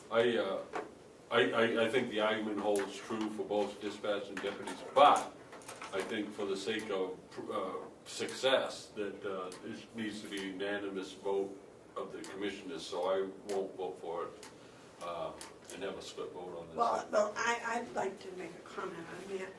I think the deputies that are working a regular job, they come here and they work for regular pay for what would be, in all intents and purposes, overtime. And because the police, I believe, don't get paid what they're putting on the line every day, I really think that the 4 or 5 part-time deputies, for the same reason, they're here, they're reliable, they're responsible. You know, it's not everybody you can call up and say, look, I need you for 4 hours, and they come. So I definitely think that the $2, David, really should be included for them. Go ahead. But these same part-time deputies can go out and get their pay directing traffic or doing whatever they do on special details. The dispatch center people can't do that. We owe the dispatch centers, but the sheriff's department can go work special details, work weddings, work whatever they want to work, and get paid for it, and the dispatch center can't. And I'm gonna stand behind the dispatch center, but not the sheriff's. And I think you're getting confused that these are part-time officers from other departments. So if they go and choose to do those things, that means they're not gonna work for us. They can't do that on our time, when I need them. It's very sparingly, per se, that we use these individuals, so it's not like they're here at least a shift a week. That's not the case, all but one. One works 32 hours a week for us. And that's to cover that void.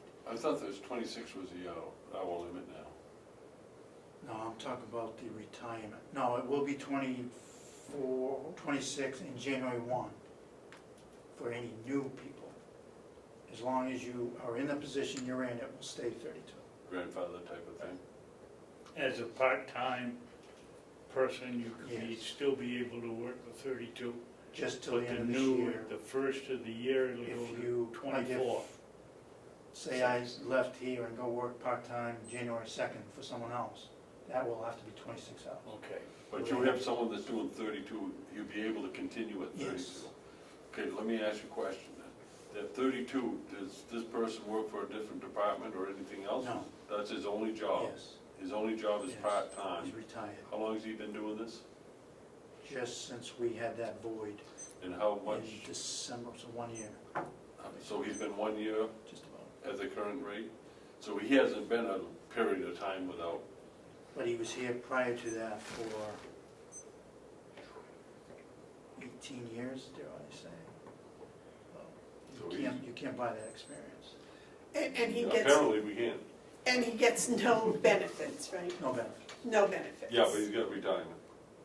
Got retirement Oh, from here. whoopee ding.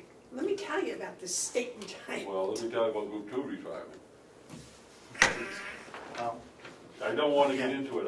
Unless it's a 3-0 vote on something like this, I don't think you have a chance in front of the delegation. I really don't. can I fight for $1 for the deputies part-time? If he does it, I will go along with it. If he doesn't, I won't. Again, it's not I'm not gonna be going, $40,000 a year increase. I'm not worried about the increase, I'm not going along with it. For the reasons I stated. Again, your reasons are not valid with respect, because, again, if they choose to make their money that way, then they're not working for us. Because if they say, okay, I can go make $40 an hour doing, a stop sign, but I need him that day, you're saying he should go work the stop sign. Yes, I am. So but it does us no good, now we have to find someone else, or pay overtime.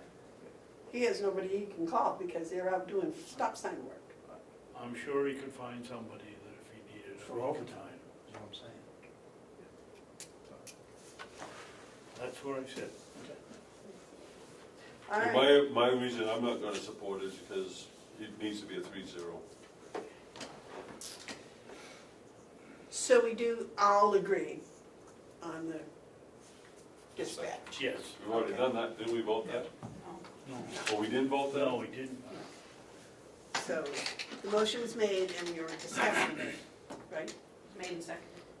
For the dispatch only. And we raised it to $2. Yes. So all those in favor of raising the part-time dispatches $2 an hour, say aye. Aye. All right. You gotta do the math with all the. I just met with Kathy. The retirement is $228,150. So it's not 206,115, it's 228. Whoa, whoa, whoa. Well, you lost me. You're on the first Sheriff's. page. Yeah, go back to sheriff's retirement. Lost myself. 013, Yes, and what did you say it was? 228,150. It's still less than it was. Yes, but if you look how much we spent, 228, 150. we spent 162 as of the end of September. We're not gonna spend, she did it at instead of 29.68, she did it at 26.68. Because that's how much we have to pay into it. The Social Security, it is correct, and the Medicare is correct. Okay. So that was the only error that she saw. That's it. Anything else on the sheriff's department? That's it. So that was all good except for that. So we're on the dispatch and we got through line Oh, I 09. know we're done this. You're gonna revamp all those numbers that tie to that. Right? I don't know what we So did. the part-time dispatches increase of $2 an hour. Yep, yes, we'll have to redo that. Okay. We don't have to do that right No. now. Not the vote. See what else we have. Town expenses. Pretty straightforward from there down. New equipment, if I could ask that to be raised to 1,500 instead of 1,000. Why? Basically, that $1,000 only covers headsets for the dispatchers that they rotate out every year because they wear them all year. Some break during the year. Those are about $150, $120 to $150 a piece. 1,500 and something, you said 15? Just 1,500. 1,500. And batteries.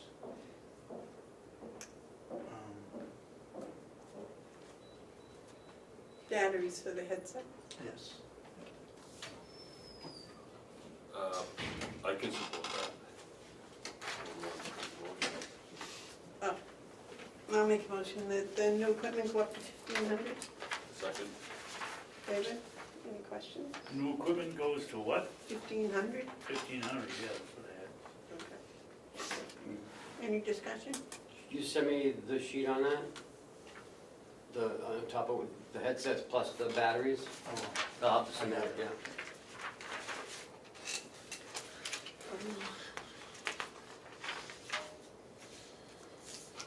All those in favor of the new equipment going to 1,500, say aye. Aye. Dominic, was there anything else on here that you wanted and Ken said you couldn't have?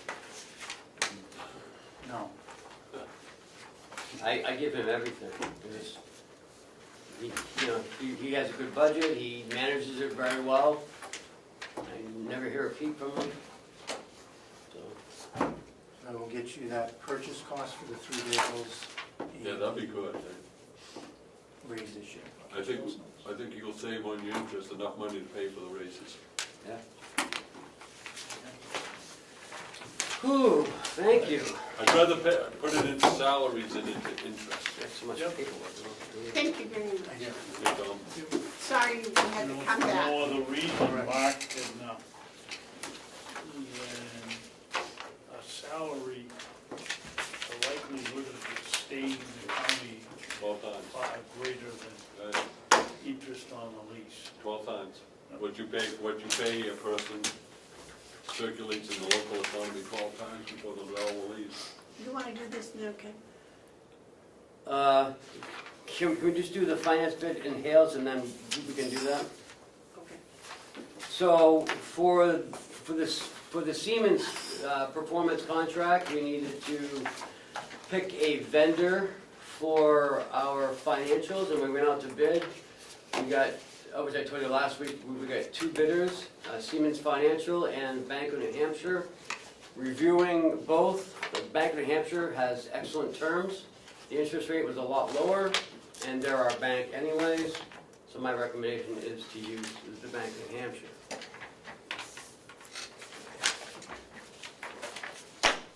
Madam Chairman, Yes. the agenda says we talk about the Siemens contract review and accept first. So what I would like to do is have some discussion on this. Because it's, even though it's tied to the Okay. finance bid, I think it's separate than that. So if I might, I'd just like to, I don't know if everyone's had a chance to read it. again, I wanted to comment on what I saw and then have you tell me what I didn't see. Okay, just so that we're all on the same page. What you want to do is to follow the agenda. Okay, David, we're gonna do the contract itself. Yes, I got it there. Oh.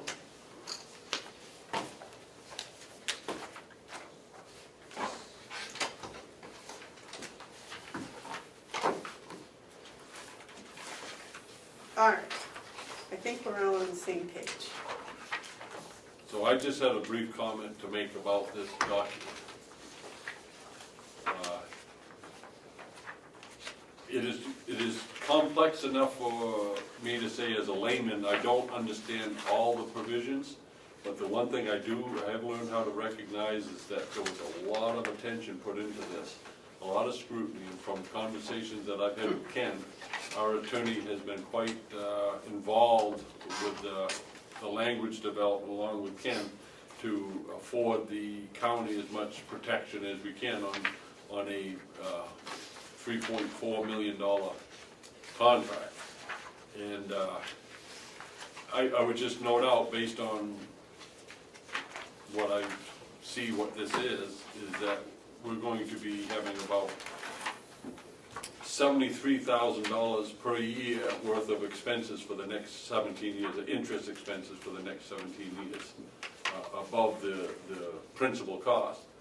But when you take a look at how this is all going to pan out, the energy savings, the responsibility that we have to be frugal with our energy costs and also to protect the environment and to stop this heater from putting hot water through it in August, the savings more than offsets it. So I want to just say it to me that I'm very comfortable with this contract, even though I don't understand all the legalese. But maybe you can. Yep,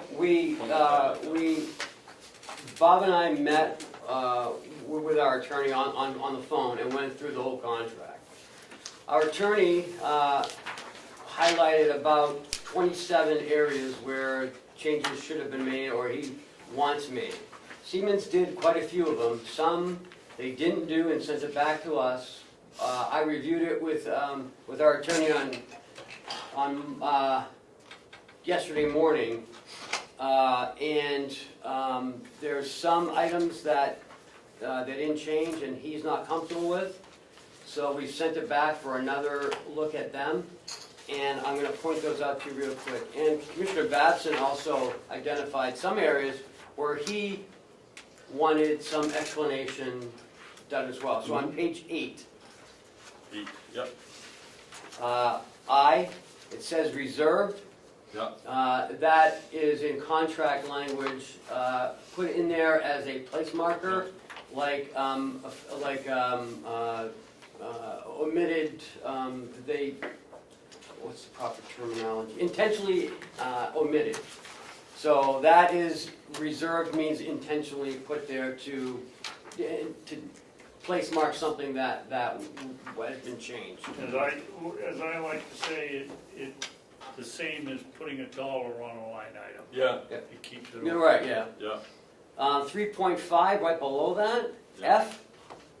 The client shall be responsible for employing skilled and competent personnel who will work compatibly with Siemens. That's a thing in there, because if you look up above that in G, 3.4G, we added that in as well, because Siemens needs to be responsible for their people who come in to work on this. They're gonna be subcontractors, and we want them to be liable for them, not us. So Siemens put that in because we put it in. Fair enough. And we said fine. Yeah. And my concern was where it says we would be responsible for the skilled and competent personnel. I didn't want to get in an argument down the road, well, they weren't skilled, they weren't competent. And I asked about that, and he said, we decide if they're skilled or competent. Bob Murray is definitely competent my God, and yeah. qualified. Like, Oh, yes. Yeah, he's, you know, we're very fortunate to have the credential that Bob Murray has and his Yeah. experience and, Yep, and if you want to keep going, page Well, 10? can I? Oh, can- sure, sorry. On that page, on page 8, it was in the J at the top.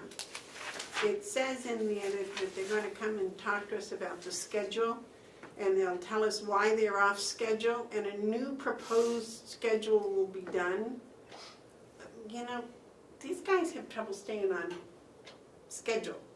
I don't think so. It's several places in here, we give them permission to write a new proposed schedule. And I'm thinking we ought to have a little more guideline to that. proposed means it doesn't mean it's in, that they did it, it means that they would like to propose it. When you take something like this, you've gotta have the flexibility of, that this language gives. It's a proposed schedule. If we don't agree to it, then it's not an adopted schedule. Right, and in the other one, they had Siemens shall prepare a monthly schedule. Well, no, we want a weekly schedule, because we don't want things to get so far behind that, you know, we can't follow it. No, it's a weekly schedule summary Yep. report. It's not a schedule. They should have a schedule in place when they start. Well, they will. Yeah, they will, I mean. But if they're not meeting schedule, then they're gonna reschedule it. They're gonna Let give them us have a new proposed schedule. But we don't know, what if there's a snowstorm and they can't get in there for like 3 weeks? I mean, there has to be, What if they're 3 months behind, like they have been with some of the reports they were supposed to do? I just think that we should have something then that covers us. we don't pay them. Well, It says that in there. I didn't see that. As we get going, you will. You got to have flexibility Right, I mean, with it's your gotta be schedule flexible. on any major construction project. You got to have, But you gotta have built-in penalties to hold them responsible. And if you say they're there, They're I there. just We- didn't see them. We I made didn't sure, see them. yeah. Okay. And as we go, and if you look in, you don't have amendment B, but that's where it has the escrow and where they should be at certain times. yeah, Is that's when we pay them. They wanted it to, and you'll see as we Okay. get there. So let's All right. keep going. Page 10C. Madam Chairman. Yeah. I want to make it clear that on the 3.5F, I wasn't in any way questioning the competency of Mr. Murray. I was more concerned if Mr. Murray hired somebody that turned out not to be competent, that we would be holding the bag. And We are that not was- letting anything, Bob Murray was working on this project. That was. He's that been there was from the my- beginning and he will continue. Yeah, I wasn't worried about him. Okay. So for, anyways, what would happen if that didn't work is they would file a complaint and you'd have time to remedy it. Right, yeah. It's not gonna be yeah, like, we have about 10 or 14 days, I think. yeah, it's not a contract null and void thing. 4.11C on page 10, service and maintain all equipment in accordance with the manufacturer's recommendation in order to prevent a savings shortfall. This is another one I think Commissioner Babson had an issue with. Do we have to follow the manufacturer's recommendation on the PMs of the equipment? And the answer is yes. So Bob has to have a schedule, once this is installed, to have a certain PM schedule of when he changes filters, greases the bearings, because they're gonna be asking for that if something happens to that piece of equipment. That is a very, very important provision that we cannot let slip. Right. Because the penalty of doing that wrong would be. Well, it's a saving shortfall, Right. and they're not gonna be held responsible for that. Right. 5.7A. Just before we move on. Okay. Okay, this is a 17-year contract. Now, Yeah. I hope and pray that Bob Murray lives to be 100, but there's a likelihood that in year 13, he might not I be never here. thought about that. So you gotta be very mindful of secession of people, and I'm sure you will be, but you may not be here. There's What's- something has to be put in place to tell people that this provision is. And we have something in place already, it's Okay. called Facility Dude. It's a computerized program that's in the jail and this building that the superintendent purchased a couple years ago. And you input the equipment in there, and the manufacturer's scheduled maintenance pops up. Recommended, yeah. And it reminds you when to do it, you have to check it off, and so it's a good tool to use. Once this stuff's installed, we're gonna get it loaded up, and it'll tell Bob, or whoever's Bob's place, that this is when they have to do it. You're gonna get a P&M manual probably that big. Oh, really? And it's gonna have all kinds of things in there, like you need to exercise valves. Well, that means is every so often, you gotta go in and open and close a valve and make sure it works. You know, you got to really pay attention to your P&Ms, and it's great that you have a program that can do that. Well, that was Jason, you get that a couple of years ago. His hand up. Yep. I see. Yes, Jason? If you're familiar, I don't know, but same as School Dude, if you've ever used it with schools. But Facility Dude is great. We purchased it at the jail because of our square footage. We were able to also get it for this building as well. So it is available. Again, you put everything in, it's also a running history of when everything was done, I guess, every filter, everything, and you can go back and look costs, everything. We use it for all of our maintenance. When we have a maintenance slip, it goes into the computer, staff puts it in there, the maintenance person looks at it, and it'll say status pending, if it's done, and where it's at. So it's a very helpful tool. Who uses that? Does Bob use it, or Joe use it, or? Joe uses it and my staff use it. Okay, so there's some training that needs to be involved with that? Yep. Is Bob familiar with it? I don't think so. But you would have him. Oh, yeah, absolutely, because this is a big project, we want to stay on top of it, and we've got the, if we get the program already, why not start, using it, so. Not to cut anybody short, but I just want to go to page 12. On the top of the page, client has or should have knowledge of any defect in the equipment. Well, our lawyer's saying, how should we have known if we don't know about it? Yeah, that's good. So, yeah, so he's getting that changed, because, if it's broken, we know about it, but how do we know if it's broken, no one told us? Yeah, you take a circulator and they got internal impellers. You don't know that those things are shot until they're shot. It's impossible that you should have had. Right, should have known. So, that's gonna get changed. On the next page, page 13, 6.2, another one of Commissioner Babson's points. Unless contrary to applicable law, the client acknowledged that the technical and pricing information contained in this agreement is confidential and proprietary to Siemens, and agrees not to disclose it or otherwise make it available to others without Siemens' express written consent. Our attorney's gonna put, in response to this, particularly 91A, this is when it'll be used for any 91A request. Because we have a 91A law here in New Hampshire. Let me think about that one under the 91A. Okay. Unless contrary to applicable law, that would be 91A. Right, and that's what our lawyer says. Why do you need anything else? Well, because we just don't want to get caught by Siemens going, hey, you guys told us, well, You know, we wanna spell it out, we have a 91A law here. So what would you put, unless contrary to applicable law, i.e. 91A? Right, I don't know if Amanda has that copy or not. I do, What does it say? well, you have to give me. Or New No, I- Hampshire I'm gonna go here. RSA 91A. Okay, yeah. Okay.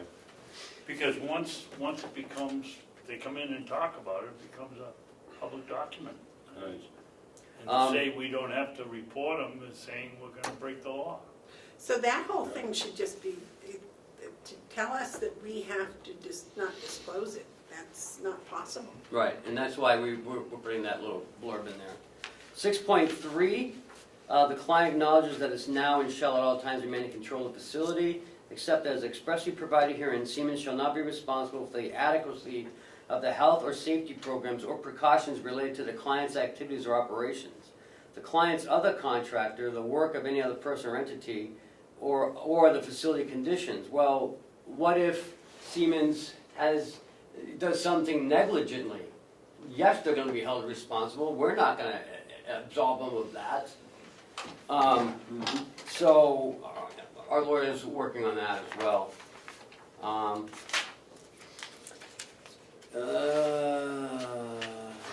When Siemens believes on, there's one more.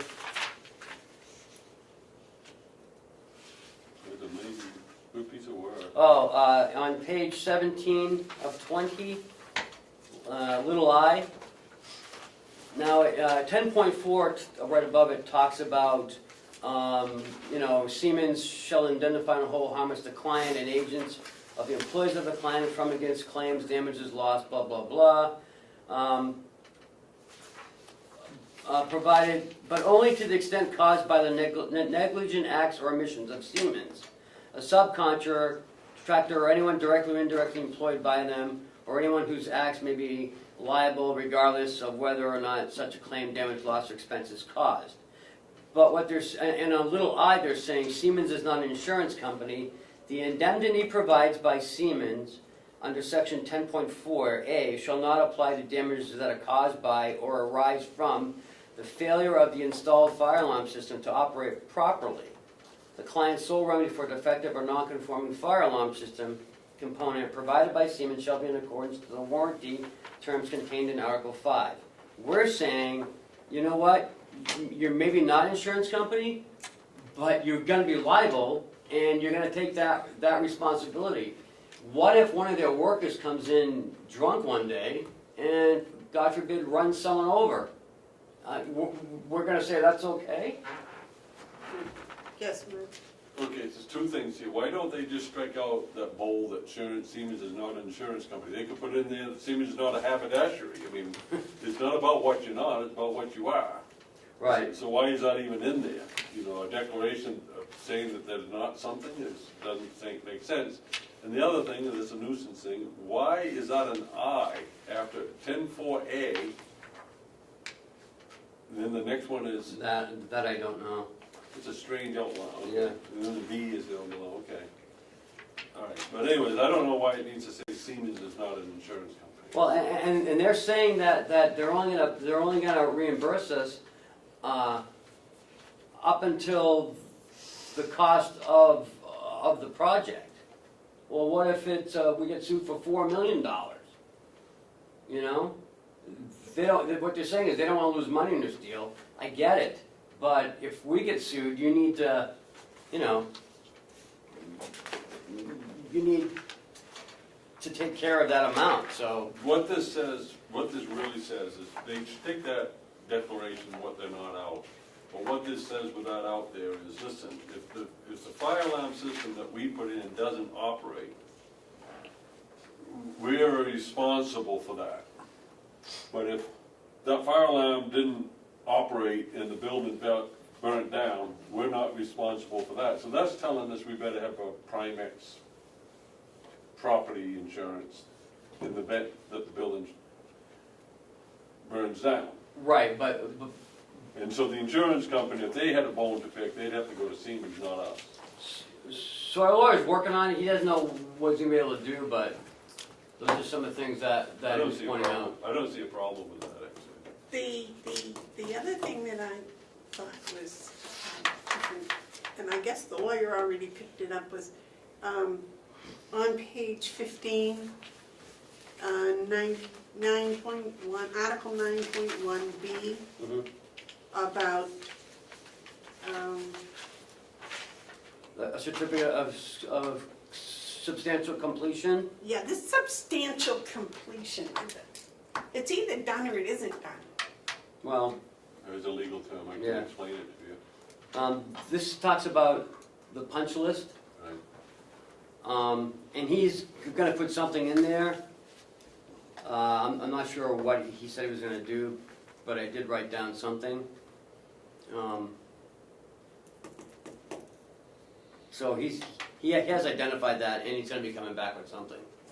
Basically what happens when you're at substantial completion, you paid about 90% of your whole bill that's due, and you would sit back on whatever retainage it might be, like 10%, until the punch list is complete. All intents and purposes, the job's over, but, for example, if their obligation was to change that grill, they did everything, and then in the punch list, they didn't change that grill, you wouldn't hold up the whole thing. You would say, you're substantially complete, but you're not complete until you change that grill. But what we're doing is we're holding out 125% of the cost of what's left Yeah, to do. right. And now it's all coming back to me. We're holding out 125% of that because if they can't finish that job, it's gonna cost more money to have someone else come in and do Right. it. Right. So that's why, And how does that affect the whole contract if someone else comes in and finishes something? well, the only reason why they would leave is if they would go under, and then there is no contract. But Siemens is a strong company, I doubt they're gonna go bankrupt, On this job? or on any job. I don't expect them to go bankrupt, I just expect them to spread it out a lot longer than they say it's gonna take. I don't. I've Yeah, worked with this. there's a lot of work to These do. guys don't man. wanna fiddle faddle around with this. I mean, They got- just doing the roof, they gotta take all the stuff off and redo the roof and, They'll impress you, I guarantee, Madam Chairman.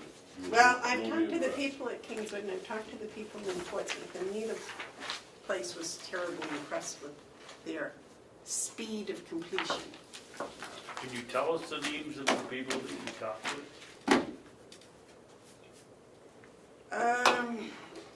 Why did you ask me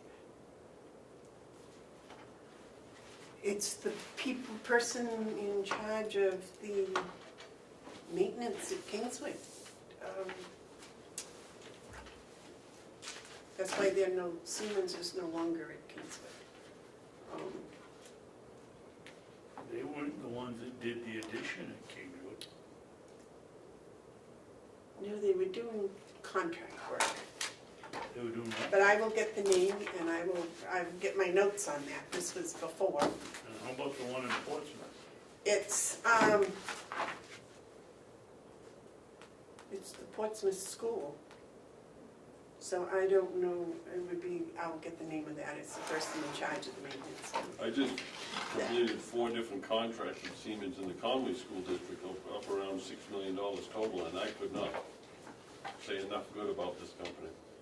They're very attentive, very professional, and everything they said they would do, they did. They brought up every project in under time and under budget.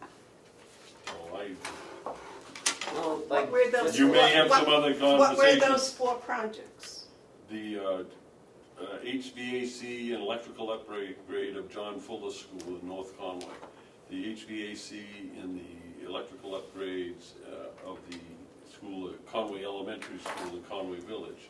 The energy upgrades and electrical upgrades of the Pine Tree Elementary School in Center Conway, New Hampshire. The addition of a very involved air handler unit on the roof of the Kennett High Middle School in Conway Village. Wasn't that all one contract? No, they were done piecemeal because, you know, the expense of it and everything, people wanted to see how they would perform before they gave them any more. So the first one was the middle school, then John Fuller, then Conway Al, and then Pine Tree. So 4 projects over 4 years, up around $6 million. Good job, good company. We're fortunate to have them. We have no concern about this And company. those were all completed on their original All Timeline? completed on time and under budget. Wow, under budget too. Yep. And they were all bonded jobs that carried 87% vote of the people. When Voted. people voted for it. Yep. How do you want to keep going? We have a non-public with the superintendent, and we've got Hale's locations. Well, on the agenda, you have that we're going to review and accept, but we can't accept until you have those. Right, yeah, So we're not gonna take a motion. so it's at gonna this time. review. What about the bids? Okay, so as I started saying, we had two bids, one from Siemens Financial and one from Bank of New Hampshire. And they are in your packet. There was a difference of, I think, a whole 0.75%. Siemens base rate was 3.89, with a lease rate of 3.61. And Bank of New Hampshire was 2.47. What does the Siemens quote look like? I've got the bank in It here. says Siemens right on it. Okay, thank Like you. this. I'll find it. Other than that, it's Ken's recommendation, go to the Bank of New Hampshire, which is actually good enough for me. I have a concern that we would finance through the same person we're contracted with. I don't know if there's a problem with it, just seems like, I just do not. But I don't even know if that fits into the rationale. That was one of my questions to them, and they said that they're two separate entities. Yeah, they are, but it's both Siemens. Right. Yeah, but they're not. Yeah, I'd hate to ask Siemens to hold back 100,000 payment to Siemens for something, because I just think it might get, Yeah, it's probably okay, it's just I don't like it. And the fact that Bank of New Hampshire's got a lower rate, they're our bank, the local, you know, I kinda prefer that myself. I must confess, Ken, I did not read this all the way through, both of them. Is there anything really different between the two agreements besides the amounts of interest? The interest rate and the amortization schedule, there's 4 payments from the Bank of New Hampshire, and with Siemens it's monthly So is this 4 payments per year? per year, yeah. And in Siemens, it's 12 payments per year. No, I guess it's the same thing, I was gonna say most Yeah. payments are quarterly, but yeah, it is quarterly. yeah. Did Mr. Costello have anything to say? Yes, I sent these to him and he said definitely Bank of New Hampshire, Definitely Bank of New Hampshire? definitely Bank of New Hampshire. You I'll got make a motion that we award the bonding for the Siemens project, Siemens Energy project here at the county to Bank of New Hampshire Second. at a rate of, Or how about in accordance with 2.47. in accordance with their proposal? proposal. That's it. September 19th. Proposal of September 19th, 2018. Second. Is there any discussion?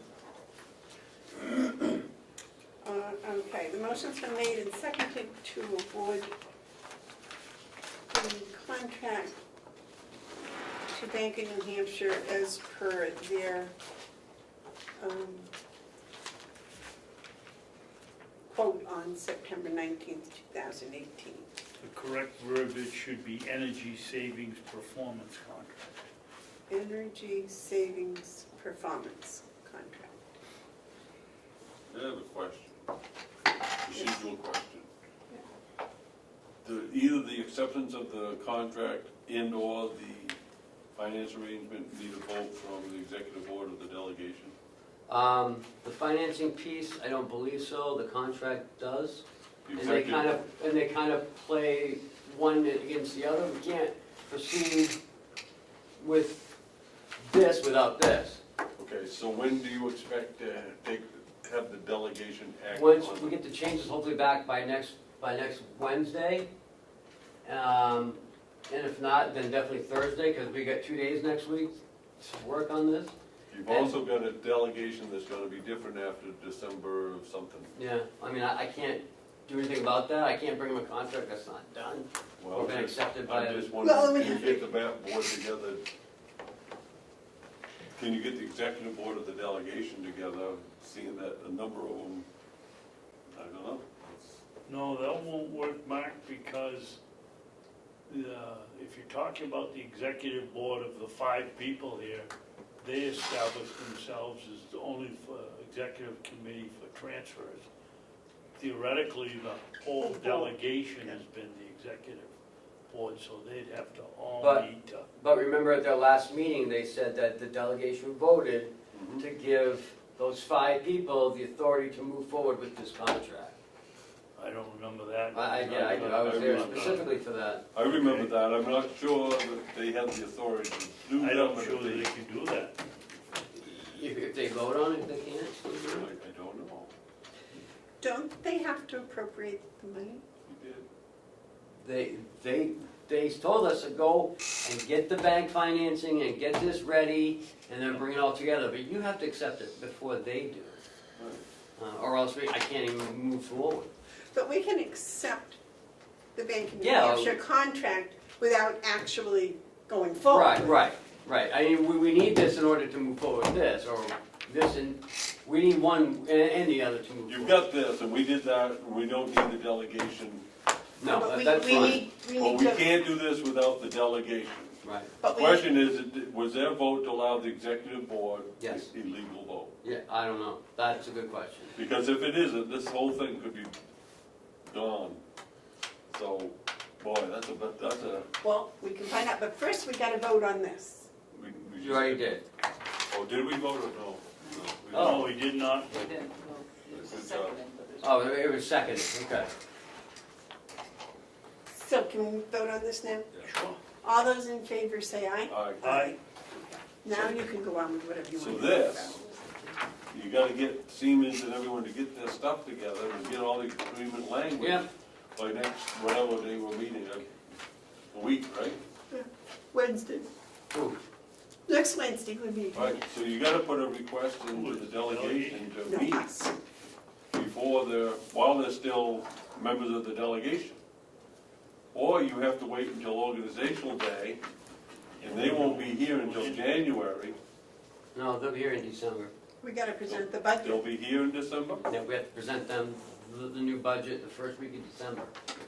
to the new delegation. Delegation, they have to organize. Then I would submit that that is the time that you want to, on that agenda, have the approval of this for the new delegation. Okay. Not to try to work with the current delegation, because they're all over the board now. We don't have to present the 3rd of December, we can do it that week. I No, thought we don't have, to. the We don't budget's have to due. present on the 1st of As long as you December. send it to them, Okay. normally we usually talk at the organizational meeting. Once they organize, then we go into the regular meeting. Okay, gotcha. You need to reach out to the new members, or someone on the, Lino is the vice chair, and just say, listen, we need to meet.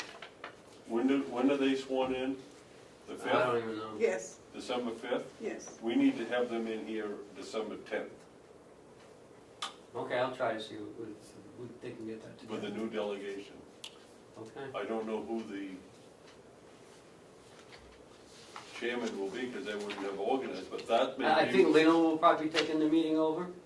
Well, he would as vice chairman, he'd be the natural, Right. but on that 10th, they probably ought to come here and organize themselves They will, on whatever day, and with the day they come to organize themselves, because it's we right, need to say, do this. it's right here it's right here in the RSA. RSA, that their first meeting, at its first regular meeting or at any subsequent meeting when necessary, the county convention shall elect a chairperson, vice chairperson, clerk, and an executive committee.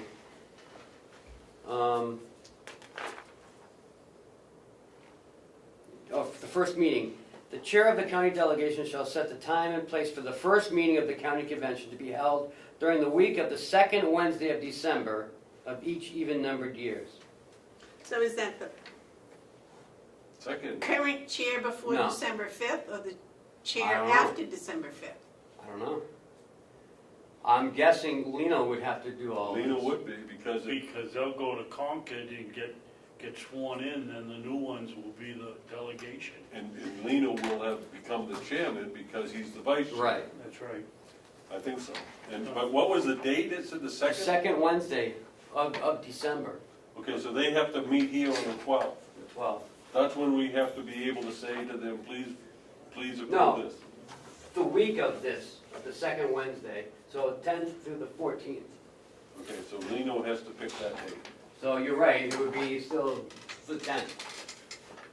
Is It's it- probably a good day. And then we present this to them, they vote on it, and we're done. Oh, that's good, that's good. Okay, but that meeting has to have how much notice? That's not up to us, that's up to them. I know. 5 days. Yeah. Well, if they do it in the,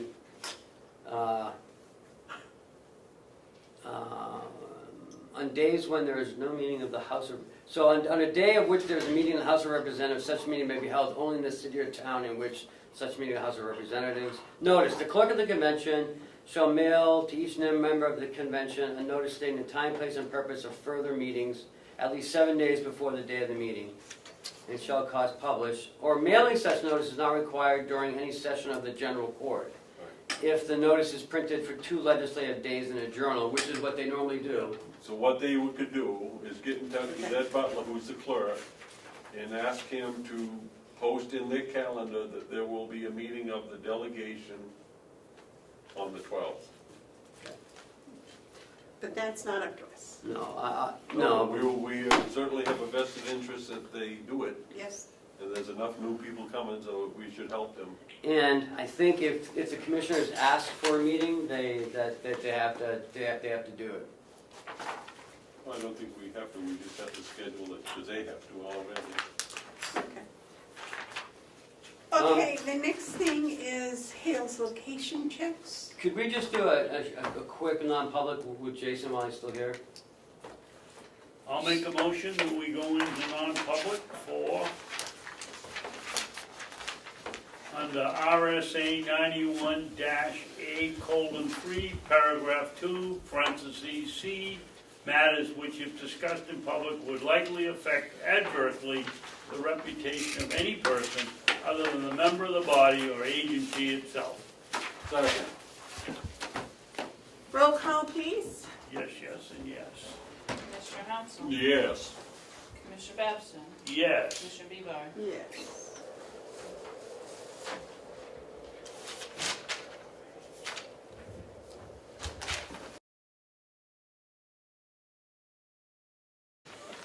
She doesn't want to try to beat it either.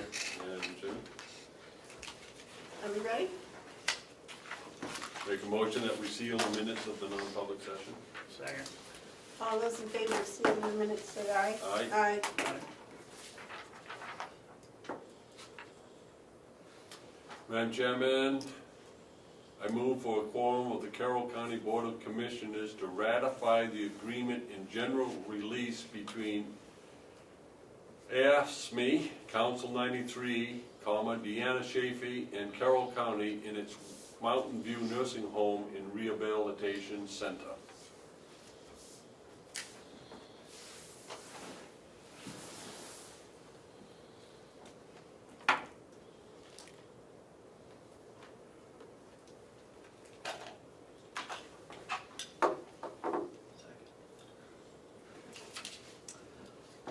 I'll second the motion. Is there any discussion? That's, we got that from Lizzie the other day. All those in favor say aye. Aye. So, we want to sign these now? So I'll sign with that. Yeah, this is the motion. 11-7.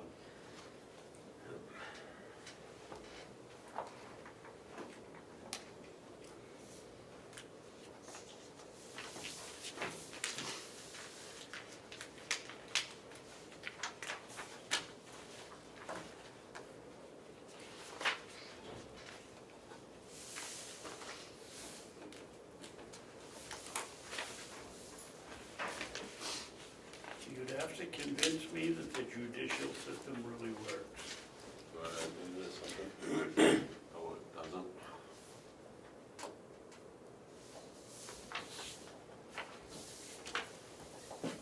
Ken?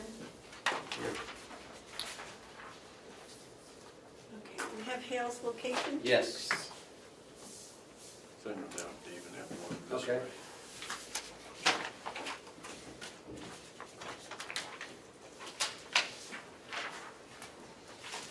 There's your monthly newsletter. Ken, are we gonna put something in the budget to get a person in here to do the Hills location work and share some of the workload downstairs like the delegation took out last time? Yes, I would like to ask for that in December, at the December meeting, if we can move forward with that. That's my plan. Do you agree? If it's the same one we had, yes. So, we have some checks. I'm gonna start this end today. There's a check for Kathleen Golding for $1,000. Are we over budget yet? Ken, I'm sorry? are we over budget? Are we over budget? I don't keep track of that budget, I don't know. You wanna make a motion to sign this? No, I'm not gonna. Make a motion that we pay Kathleen Golden $1,000 for the month of October. I'll second that. Is there any discussion? All those in favor of paying Kathleen Golden $1,000 for the month of October, say aye. Aye. And this is to reimburse her for carbonite Which is a Basic. computer backup service. backup service. I'll make a motion that we pay Kathleen Golden $79 and change for the money she spent for carbonite backup. Second? It's $71.90. $71. All those, is there any discussion? All those in favor, say aye. Aye. Did you get the exact amount, Cheryl? 71.90, 9. $71.99. 99, okay. I'll make a motion that we pay the town of Conway $1,494.40 for third quarter motor vehicle registration. Second? Is there any discussion? All those in favor of paying $1,494.40 to the town of Conway for motor vehicle registrations? Jeez, say aye. Aye. Aye. Make a motion that we pay, or sign the check to pay Melanson and Heath $1,000 for their preparation of the 2017 MS 535 form for DRA, and the fee is $1,000. Second? Is there any discussion?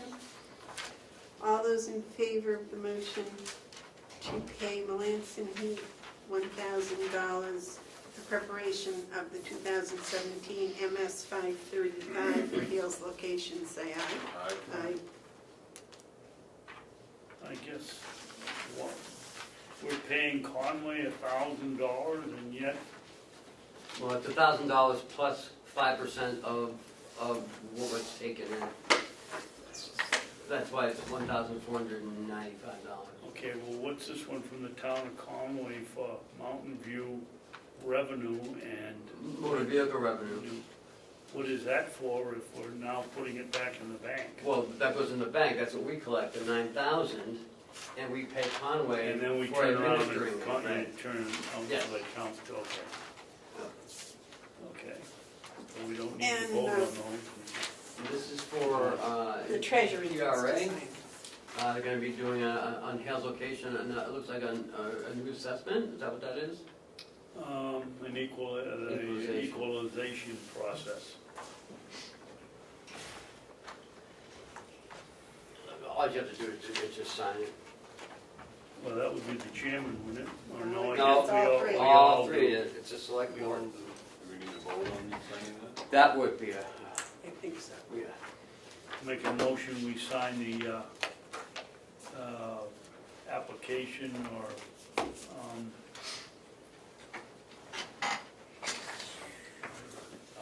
should we be signing this now? It says, "We, the undersigned, do hereby certify the assessment and the sales information provided by us on New Hampshire Mosaic Equalization System." Kathy sends it to them? We haven't done it yet. No, Kathy sends it to them. She has it. Right. Yeah, everything's electronic, it's sent to them electronically. Okay, Second? I'll make a motion that we sign that. Second? Okay, all those in favor say aye. Aye. Those Seems opposed? backwards to me. Yeah, it does.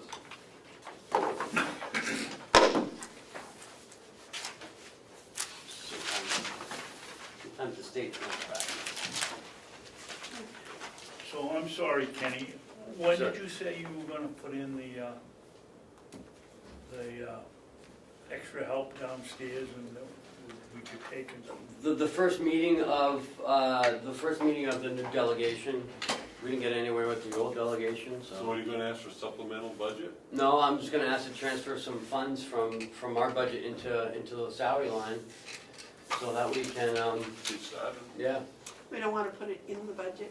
Or Oh, wait? Oh, it'll be in the budget, but I wanna start it earlier. Cause I wanna start hiring, it's gonna take us a month to hire somebody, so, I wanna start as early as we can and get the best candidate. Oh, I think it would be so good if you started January First. with your complete staff downstairs.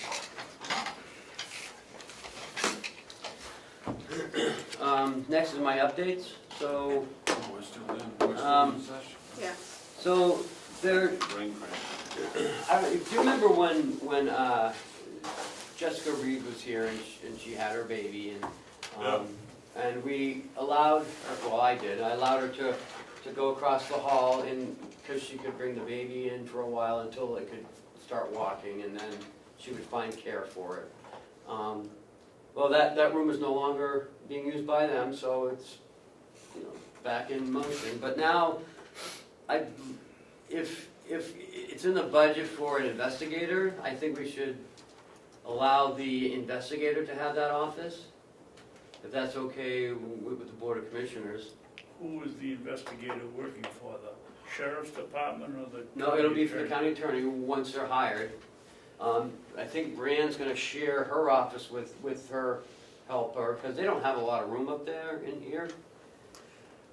I would think, especially where we asked for Deanna to have a second person in that trying to put two people in that little office would be really complicated. And to have that extra office for both Brianna and the investigator, who I understand might be helping Brianna with some things anyway, sounds like a pretty sensible idea to me. Okay, so can we just assign that office to the county attorney for now? The empty room Yes. across the hall? Yes. My gut feeling is we keep it open for everybody's use. I mean, how often are we gonna double up here and have something going on? And Well, is not that very often, no, so they can share it with across from your office now? There's that room Oh, that. across, I meant here, you mean Yeah, no, across? no, this one. I mean, You crossed it was Lynette's office. right. We're keeping that for a second conference room or meeting room, because we need that That's a nice. for union negotiations and things like that. So we keep that one and let this one go? Yes. Okay. I don't know. That's if you guys want to not do that or you want to wait. It's up to you. Well, But I mean, they're gonna need a place to put those two new people. who's the second one? Her, we've hired. The commissioners are proposing a second victim witness to help her with. Oh, okay, the second victim. Yeah. And I think the first one that's in the one office is pretty crowded right now. So to have a second one So available. basically, you wanna assign that room to the AG's use, Right. Can we seems like. postpone it for a week so we can look Sure. around and see what, Yeah, I just want to throw that out you there. know, if it's a dog kennel during the day, maybe we could put a desk in there rather than a cage, whatever. But I think there is a dog, I mean, there is a desk in there now. I'd just like to see. it Okay, yeah, before- I'll bring it up again next week. Like I told you before, I'm having an orientation for the newly elected representatives. Days. I haven't decided yet. I'm trying to work it with them. I gotta get their email addresses and contact them and let them know that this is what I'm offering. I did it when Representative Marsh and Knert came on, and I had every department that come in, explain the budget, go over the budget. We went to nursing home, did a tour, went to the jail, did a tour. How many new ones you have? You got 6, I Nina think. Burrows, Harrison Kansler, Steve Woodcock, Susan Kaiser is not really No. new, but she could probably, Should call Yeah. McDonald. Edith the mayor, she's been. McDonald, yeah. McDonald's new.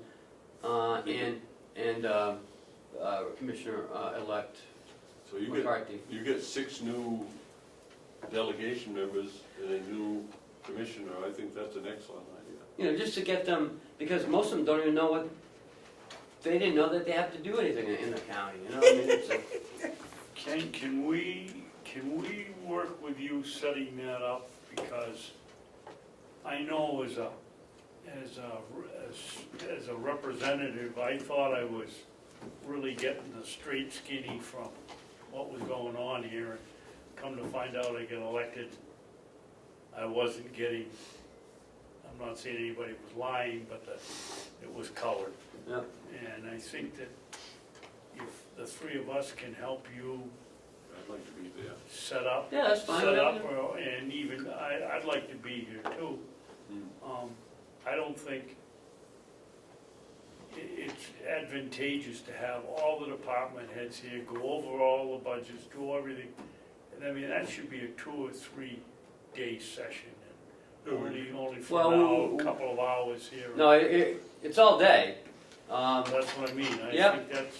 Yeah, we start at 8, and, you know, we'll have the sheriff come in, he'll talk for about 45 minutes. We go over the budget, see what some of the stuff's in there, Yeah. get them, you know, acquainted with the budgets process. Introduce to people is reason enough to have it, just make introduction. Yeah, It That's would have right, been and nice if start they'd done off that with you seeing and them.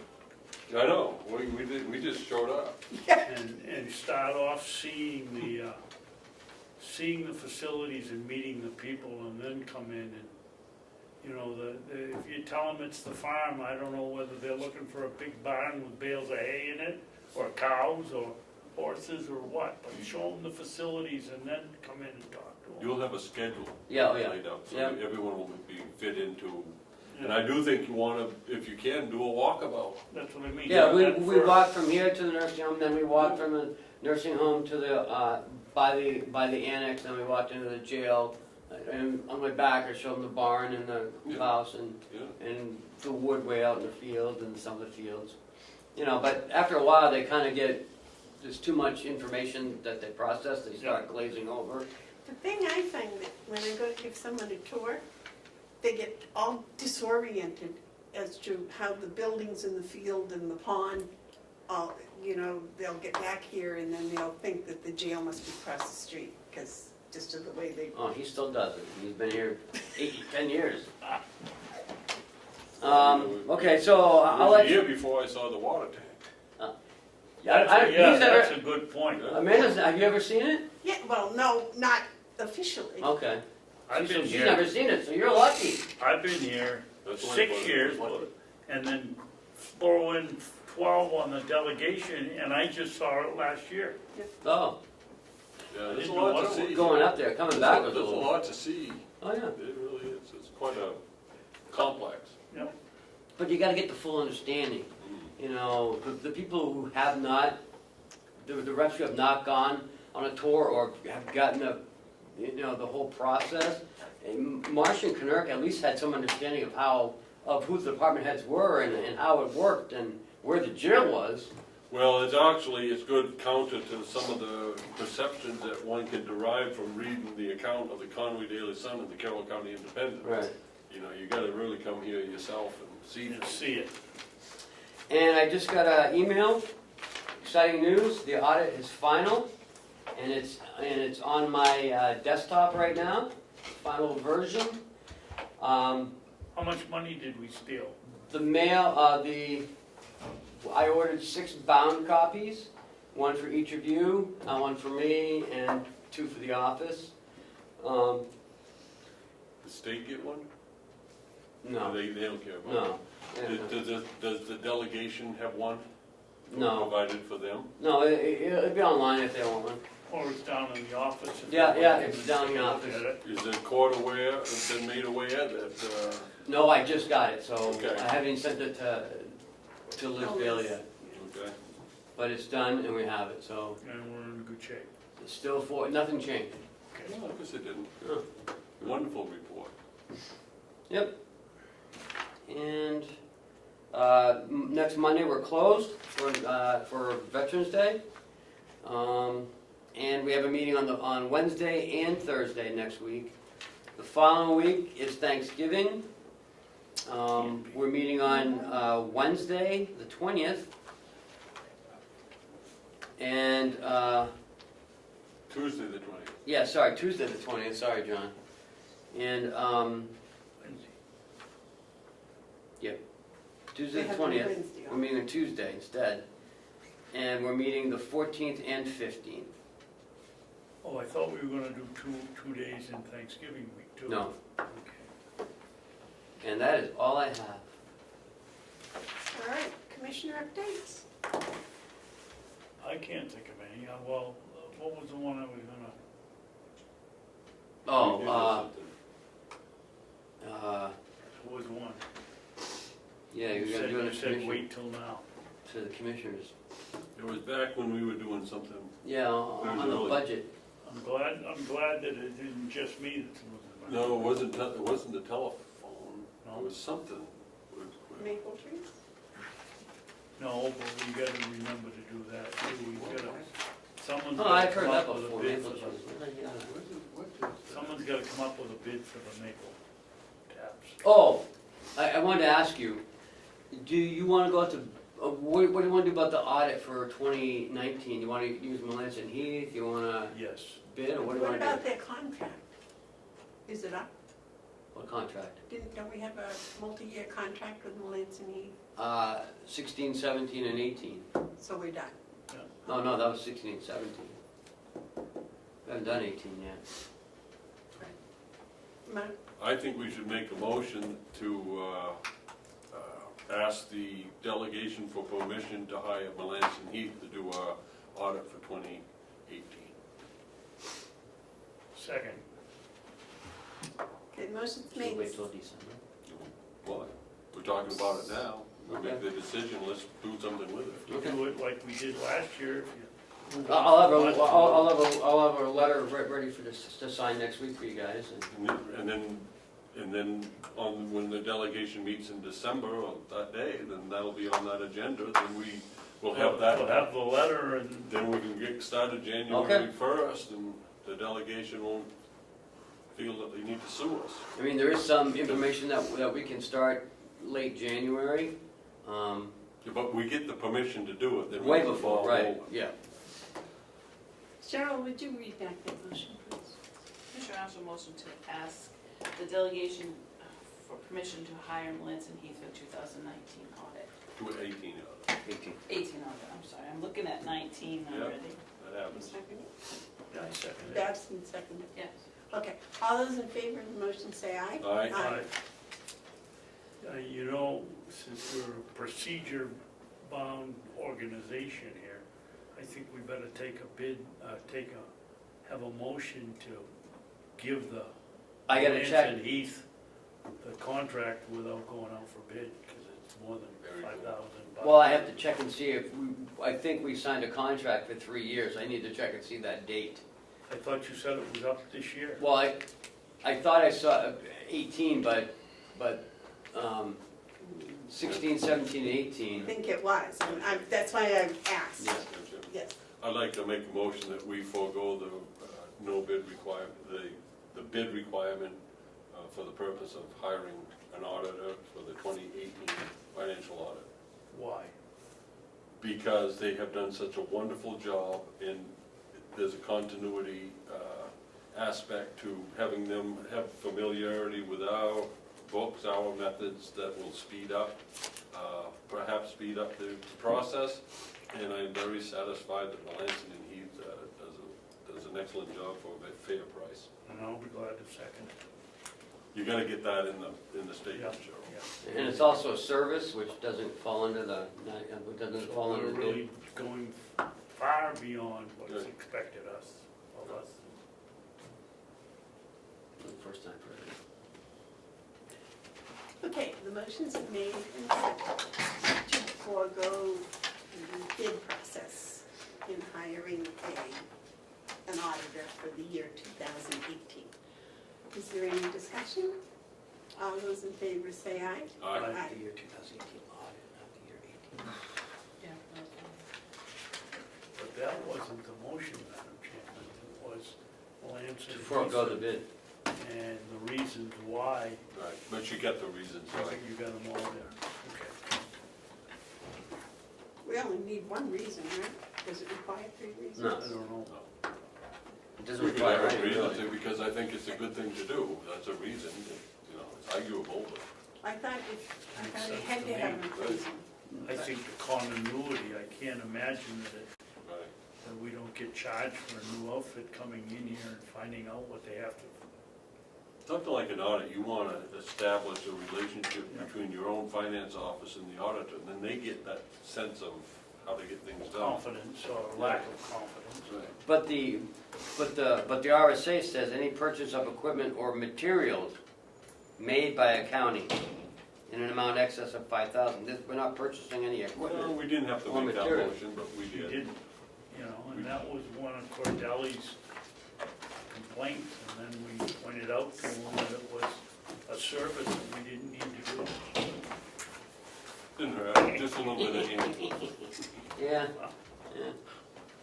Okay, any more commissioner updates? I had something, but I cannot for the life of me remember it, and if I did, I don't know as I want to go on to it, because it's 3:30, and, you know, it probably wasn't that important anyways, I can't remember what it was. But it was something I came down this morning thinking, I gotta bring that up, but I can't remember what it was. And I had one, and I can't remember. I can't either. We're doing well. We've been here for 8 hours, and I am done. No, you're not, we're not. Well, You you're don't done have, as far as you thinking. familiar with the, how the clock works? Looks to me like we've been here 6.5 hours. No, he got here at 8, you got here at 8, so Well, he said he'd been here 8 hours, Oh, and the clock wouldn't indicate. that. almost. I ain't left yet, Right, in a half hour, it'd be 8 hours. I'm still here, Yeah, you lived here in the county all your life? so far. Not yet. Okay, next, I need a motion to untable the chaplain line for the jail budget. Can we, that can, That's only if you want to take it that off the can come table. off the table next week. I'm, like Mike said, I can't think anymore. I'm really done. Brain cells, I just, Go on. Running short? yeah. I Okay. mean, I want to talk about it, but not today. Are there any media questions? Is there any public input? I would wait a motion to adjourn. Well, whatever I was supposed to discuss, when somebody, one of you two said that would be under public input. Right. No, that'd be under commissioners. No. No, you spoke way back at the beginning with Damon, and you didn't ask Damon a question, you made a statement, and I said that would go under Okay, public you're right. input. Yep, yep. Well, what do you say? Hold on, what do you say?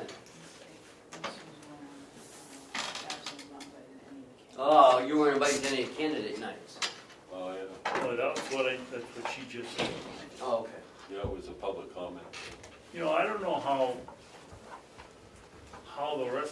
you two feel about it, but, you know, we put in a lot of time at this job, and I just took it as disrespectful and a slap in the face that we weren't invited, or I wasn't, and neither were the other three unopposed candidates to any candidate. I think that ought to be noted. I think it ought to be noted also that most candidate nights did not invite the commissioner candidate. I wanted to. I think that was very poor. I have come to really not enjoy election seasons. It's just, campaigning is very difficult. And I don't think people who don't campaign can fully appreciate what it's like to put yourself out there for people to either reject you or accept you. And I would really, and I mean this from the bottom of my heart, everyone who signed up to run, whether they were opposed or not opposed, whether they were victorious or, or been defeated in an election, that they have all served at a higher level than most. People who vote, thank you for voting. It was a good turnout, and we should all be happy with that. But the people who put so much time into campaigning, seeking something, to come up short, I can tell you I've been on the upside and I've been on the downside. The feeling's the same. It's one of exhaustion, and you find yourself saying, why do I bother? And so many people still continue to bother because they have they embrace democracy in our nation in their heart. And this doesn't work. Government doesn't work in America if we don't have citizens stepping forward and offering themselves. And so thank you to everyone who ran, whether you won, lose, or however you might feel, you really serve us well. I think you made a very telling statement when you said thank you to the losers that put themselves forward and didn't win. You know, it bothers me that not the Conway Sun, not the Grunter, not the Independent, none of the three papers contacted me as the candidate for commissioner and even asked my opinion on anything. I mean, to me, it's shameful.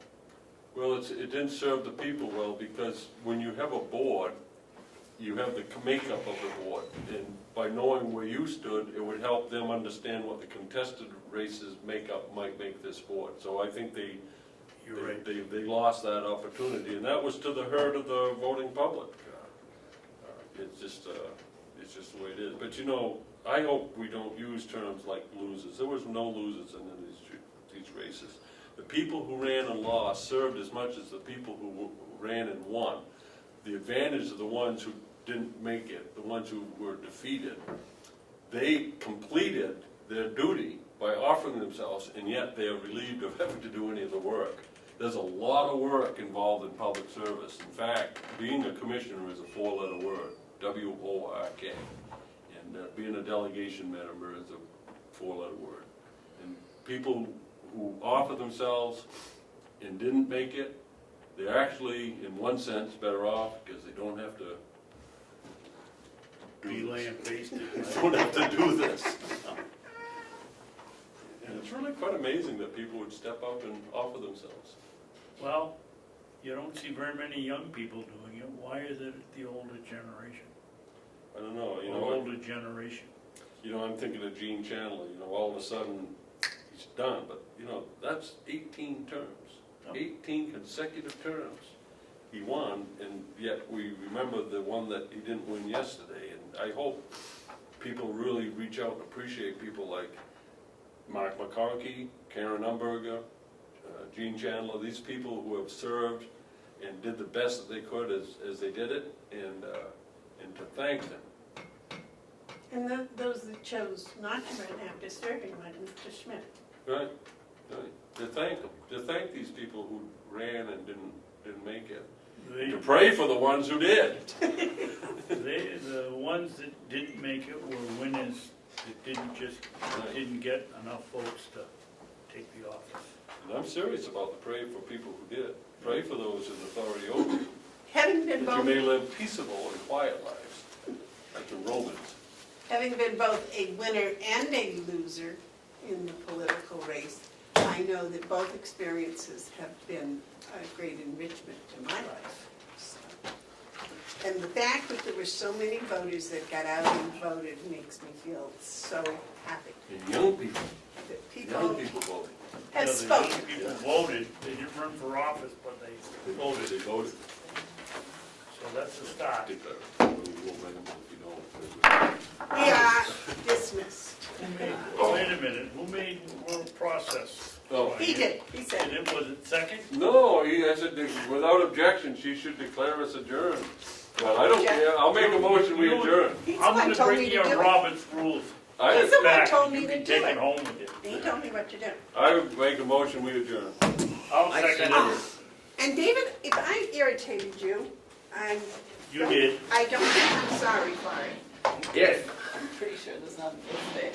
Did we vote We've on got that to motion to adjourn? Yes. Yes. But we- I